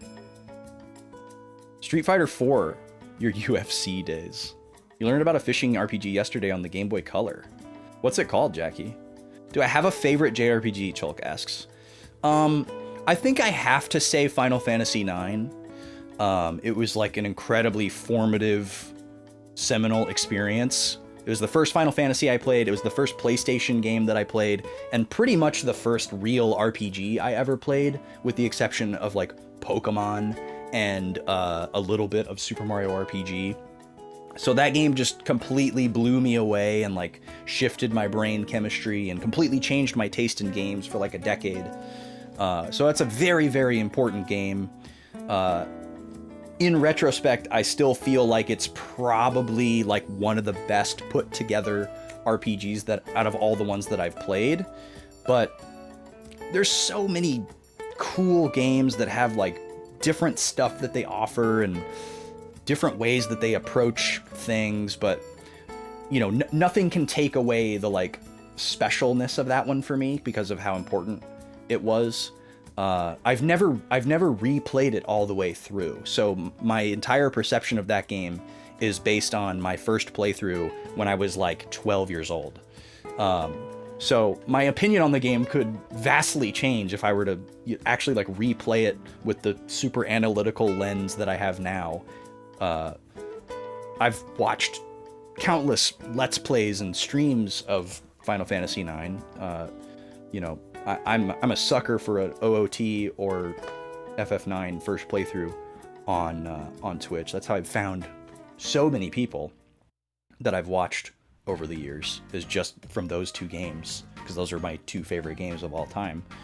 But yeah, favorite RPG is a hard one. That's kind of just like my easy cop-out answer.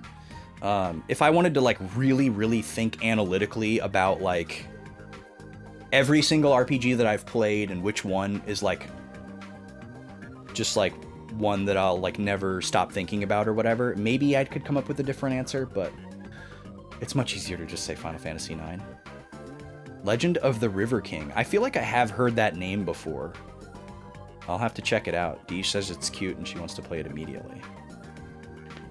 You played FF9 just before we met. Oh, interesting, Chulk. What did you think of FF9?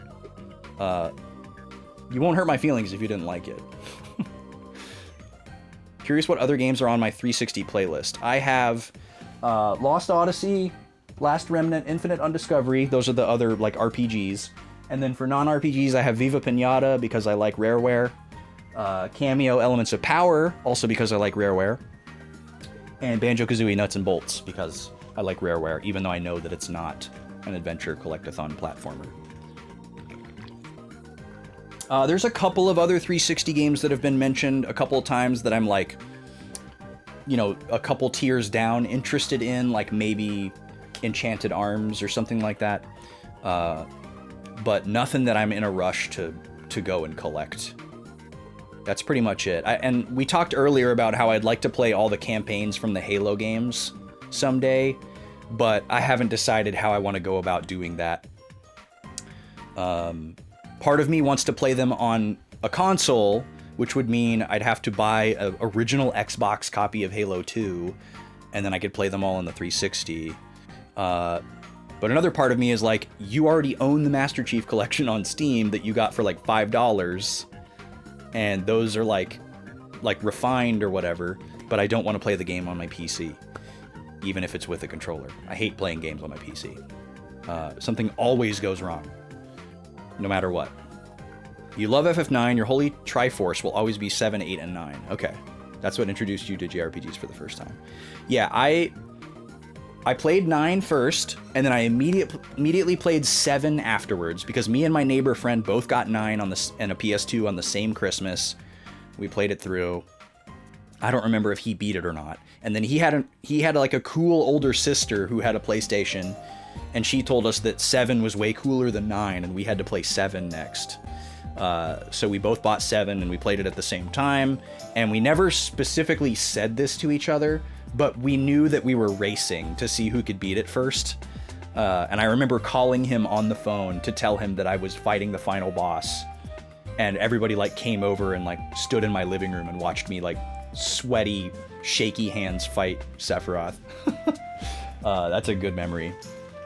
And then after 7, I like bought all the other ones, but I didn't beat any of the other ones for a long time. I just kind of like dabbled. Because we got a PS2 like a year after it was out. So 10 was already out. But we wanted to play 9 because it was the one that we got introduced to.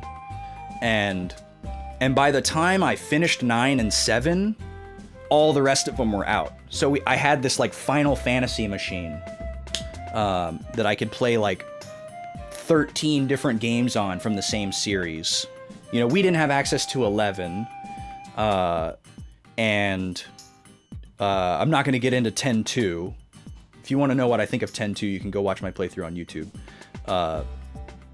And maybe someday I'll post. Maybe someday I'll have the courage to post my review. It's still not finished. But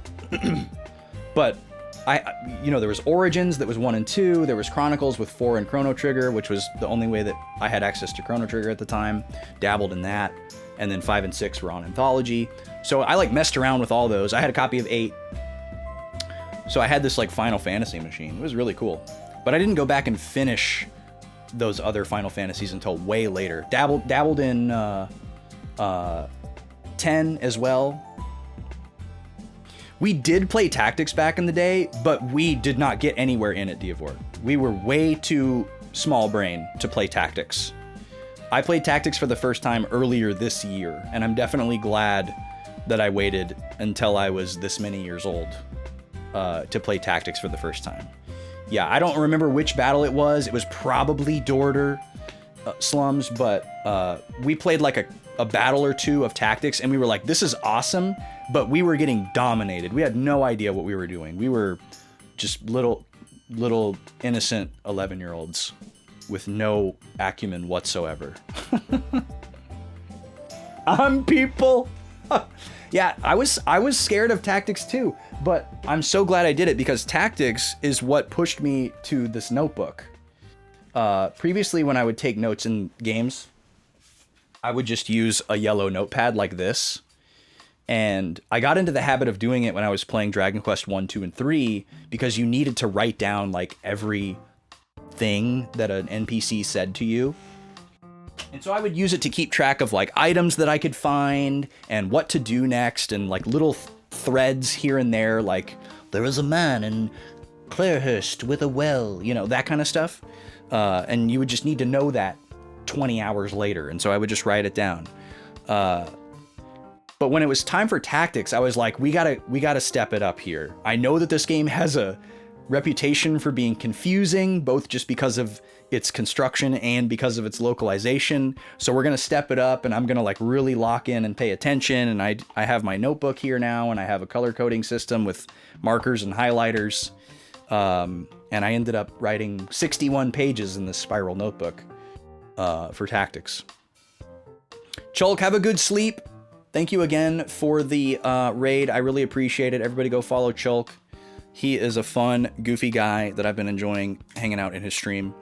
And I'm a sucker for people who let me backseat them on OOT tricks too, so he's really got his hooks in.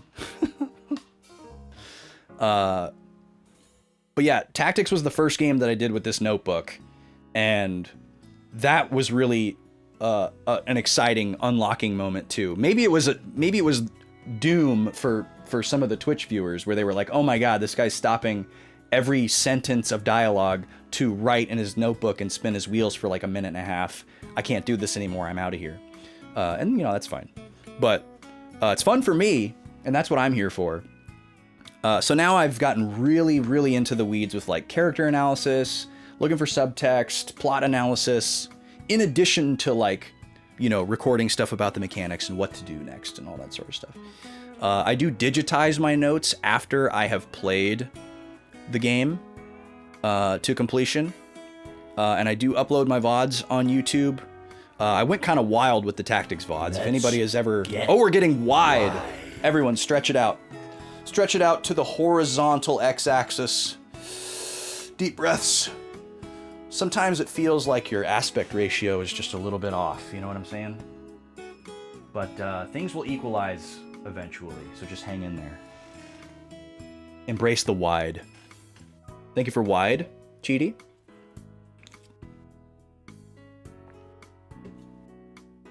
No one listened to me talk about Tactics difficulty? Or you will never play it? I really enjoyed the challenge level of Tactics when I played it earlier this year. I think the main thing that I was scared about was not the mechanics. The thing that I was scared about is being able to digest the text because of its reputation, both, you know, for like the roughness of the localization and just how it's constructed, because it's like extremely lore dense and there's a lot of subtext and all that kind of stuff. I wasn't really worried about my ability to just succeed mechanically. And that rang true. I you know, obviously there were points where I had to like study up and pivot and things like that, but I enjoyed all of that immensely. For me and my personal tastes, it was kind of like the perfect difficulty. Like it could have been a lot more cheap and annoying and punishing, and that would have turned me off for sure. I've played plenty of games that were too difficult. But yeah, I think the lore and the narrative challenged me just as much, if not more, than the mechanics. You could definitely choose one or the other when you play the game. But to get back to Blue Dragon, let's take a look at what's going on here. We just finished up a battle here, and we got whammoed with a with a tutorial screen here. And we were given 3 classes, or jobs, whatever you want to call them, at a specific moment earlier in the story. And now it looks like we're being given an option to unlock an additional one. And there's a big list here. So this is pretty wild. So we have Guardian, Monk, Assassin, Barrier Magic, Support Magic, and Generalist. So Generalist strikes me as like a freelancer from FF5 or FF3. Extra skill and accessory slots, very appealing.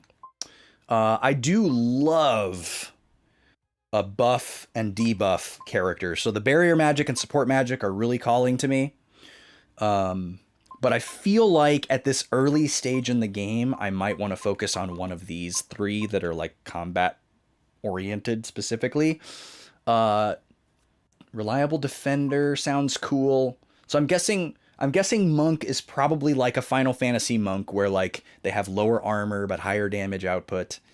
And Assassin, I'm not sure what to think about Assassin. It could be like Ninja, or it could be more of like a it could be more of like a Thief, where it's like low attack power, but maybe like other useful skills, maybe field skills. We know that field skills are a thing here.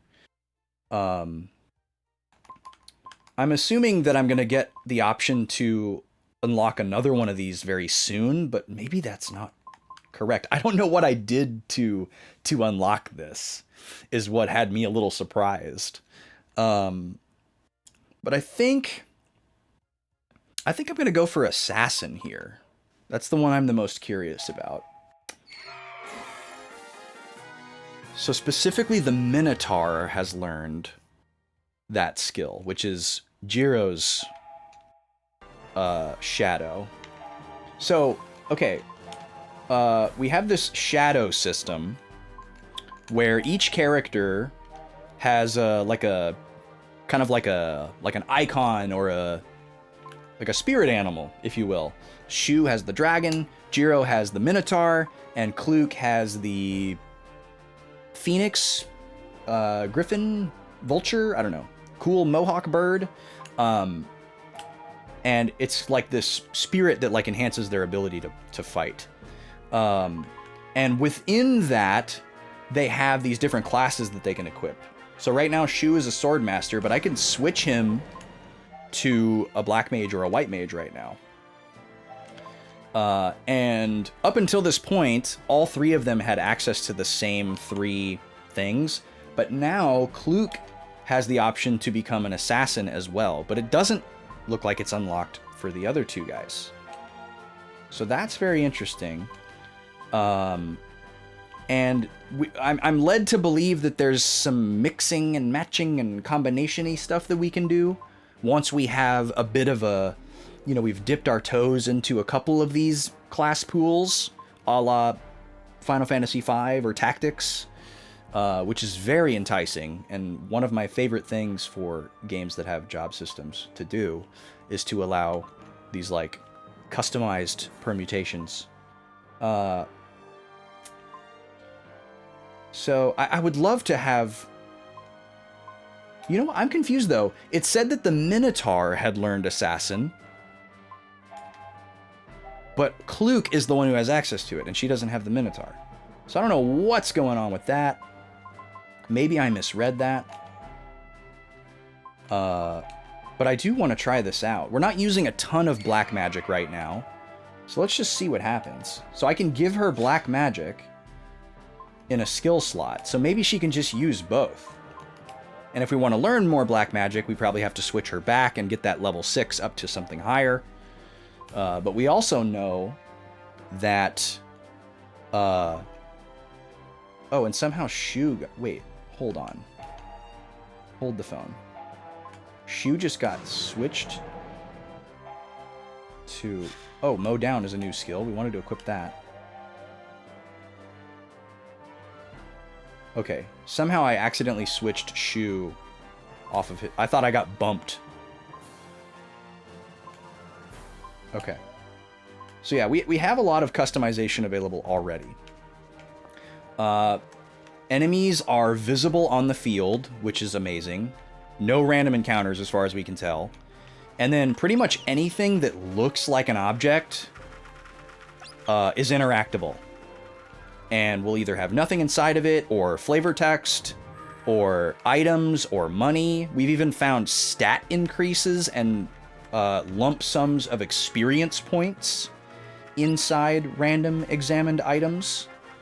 So this is very much a walk around and press A game, which I'm a big fan of. In addition to just straight up treasure chests.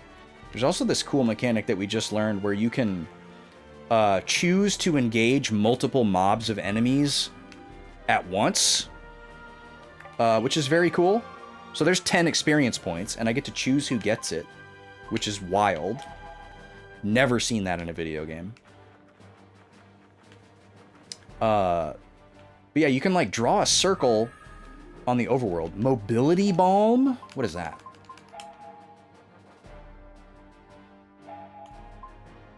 Cures Paralyze. Okay. So yeah, we can like draw this circle like this.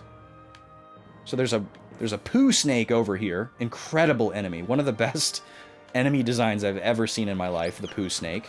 And then we have this fat rat. So if I can get them both inside the circle, I can choose to engage them at the same time. Or if I want to make sure they don't double up on me, I can make sure that I only target one of them at a time. Pretty cool. There's some rockin' battle music for you. Lighters up for Uematsu. What's your favorite Uematsu song? Or soundtrack, I should say. Song is too hard. Or maybe an easier question would be, what's an Uematsu soundtrack that you think people sleep on and need to pay more attention to?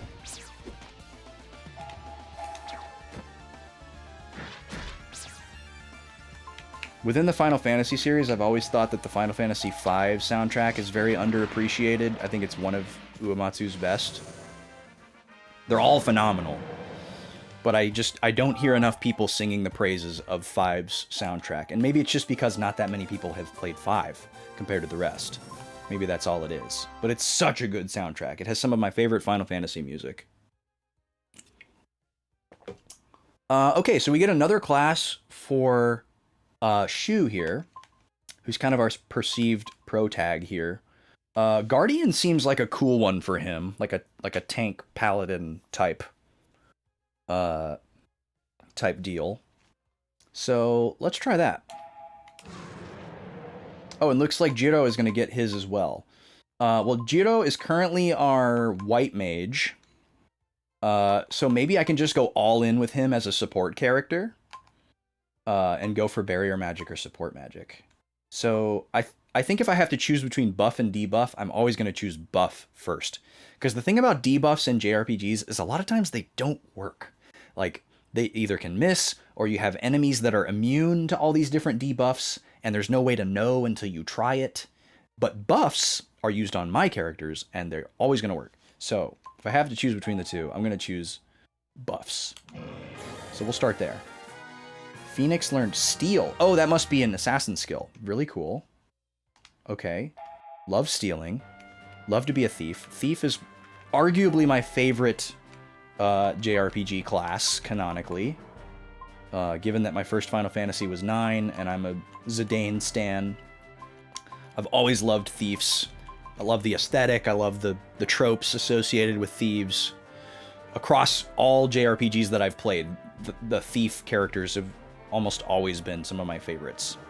Whether they're actually thief characters or they're like thief coded or they have thief-like skills, big fan. Jinzi, you agree with me about buff versus debuff? Thank you for your support. Thank you for buffing my my buff take. He didn't compose the entire 11 soundtrack, but the songs he did contribute were all bangers. Well, that's a good take, Cheaty. Yeah, I haven't really done like a critical listen to the Final Fantasy XI soundtrack, and I probably should do that at some point.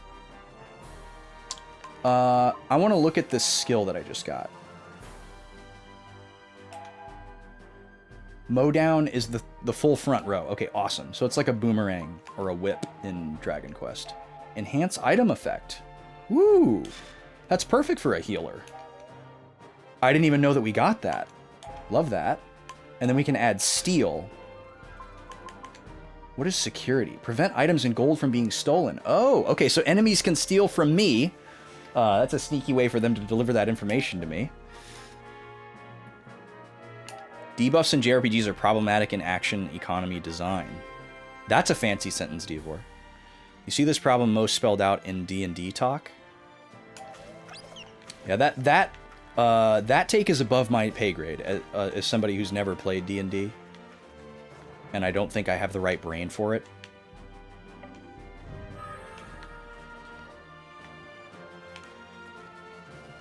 I'm not the type of person to be enticed by a sandbox, whether it's a physical sandbox or a mental sandbox.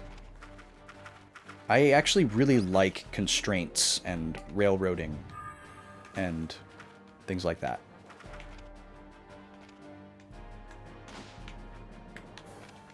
But if someone's like, you see a big orc, what you do? I'm like, well, what can I do? You telling me I can just make up stuff? How do I know what to do, you know?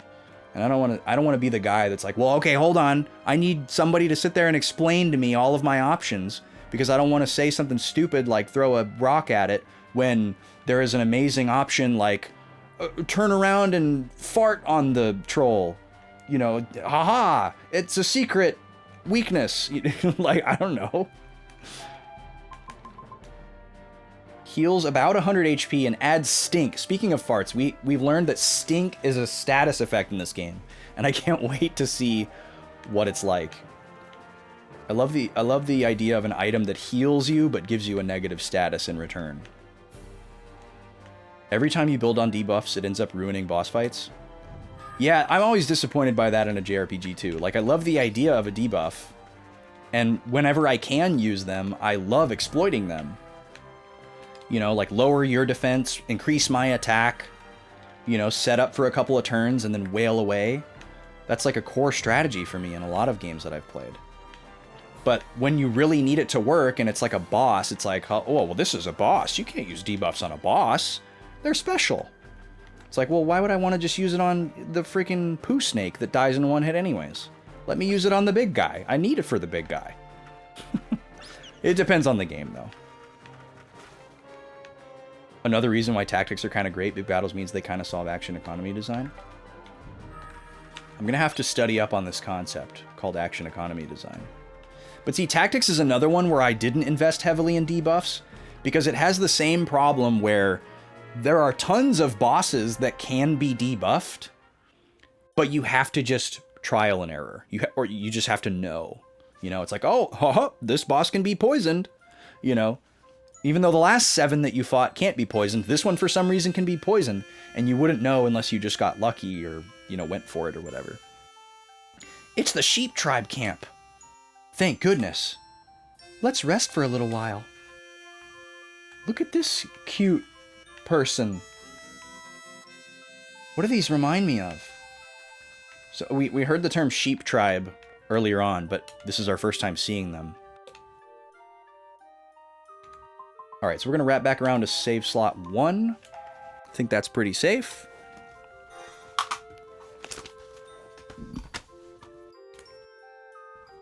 I always cascade my saves in case I run into trouble or some kind of soft lock or miss something or whatever. So this is the Sheep Tribe camp. It's a nice little song here, too. Sounds kind of like Fantasy Life music.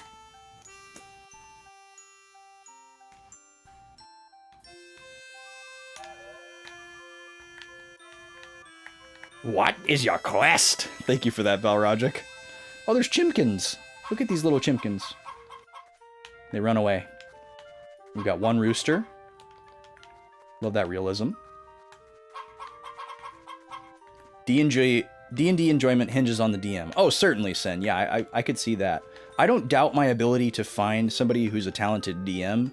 I more don't have faith in myself to enjoy the lack of constraints and tangibility of the mechanics of D&D. It's a me problem. It would every time be a me problem, not the people I'm playing with problem. You land stop on an enemy in tactics. Their team loses 1/6 of their actions. You land stop on Sephiroth. Their team loses 100% of their actions. Stop is problematic against a single boss for that reason. Okay, I see what you're saying. So it's just like, depending on the game and how it's structured, certain debuffs are just way too OP.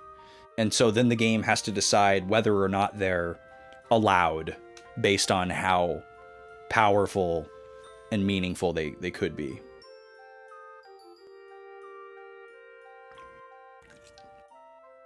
Sometimes there's a lot to say for people who just go along with the rest of the group, or the first one to pull their sword out and step in front of the enemy and leave scheming to the others. Yeah, I just, like, I am the annoying type of person where if I'm playing like a tabletop game or a video game, I want to know the most drilled down minutia of everything. And that's just not how D&D is supposed to be played. You know, like you would have to literally just play D&D for decades to build up that acumen. But I want to like walk in the front door with that. And it's like, well, no, that's not in the spirit of the game. And so I'm just like, okay, well then I don't want to play. You know, like that's not how my brain works with a game. Like I don't want to, like it's like that feeling where like you're playing a game with somebody and they're beating you at the game, and then you find out it's because they know about this mechanic that you didn't know about. You know, it's like, oh, well, yeah, I'm using my special move on you. It's like, oh, well, I didn't know there were special moves. You know, no wonder I'm losing every time. You know, that kind of thing. Like the guy who owns Smash Bros is better than all the friends that they play with and they always win. And it's like, oh, well, I didn't know there were A attacks and B attacks. How was I supposed to know that? You know, like, obviously that's a very like reductive example and not a great one-to-one correlation, but that kind of stuff I really, really don't like. And I feel like that's like directly in the spirit of D&D. It's like, well, you can't know all the mechanics. You can't know everything that you can do. And that's supposed to be like the free form nature of it is supposed to be enjoyable, but it's not for me. Garfishy, welcome in. Congrats on losing the game and making everyone else in chat lose the game. Also, congrats on sending everyone back to 2004. Welcome to the camp of the Sheep Tribe. Don't forget to use that save point, okay? All right. I heard you can also save from the main menu, too. How convenient. Okay, so you're a tutorial. Welcome to our camp. I love that they have human hands. They have their, like, sheep, their cute sheep heads that look like something from, like, out of Arthur.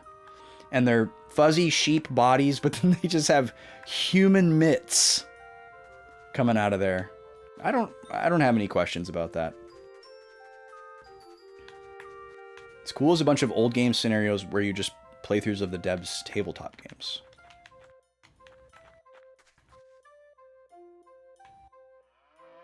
If you want to pick a TRPG that's very freeform, D&D is not always a great choice. Well, if there was something that was more freeform than D&D, I would be even more repelled. I would be exponentially more repelled. I need on-rails constraints and extremely tangible, boundaried mechanics in order to be excited and interested. I love that this cow is just labeled as cow. So what's up with this blue stuff? We haven't figured this out yet. We saw a thing on our collectible map about, like, barriers that could be removed. So I'm guessing there's probably, like, specific conditions or maybe a specific item used to get rid of those, and it's going to require special play or backtracking. Yeah, I think in general, tabletop RPGs are not for me. I love board games and tabletop games, but anything where it's just like you're sitting around a table with a bunch of people and like talking and there's all this like meta play, that's not for me. I don't like it. Knitting is the specialty of the sheep tribe. Wherever they go, they're knitting. Okay.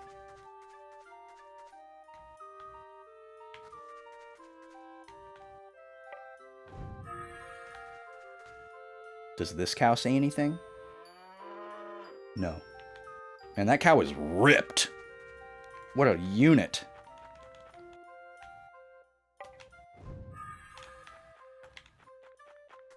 Can I walk up this? Oh, I can. You examined the cart. There is money everywhere. People need to hold on to their funds in this world. Just dimes all over the place. Ooh, we got a sapphire. So we found ruby, sapphire, emerald now. The darn sheep tribe, always darning things. Well played, Balrogic. Welcome. One night costs 18 gold. Do you want to stay? I think I'm good. Oh, we're in an ad. Okay, I'll be right back, folks. Thanks for being here. Free for all!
3, 2, 1, go!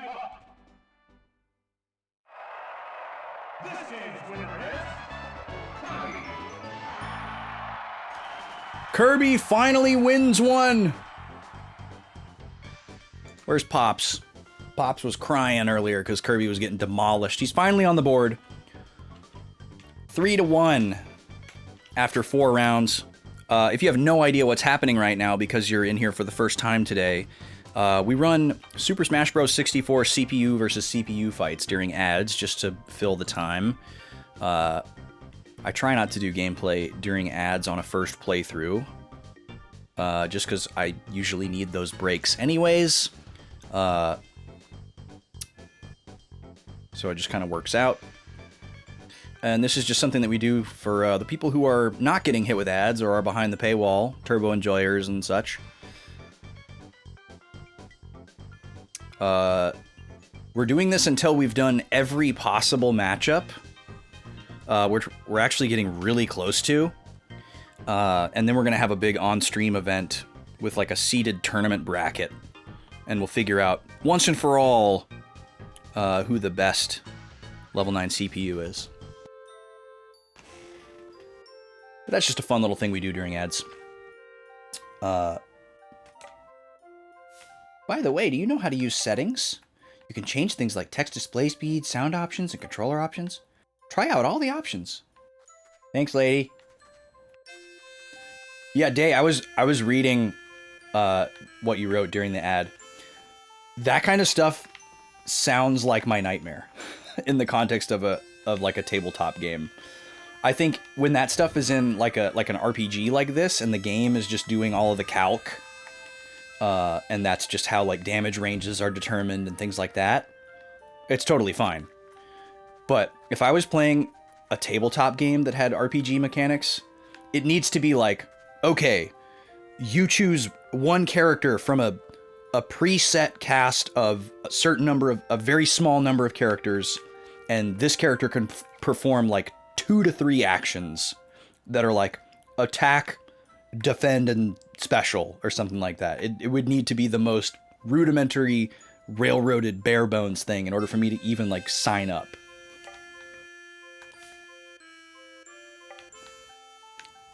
I like complex mechanics sometimes, but I usually strongly prefer simple mechanics. Especially when it's like simple mechanics that can be used to like add up to complex situations. I think that's my favorite. We have the ability to buy accessories now, which is huge. These are very strong, so I almost want to buy like a full set of these for each character. That seems like a really good idea, and it looks like we can afford that. So, let's see, where does it show?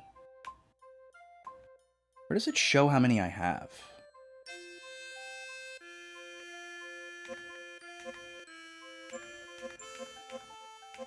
Doesn't really.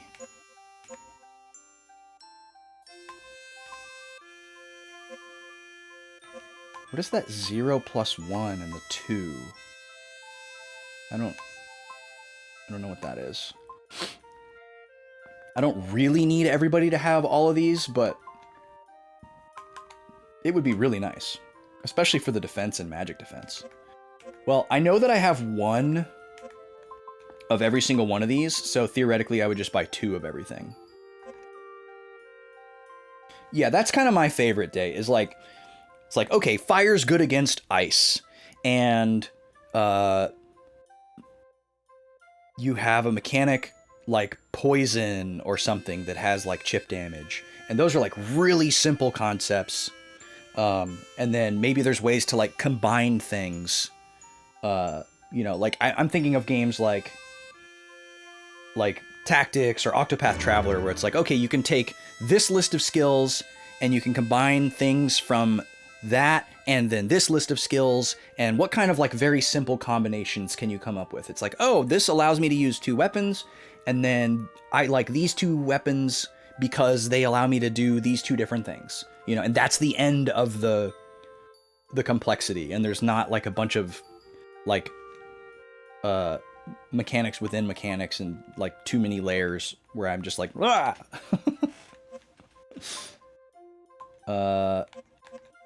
I like this the shop menu too, where I can just like make a list of a bunch of stuff.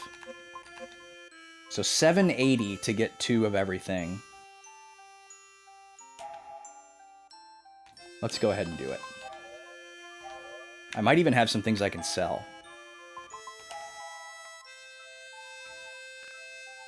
You like complex storytelling in RPGs, but complex mechanics have a way of taking over. Yeah, I agree, Balrogic. I'll take a complex story first. I mean, I guess it's case by case for sure. Like there's certain types of complex storytelling that I'm absolutely repelled by as well. Or a certain type of storytelling that might perceive itself or fancy itself complex, but it's more convoluted or nonsensical. Not naming any names. Not looking to start any fights tonight. But generally... Oh, we have a spell shop as well. I don't sell it in my store, but supposedly there's a creature compendium. If you use it when you're fighting, it provides you with useful information. I envy anyone who has it. Why don't you check your inventory? Alright, what do you got for spells? We have Flare, but Water, Slow, and Shield are available. Well, I just spent all my money on trinkets. What do I have to sell?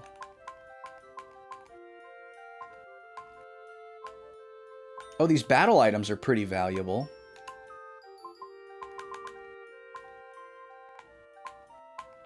But that's it. Oh, did I buy one too many stone rings? Did I have 2 stone rings? Oop, wrong button.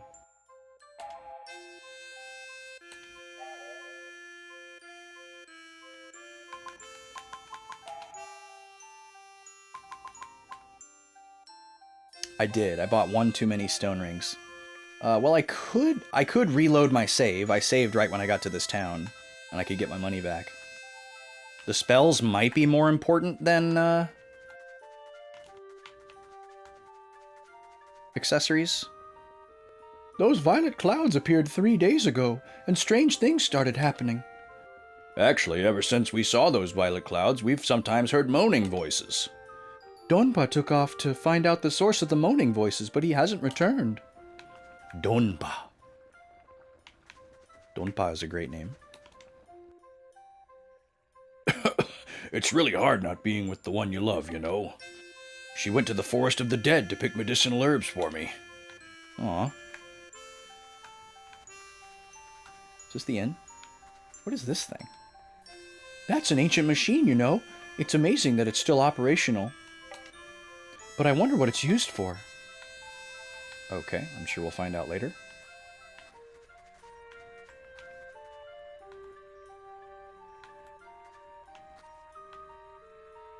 Yeah, that's more tapping into what I like, Divor. I spent too much this month. Guess it's time to spend my hard-earned money. Where did I put it? If I remember, there's a tree I pushed down outside of camp.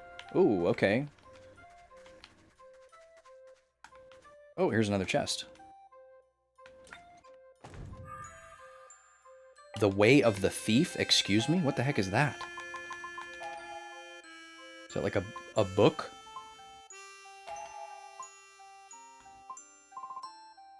Steals an item when you attack. What? It's a consumable item? Weird. That's so odd. That's what someone will say about our video game consoles someday? What, Space? That they're too complicated?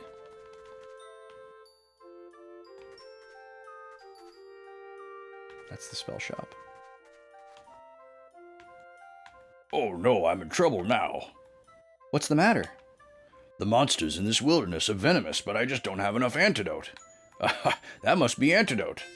Would you be able to give it to me? I'm not saying for free or anything. If you give me 1 antidote, I'll give you a better item in return. Would you give me one? Yeah, sure. I would have given it for nothing. This'll make my trip much safer. I'll give you this in return. I'm counting on you to find another antidote. Oh, okay. What are you going to give me this time? Another Phoenix Talon? You know there's a shop like 10 feet away from you that sells these, right? Okay, he just gives me a Phoenix Talon every time. Could you just use this to make infinite money? Maybe there's not an item shop. Maybe it's just accessories and spells.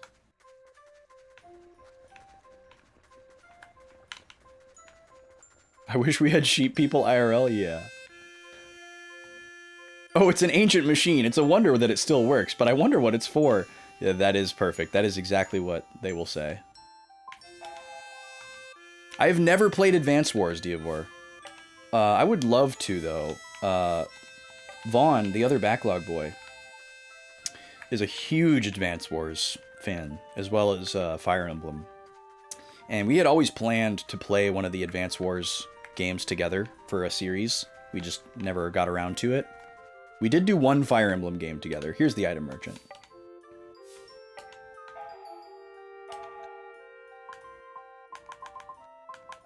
Oh, they actually don't sell antidotes here. Okay.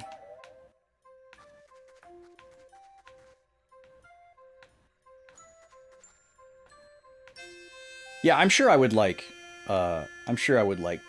Advance Wars. I do want to kind of go on a Fire Emblem journey at some point, too. Scattered across the world, the sheep tribes spend their lives traveling. Traveling around the world sounds kind of cool. You seem to be travelers as well. Tell our kind wherever you meet them. We're doing great. Never been better. Okay.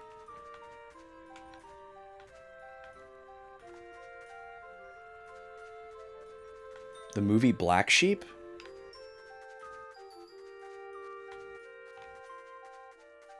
Wait, I've seen that movie. I've seen that movie a bunch of times.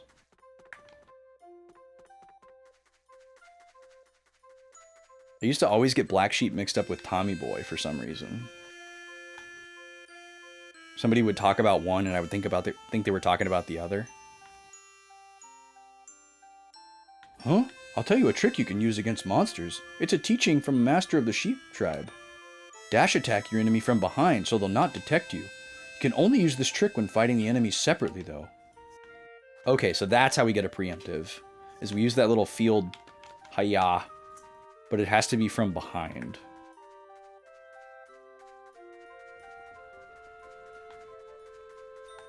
Tommy Boy is the one with Chris Farley and David Spade, where Chris Farley's character is kind of like a fail son of like a successful guy, and he's trying to like figure out what to do with his life.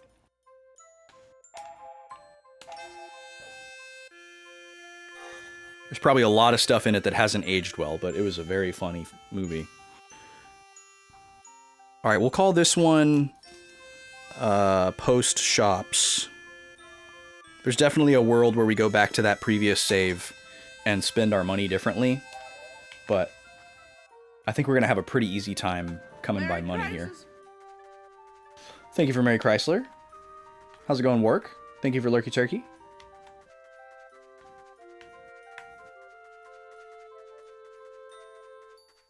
You're talking about a different Black Sheep. It's definitely not an Austin movie, but something you could confuse with Tommy Boy. Yeah. What? I'm confused. Hey you, hang on for a second. One of my buddies has disappeared. Tell him to come back if you see him out there. Okay. Yeah, good luck with shopping out there. It's a scary time for shoppers. Lot Wilderness? Is lot like a proper noun here? Oh, well, look at this. We have a mini-map. Whoa, what in the... That hole's huge. What's this hole doing here? It's pretty deep. I love being suspicious of a hole. Like, where did this come from? Haven't seen you around here before.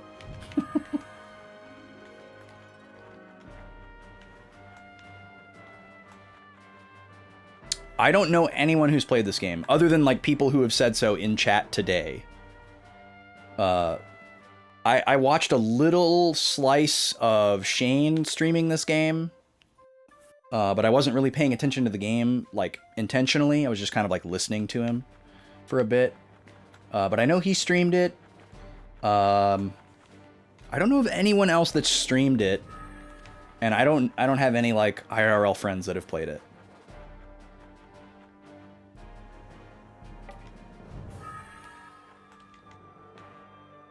So this is all fresh and new to me. The only thing that I knew walking into this game was that the characters had shadows, but I didn't know what it meant mechanically. And I knew, like, who made it. And that's it. Look at this guy. It's like the guy that spit in Newman's face. What are you called? Green Grunt. What a great name. Let's fight him.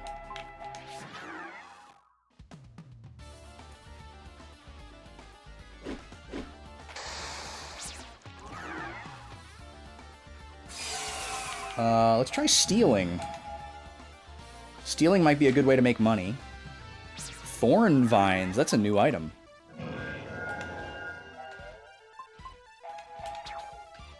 Wow. Okay, 14 damage is kind of a lot.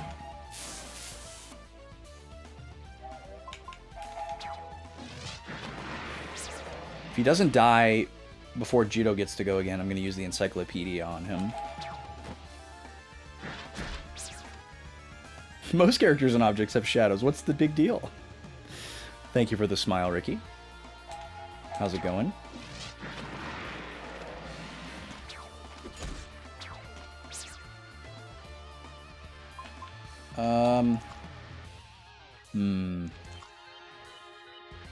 I really should probably heal here instead of...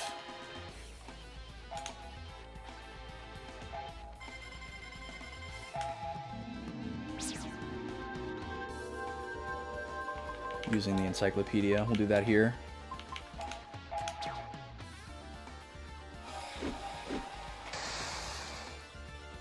Can suppress enemy skills when sword and magic join together.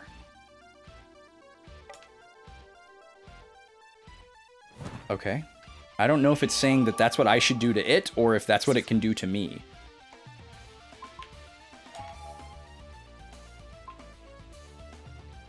Oh, we learned Flare Sword as well. Well, let's hit this thing with some Fire Sword. See what happens.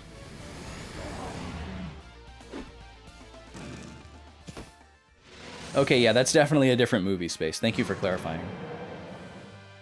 It's a dark day when you don't have a shadow. Balrogic's on fire today.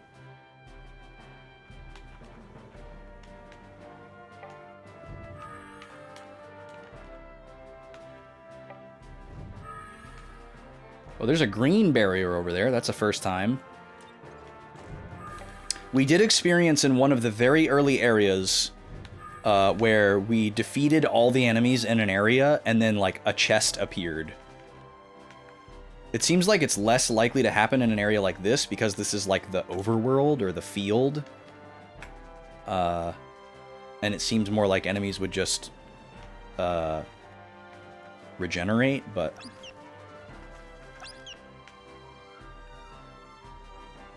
yeah, well, if it's a horror movie, I definitely have no interest in seeing it. I am a sniveling coward when it comes to horror movies. I can't even watch the trailers for horror movies. Kelolon powder. The heck? Like, I can watch the movie just fine, but then, like, the next week is just, like, ruined for me. Like, my mind goes wild. I can't, like, be alone or, like, you know, be in, like, dark or quiet places or whatever. Okay, so thorns are row damage. Got it. Yeah, the scary stuff doesn't happen to me during the movie. It's after, when my imagination starts running wild. Turns the target into a Kelolon. What the heck is that? No, I can't do horror games for the same reason. The scariest games I've ever played are not horror games. Can you push this rock over, please? Alright, fine. I'll fight this katydid. Raisins? You ate some raisins, Ricky? Let's see, can I... I'm gonna try this wind AoE. Oh, I went too far. I think we talked about this before, Space. I'm pretty sure the scariest video game I've ever played is probably The Last of Us, which is not a horror game. But that's like the most, like jump scared and like startled and like on edge that I've been playing a video game. Luigi's Mansion, get out of here. No, Luigi's Mansion's fine. I can hang with Luigi's Mansion. I didn't have any after effects from Luigi's Mansion. I love Luigi's Mansion. Especially Luigi's Mansion 3. Luigi's Mansion 3 is an incredible video game. Oh yeah, I could not do that at all, Halo Killer. The ocean is one of my biggest IRL fears. Oh, I did get it. Okay. So maybe it just is if you go past that point, it does the charge thing? I don't know. It seems like it has to be in that little sweet spot. There we go. You would say The Last of Us is a horror game? Okay. I'm sure a lot of people would argue that it isn't.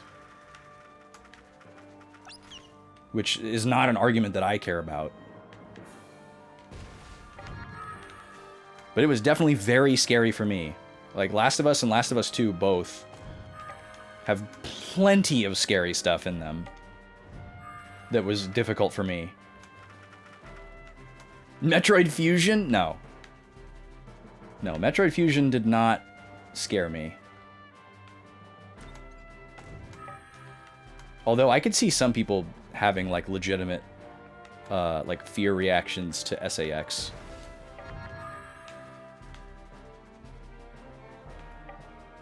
Yeah, there's no way I could play Subnautica. Not even for, like, 1 minute. Nope. 1000% nope on that. Alright, what's going on with this? With this guy here?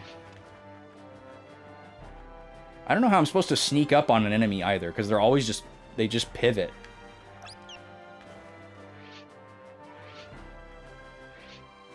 I couldn't even play like a diving game that's not supposed to be scary. Just a game that like puts me in the ocean in like a 3D space and my field of view is limited. That would scare me. Even if it was supposed to be like a peaceful like exploration game. Could not do it. I don't think Echo the Dolphin would scare me. Just because it's like so like rudimentary graphically and 2D. It does have like a very foreboding atmosphere though, which is pretty cool.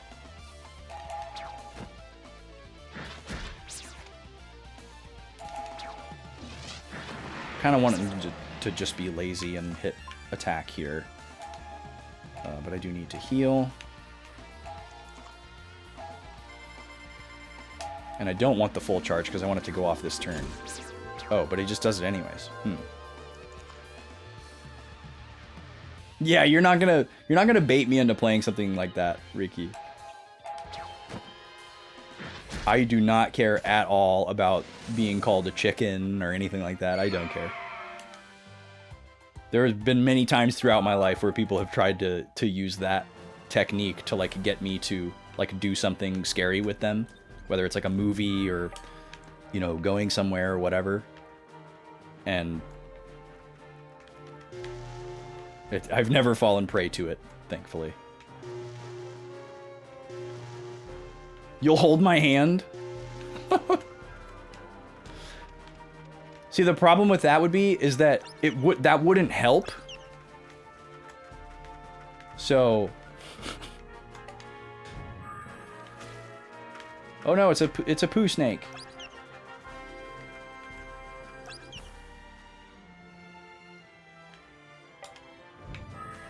Yeah, just holding hands on main like that. Wow. So brave. Surprised that didn't trigger auto mod for sexual content. You get more nervous of the ocean as you get older. Yeah, I do not want to go in the ocean. Jaws pretty much single-handedly ruined the ocean for me. That's like the exact light switch moment.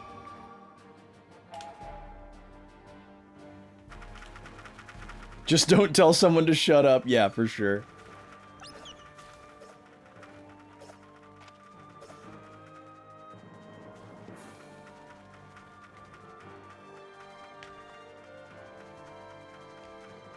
You're in your 30s. I'm not allowed to see that.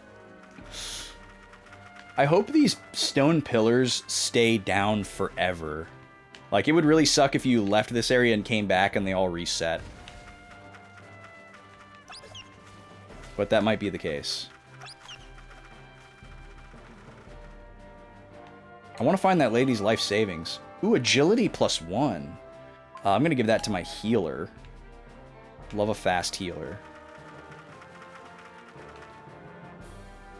The ocean's 20 minutes away from you by bike. That's nice. I like looking at the ocean. Perceiving the ocean is wonderful. I don't get scared looking at the ocean. I just very much get this feeling of like, that is someone else's domain and I do not belong there. And I have no desire to encroach on their domain. By the same token, I would not like for, you know, sharks to come on land or, you know, jellyfish or any other nightmare creature that lives in the depths to come into my domain. Oh yeah, I'll swim in a pool, no problem. I like the water. Being in the water is no big deal.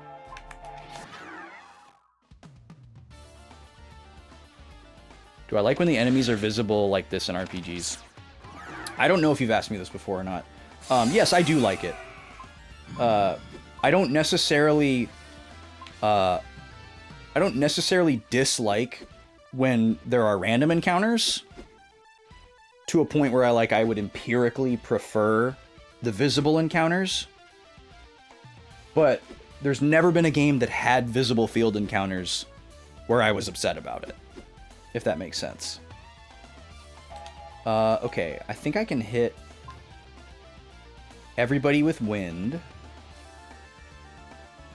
But my health is low. I don't want to die. So maybe I'll just item heal here.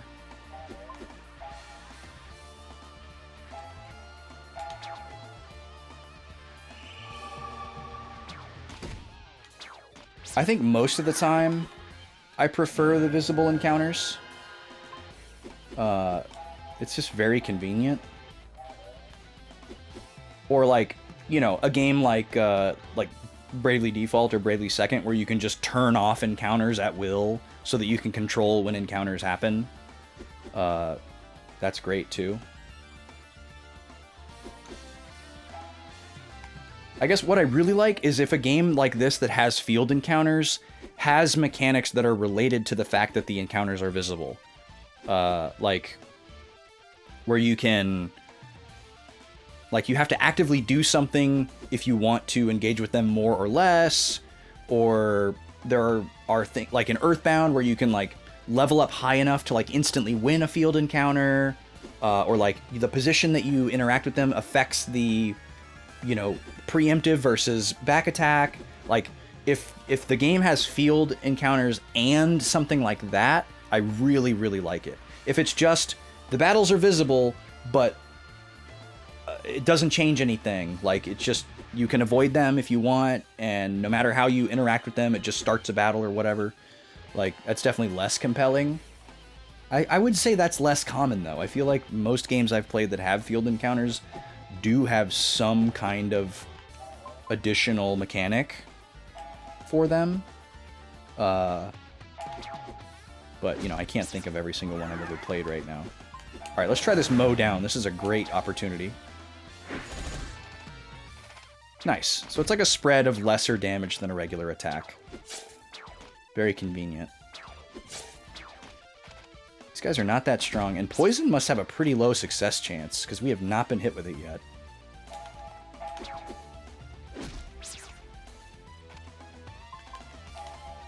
Okay, now let's do a wind spell.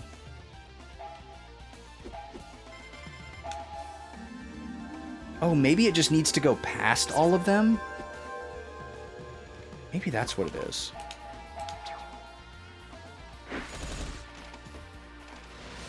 That's one down! Ah, there's poison. Finally happened.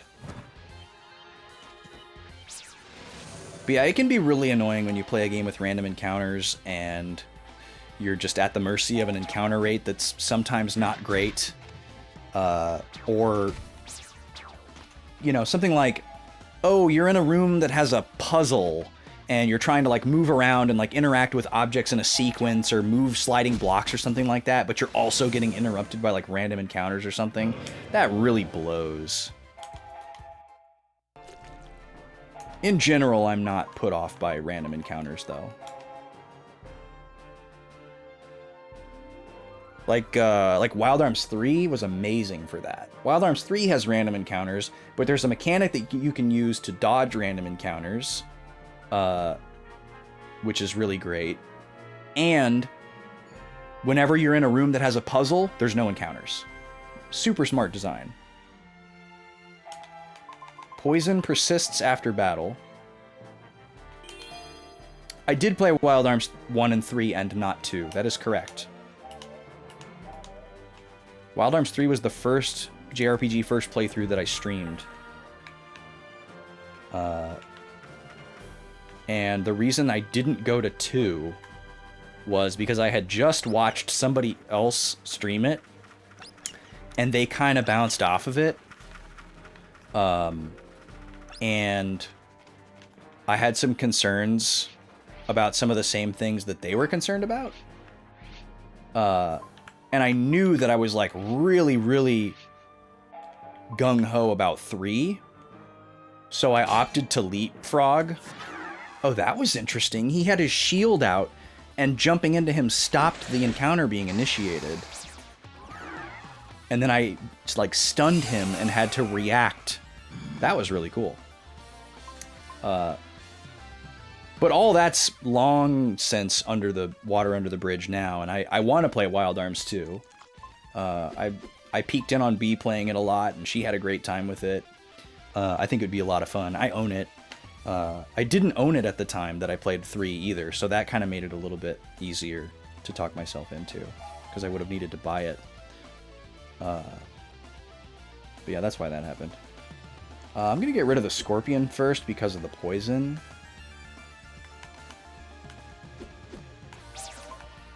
Let's do fire instead. Ah, dang it.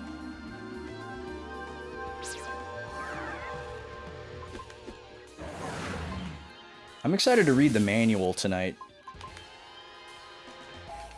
I feel like there's going to be some good tidbits in there.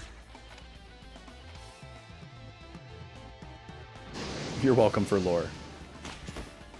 Whew! That was a lot of damage. Okay, bugs might be weak against fire.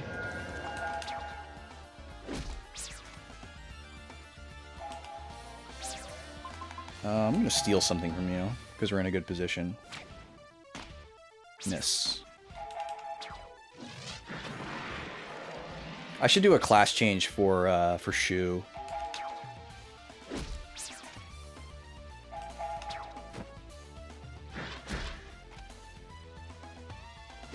Oh, he's doing a special. Okay, 16. That's kind of a lot, but not too scary. Yeah, I haven't added Wild Arms 2 to a poll because it hasn't like really called to me, but if somebody wanted to add it with channel points, they certainly could. It's up for grabs.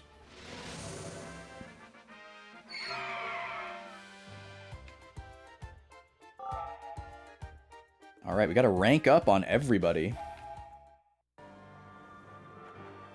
That also answers the question about 6 being the highest rank. We now know that 7 is the highest. You can't believe I rated Frog Fractions 5 out of 5? That is an amazing game.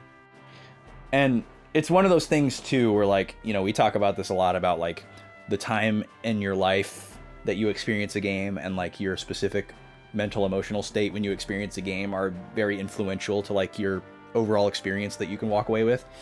And it was one of those things where just, I had no idea what I was getting into. Completely took me by surprise. And it was just such a beautiful moment. And just, like, it came at a great time. You know, just like a dark, late night, sleepily on my laptop, you know, in some, like, college apartment or whatever. And I just adore it. I think it's great. And I think the idea of someone else having that same experience is very, you know, romanticized in my brain. But it's not necessarily guaranteed to happen. It was unfortunate, certainly, what your experience ended up being because of the like visual effect of that one part. That was too bad. But it's all good. What was I? Oh, I was coming in here to heal. It's interesting how there's this like heal specific command. Especially for like a free game on Steam, too.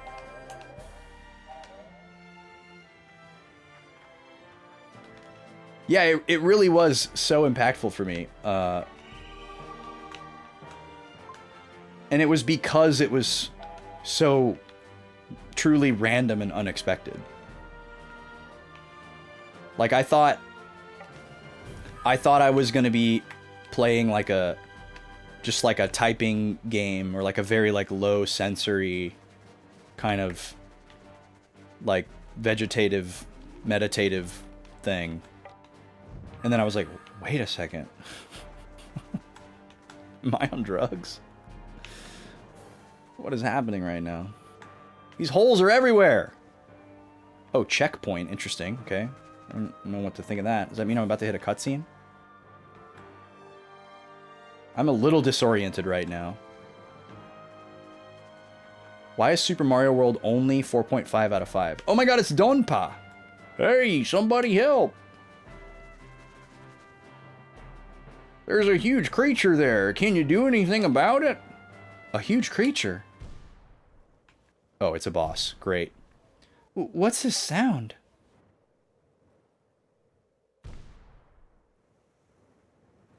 Oh god, this thing is really ugly and mean looking.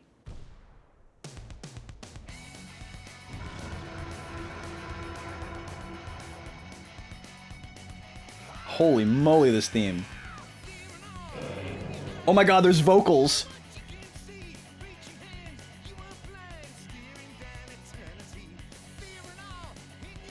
English lyrics.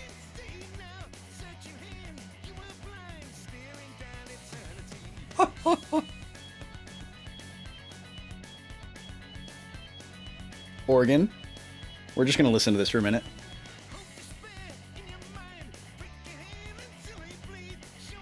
It's very Iron Maiden.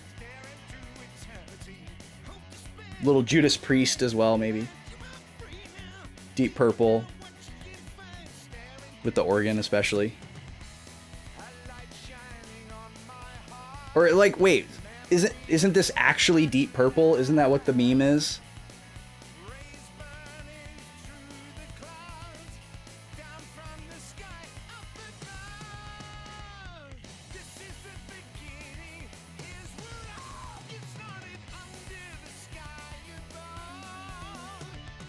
That vibrato. Why is Super Mario World only a 4.5 out of 5? So what Jackie really means is, why isn't Super Mario World a 5 out of 5? Pedal tones. Oh, 30-second notes.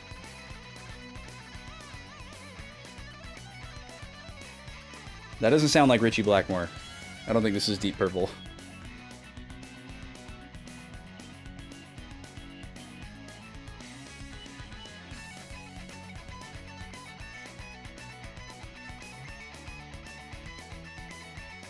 Oh, you also gave it a 4.5. Interesting.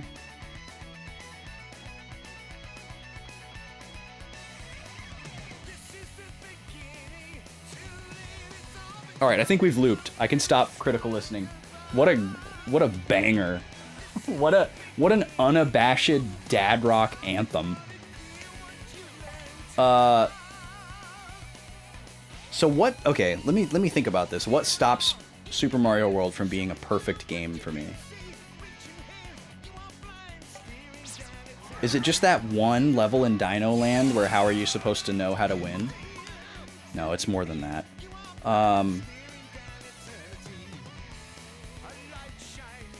I don't know. It's just, I mean, it's, I freaking love Super Mario World. It's phenomenal. I can't really think of anything bad to say about it at this particular moment in time.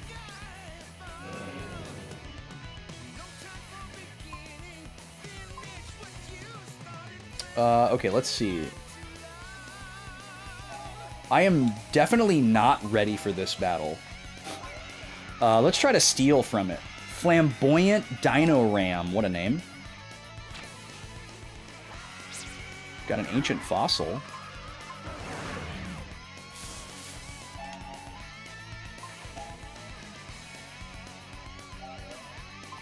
I'm going to use the creature compendium on it.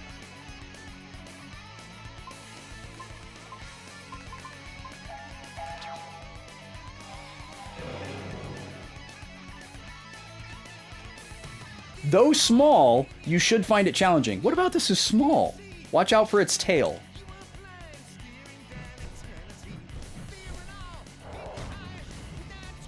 $25 damage, okay. I might move Kluk to the back row as well.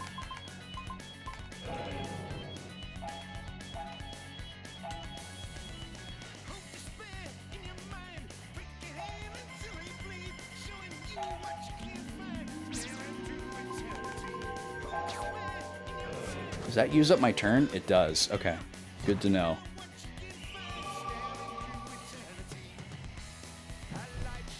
Trample. Is this an AoE? Oh no, that's the same attack. Did you know you have played a lot of games? Yes. That I am aware of. My brain doesn't always work in the moment, but that is not lost on me. I don't think this guy is going to be weak against fire or wind. But it might do more damage than my regular attack.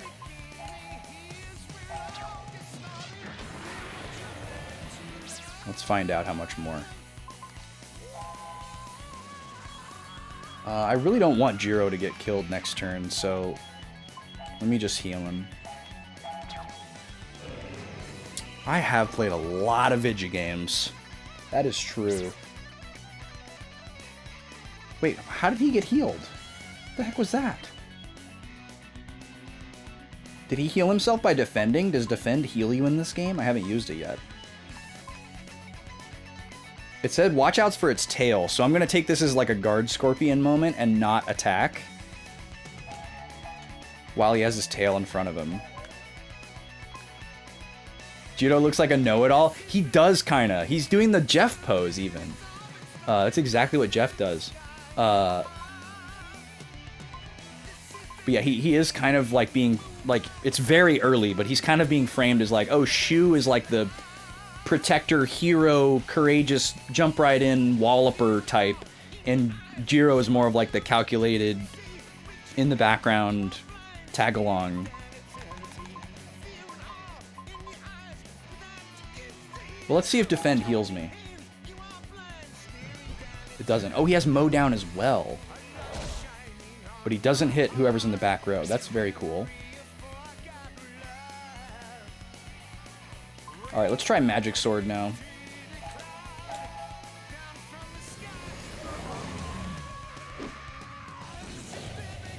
It does less than my regular attack. Okay.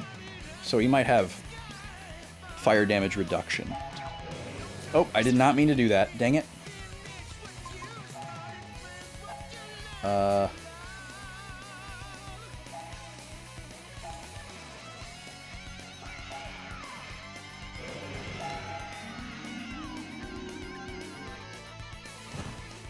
Oh, this went off right away. Interesting. I gotta figure out how that charge mechanic works. I wonder if I'm gonna eventually get a way to figure out how much health the enemy has. Striking its body doesn't seem to do much damage. Can I attack something else? There's only one target. I agree. Alright, let's try wind, I guess.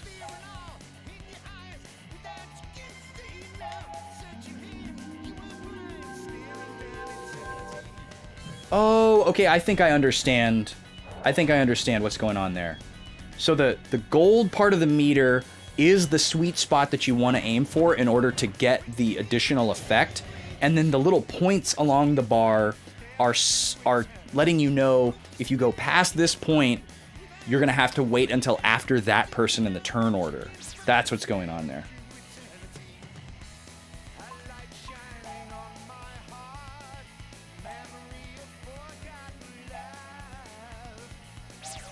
I'm gonna wait to heal. So we're supposed to be trying to attack the head. For some reason we're perceiving that as the weak point, but... Hey, wait, what about zapping its spell with a head with a spell? I see. We just had to get to like a certain part of the battle.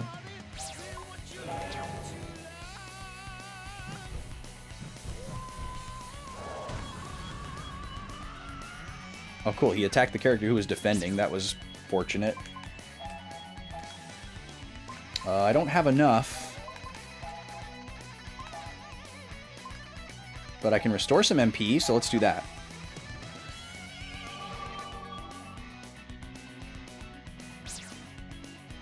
FF12 is only 4 stars. You're going to take it off your backlog. That's wild. Jackie looking for any reason not to play FF12. Let's defend.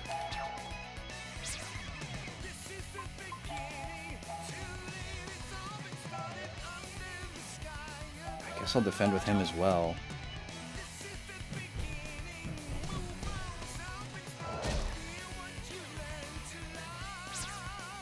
Yeah, I think there's just a couple of levels in Super Mario World that are a little bit pesky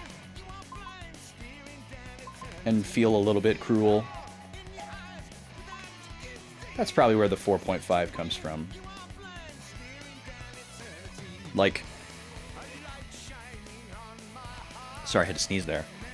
Like, there's a couple of things that would, like, stop me on a casual replay where I'm just like, ah, this one? And I might want to just, like, fly over the whole thing. Oh yeah, Super Mario World was extremely experimental at the time, 100%, yeah.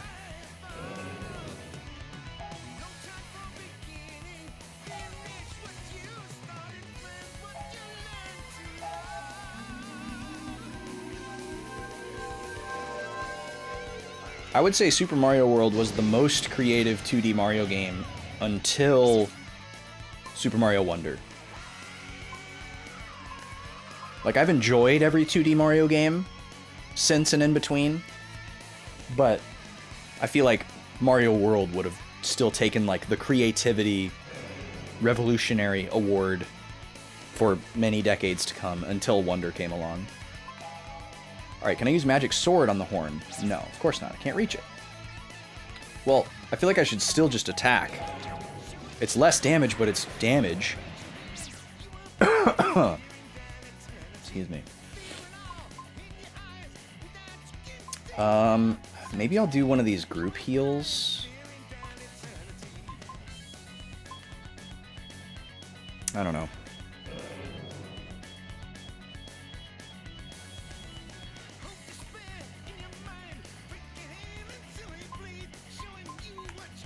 I feel like if I replayed FF12, it might get a higher rating as well. I would definitely understand it better. It would be such a good, like, this style of notes-taking game. It would take a billion years to do, though. So it just lives in the doomed pile of games that I'd like to replay. I don't know what I just did. I just got my buttons mixed up and did a weird action.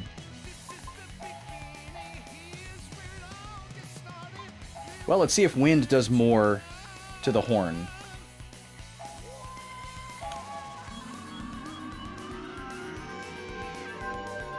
Lives in the doomed pile of games that I'd love to replay but can't justify the time for. The whole Final Fantasy series is in there. What is the status that's on Jiro? It's not poison. It must be some kind of, like, buff.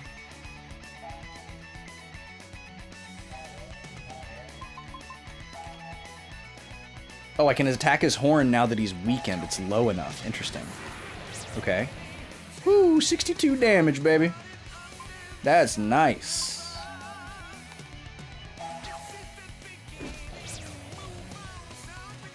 I like bosses where...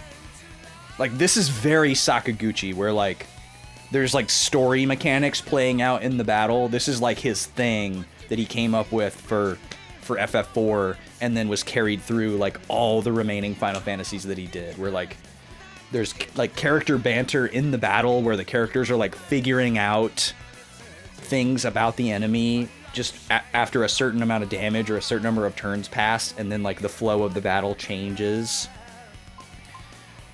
So it's cool to see him kind of, like, shining through in some of these mechanics.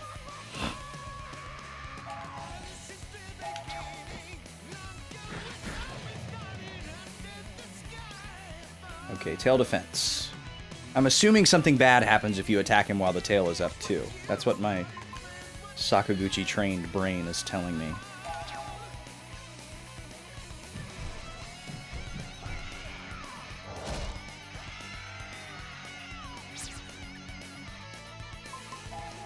Alright, wind did more, so we're going to do wind.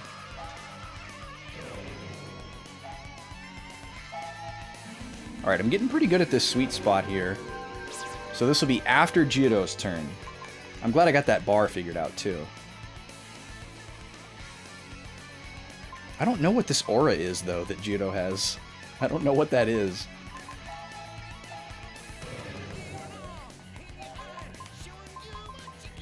Interesting that flee is an option. I'm assuming that I can't, but maybe I can. Maybe this game is like Chrono Cross, and you can run away from every fight.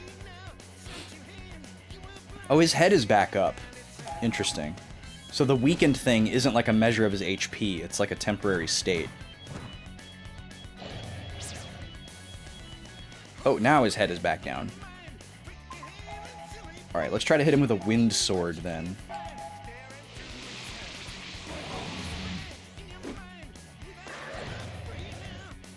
This is about the same as a regular attack. A little bit less, actually. Alright, this thing needs to die soon.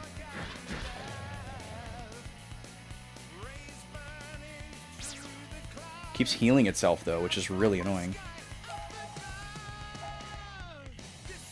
I wish I had an AoE heal. I know it's a little early game for that. I'm spoiled. I have an item that's an AoE heal, which I guess I could use, but I only have 3 of them.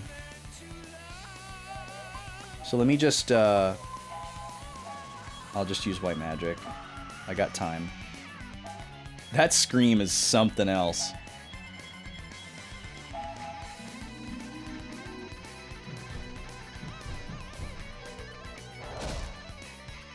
Ooh, cutting it a little close with Shu here. Well, and Judo's health is too low as well. So let me hit him with an item.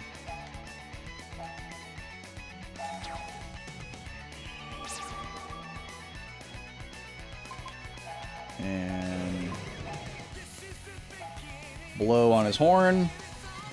I think I got it. You spoony bard.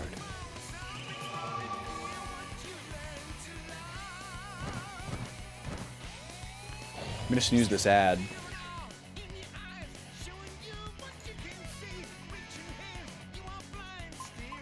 I need to get done with this fight because I need to end. Alright, regular attack has done the most damage. Oh, I think we got him.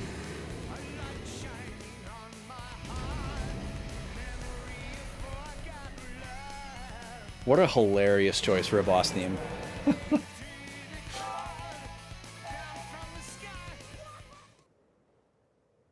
Wow, you guys are pretty good. I was gonna help you out, though, if you got in a tight spot. Are you hurt? Everyone back at the Sheep Tribe camp is worried.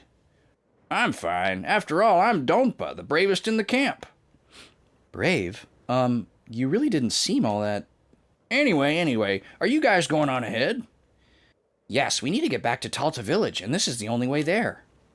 Oh, I see. Well, I want to thank you. Please take this. Ooh, a shadow crystal. What does that do? Okay, then. I'm going back to my camp. See you guys later. Bye, Donpa. Alright, and there's a save point right here. Excellent. This is where we will be stopping for the day. Slot number 3.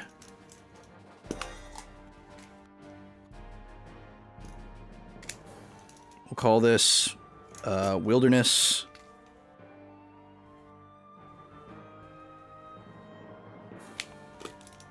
Post-boss. All right, so I'll be back tomorrow, same time, with more of this, 3 p.m. U.S. Central, if you want to come hang out. And I'll be playing this every Thursday and Friday until I beat it, except for next week because of the holiday. Next week, I am only streaming Tuesday. I will not be streaming Thursday, Friday next week. But after that, normal schedule will resume. I think I forgot to mention it earlier, but I'm currently playing Paper Mario The Origami King on Tuesdays, which is pretty much an RPG, basically an RPG. Arguably yes, arguably no. I usually do non-RPGs in my Tuesday slot, but I kind of snuck that one in as a exception. And that's been really, really fun, very hilarious, super well written, cool mechanics, beautiful to look at graphically. Been enjoying that one a lot. We're pretty well stuck in to that one. But no streams Thursday, Friday next week. We're very close to a sub goal, so you can expect a Sunday sub goal bonus stream with the lady and I in the near future. Maybe we'll hit it next week and we can do it that first week of streams after the new year. We're currently working our way through Grim Fandango. That's also a first playthrough. That one's been really fun, but also really tough and obtuse. So we've had to look up a lot of stuff, but it's a great vibe. We have a good time. The future CC's Pizza Fund. Foe, I'm still mad about it. Thank you for the sub, though. Future CC's Pizza Fund. Thank you very much. Since I'm ending stream, I'm not going to spin the wheel right now. But I'm happy to bank it for you for the top of the stream tomorrow. Whether you're here or not, I guess. So we'll do that. That gets us even closer. Thank you for that, Foe. Now we're only one away, I believe. So that's exciting. But yeah, more Blue Dragon tomorrow on my new Xbox 360. That's so wild. Y'all don't know what I went through to get this controller cleaned. I'm glad it's working properly. We were having some issues with the battery terminals at the beginning of the stream, but I think I got it solved. I might do a little bit more tweaking. But that thing was nasty. That thing was really nasty. That was the nastiest controller I've ever put my hands on. I put gloves on. I took it apart. I cleaned every single tiny little component by hand and put it back together. It was very gross, but it was also very satisfying. No, the battery terminals were actually not in that rough a shape. It was just filthy. Like, it was, like, I don't want to say Xbox people, but Xbox people. Like, it's really hard to find Xbox games complete in box that are in good condition. They're always all beat up and they smell like cigarettes. I don't know. There's some truth to the stereotype for when it comes to 360 people. I've heard it corroborated by many. I didn't want to fully believe in it until I experienced it firsthand. The system was in very good condition, and that's why I bought it. The controller was questionable in the photos, and it was definitely much worse than the photos depicted once I got it. But it's immaculate now. It is gorgeous. I would lick this controller if you paid me. But it was not pretty when it got to me. It's for some reason it's really hard to find 360 stuff in good condition. People were just really rough on it for some reason. Anyways, we need to find someone to raid and get the heck out of here. And hopefully we'll see you tomorrow or Tuesday or sometime in the future, or in your chat perhaps. We had a lot of streamers hanging out today.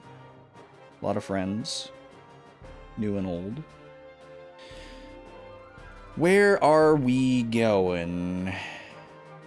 A lot of cool people online, actually.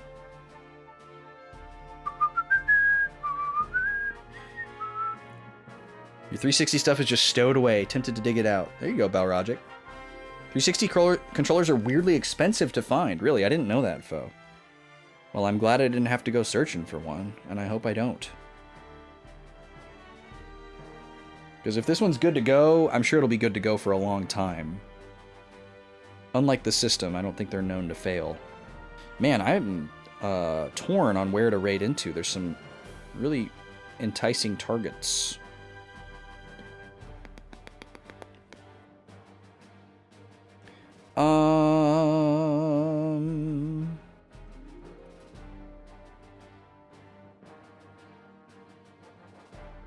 Well, I'm not going to be able to stick around for very long, so I should raid someone who will understand that. Let's raid Deej. I don't get to raid Deej very often. She was hanging out here earlier. Deej is very cool. I have met Deej in real life. Deej is also a musician. Deej is in TCGSO, which is the Twin Cities Gamer Symphony Orchestra, which is part of the same parent organization as VGMCon, the convention that I'm the music director for. And she's playing King's Quest VII, which is such a funny, goofy, legally distinct, not Disney game. That's really fun to watch. Let's hit that raid button, kick in the music. Hope y'all can stick around for the raid and join us over there. Would be greatly appreciated. Appreciate everybody hanging out today. The regulars, the raiders, the lurkers. Love all y'all. I'm excited for more Blue Dragon tomorrow. This game is cool. This game got off to a great start, narratively and mechanically. I'm all in so far. Very, very promising start. I'm feeling happy. Wasn't sure what to expect. We were a blank slate coming in today. So, we got another full day tomorrow. Mario on Tuesday. No Blue Dragon next week, but normal schedule after the holiday. And point and click coming very soon as well. Bye, Warwick. Thank you for hanging out with us today. And that goes for all of you. Be good, stay well, and we'll see you over in Deej's stream. Bye-bye.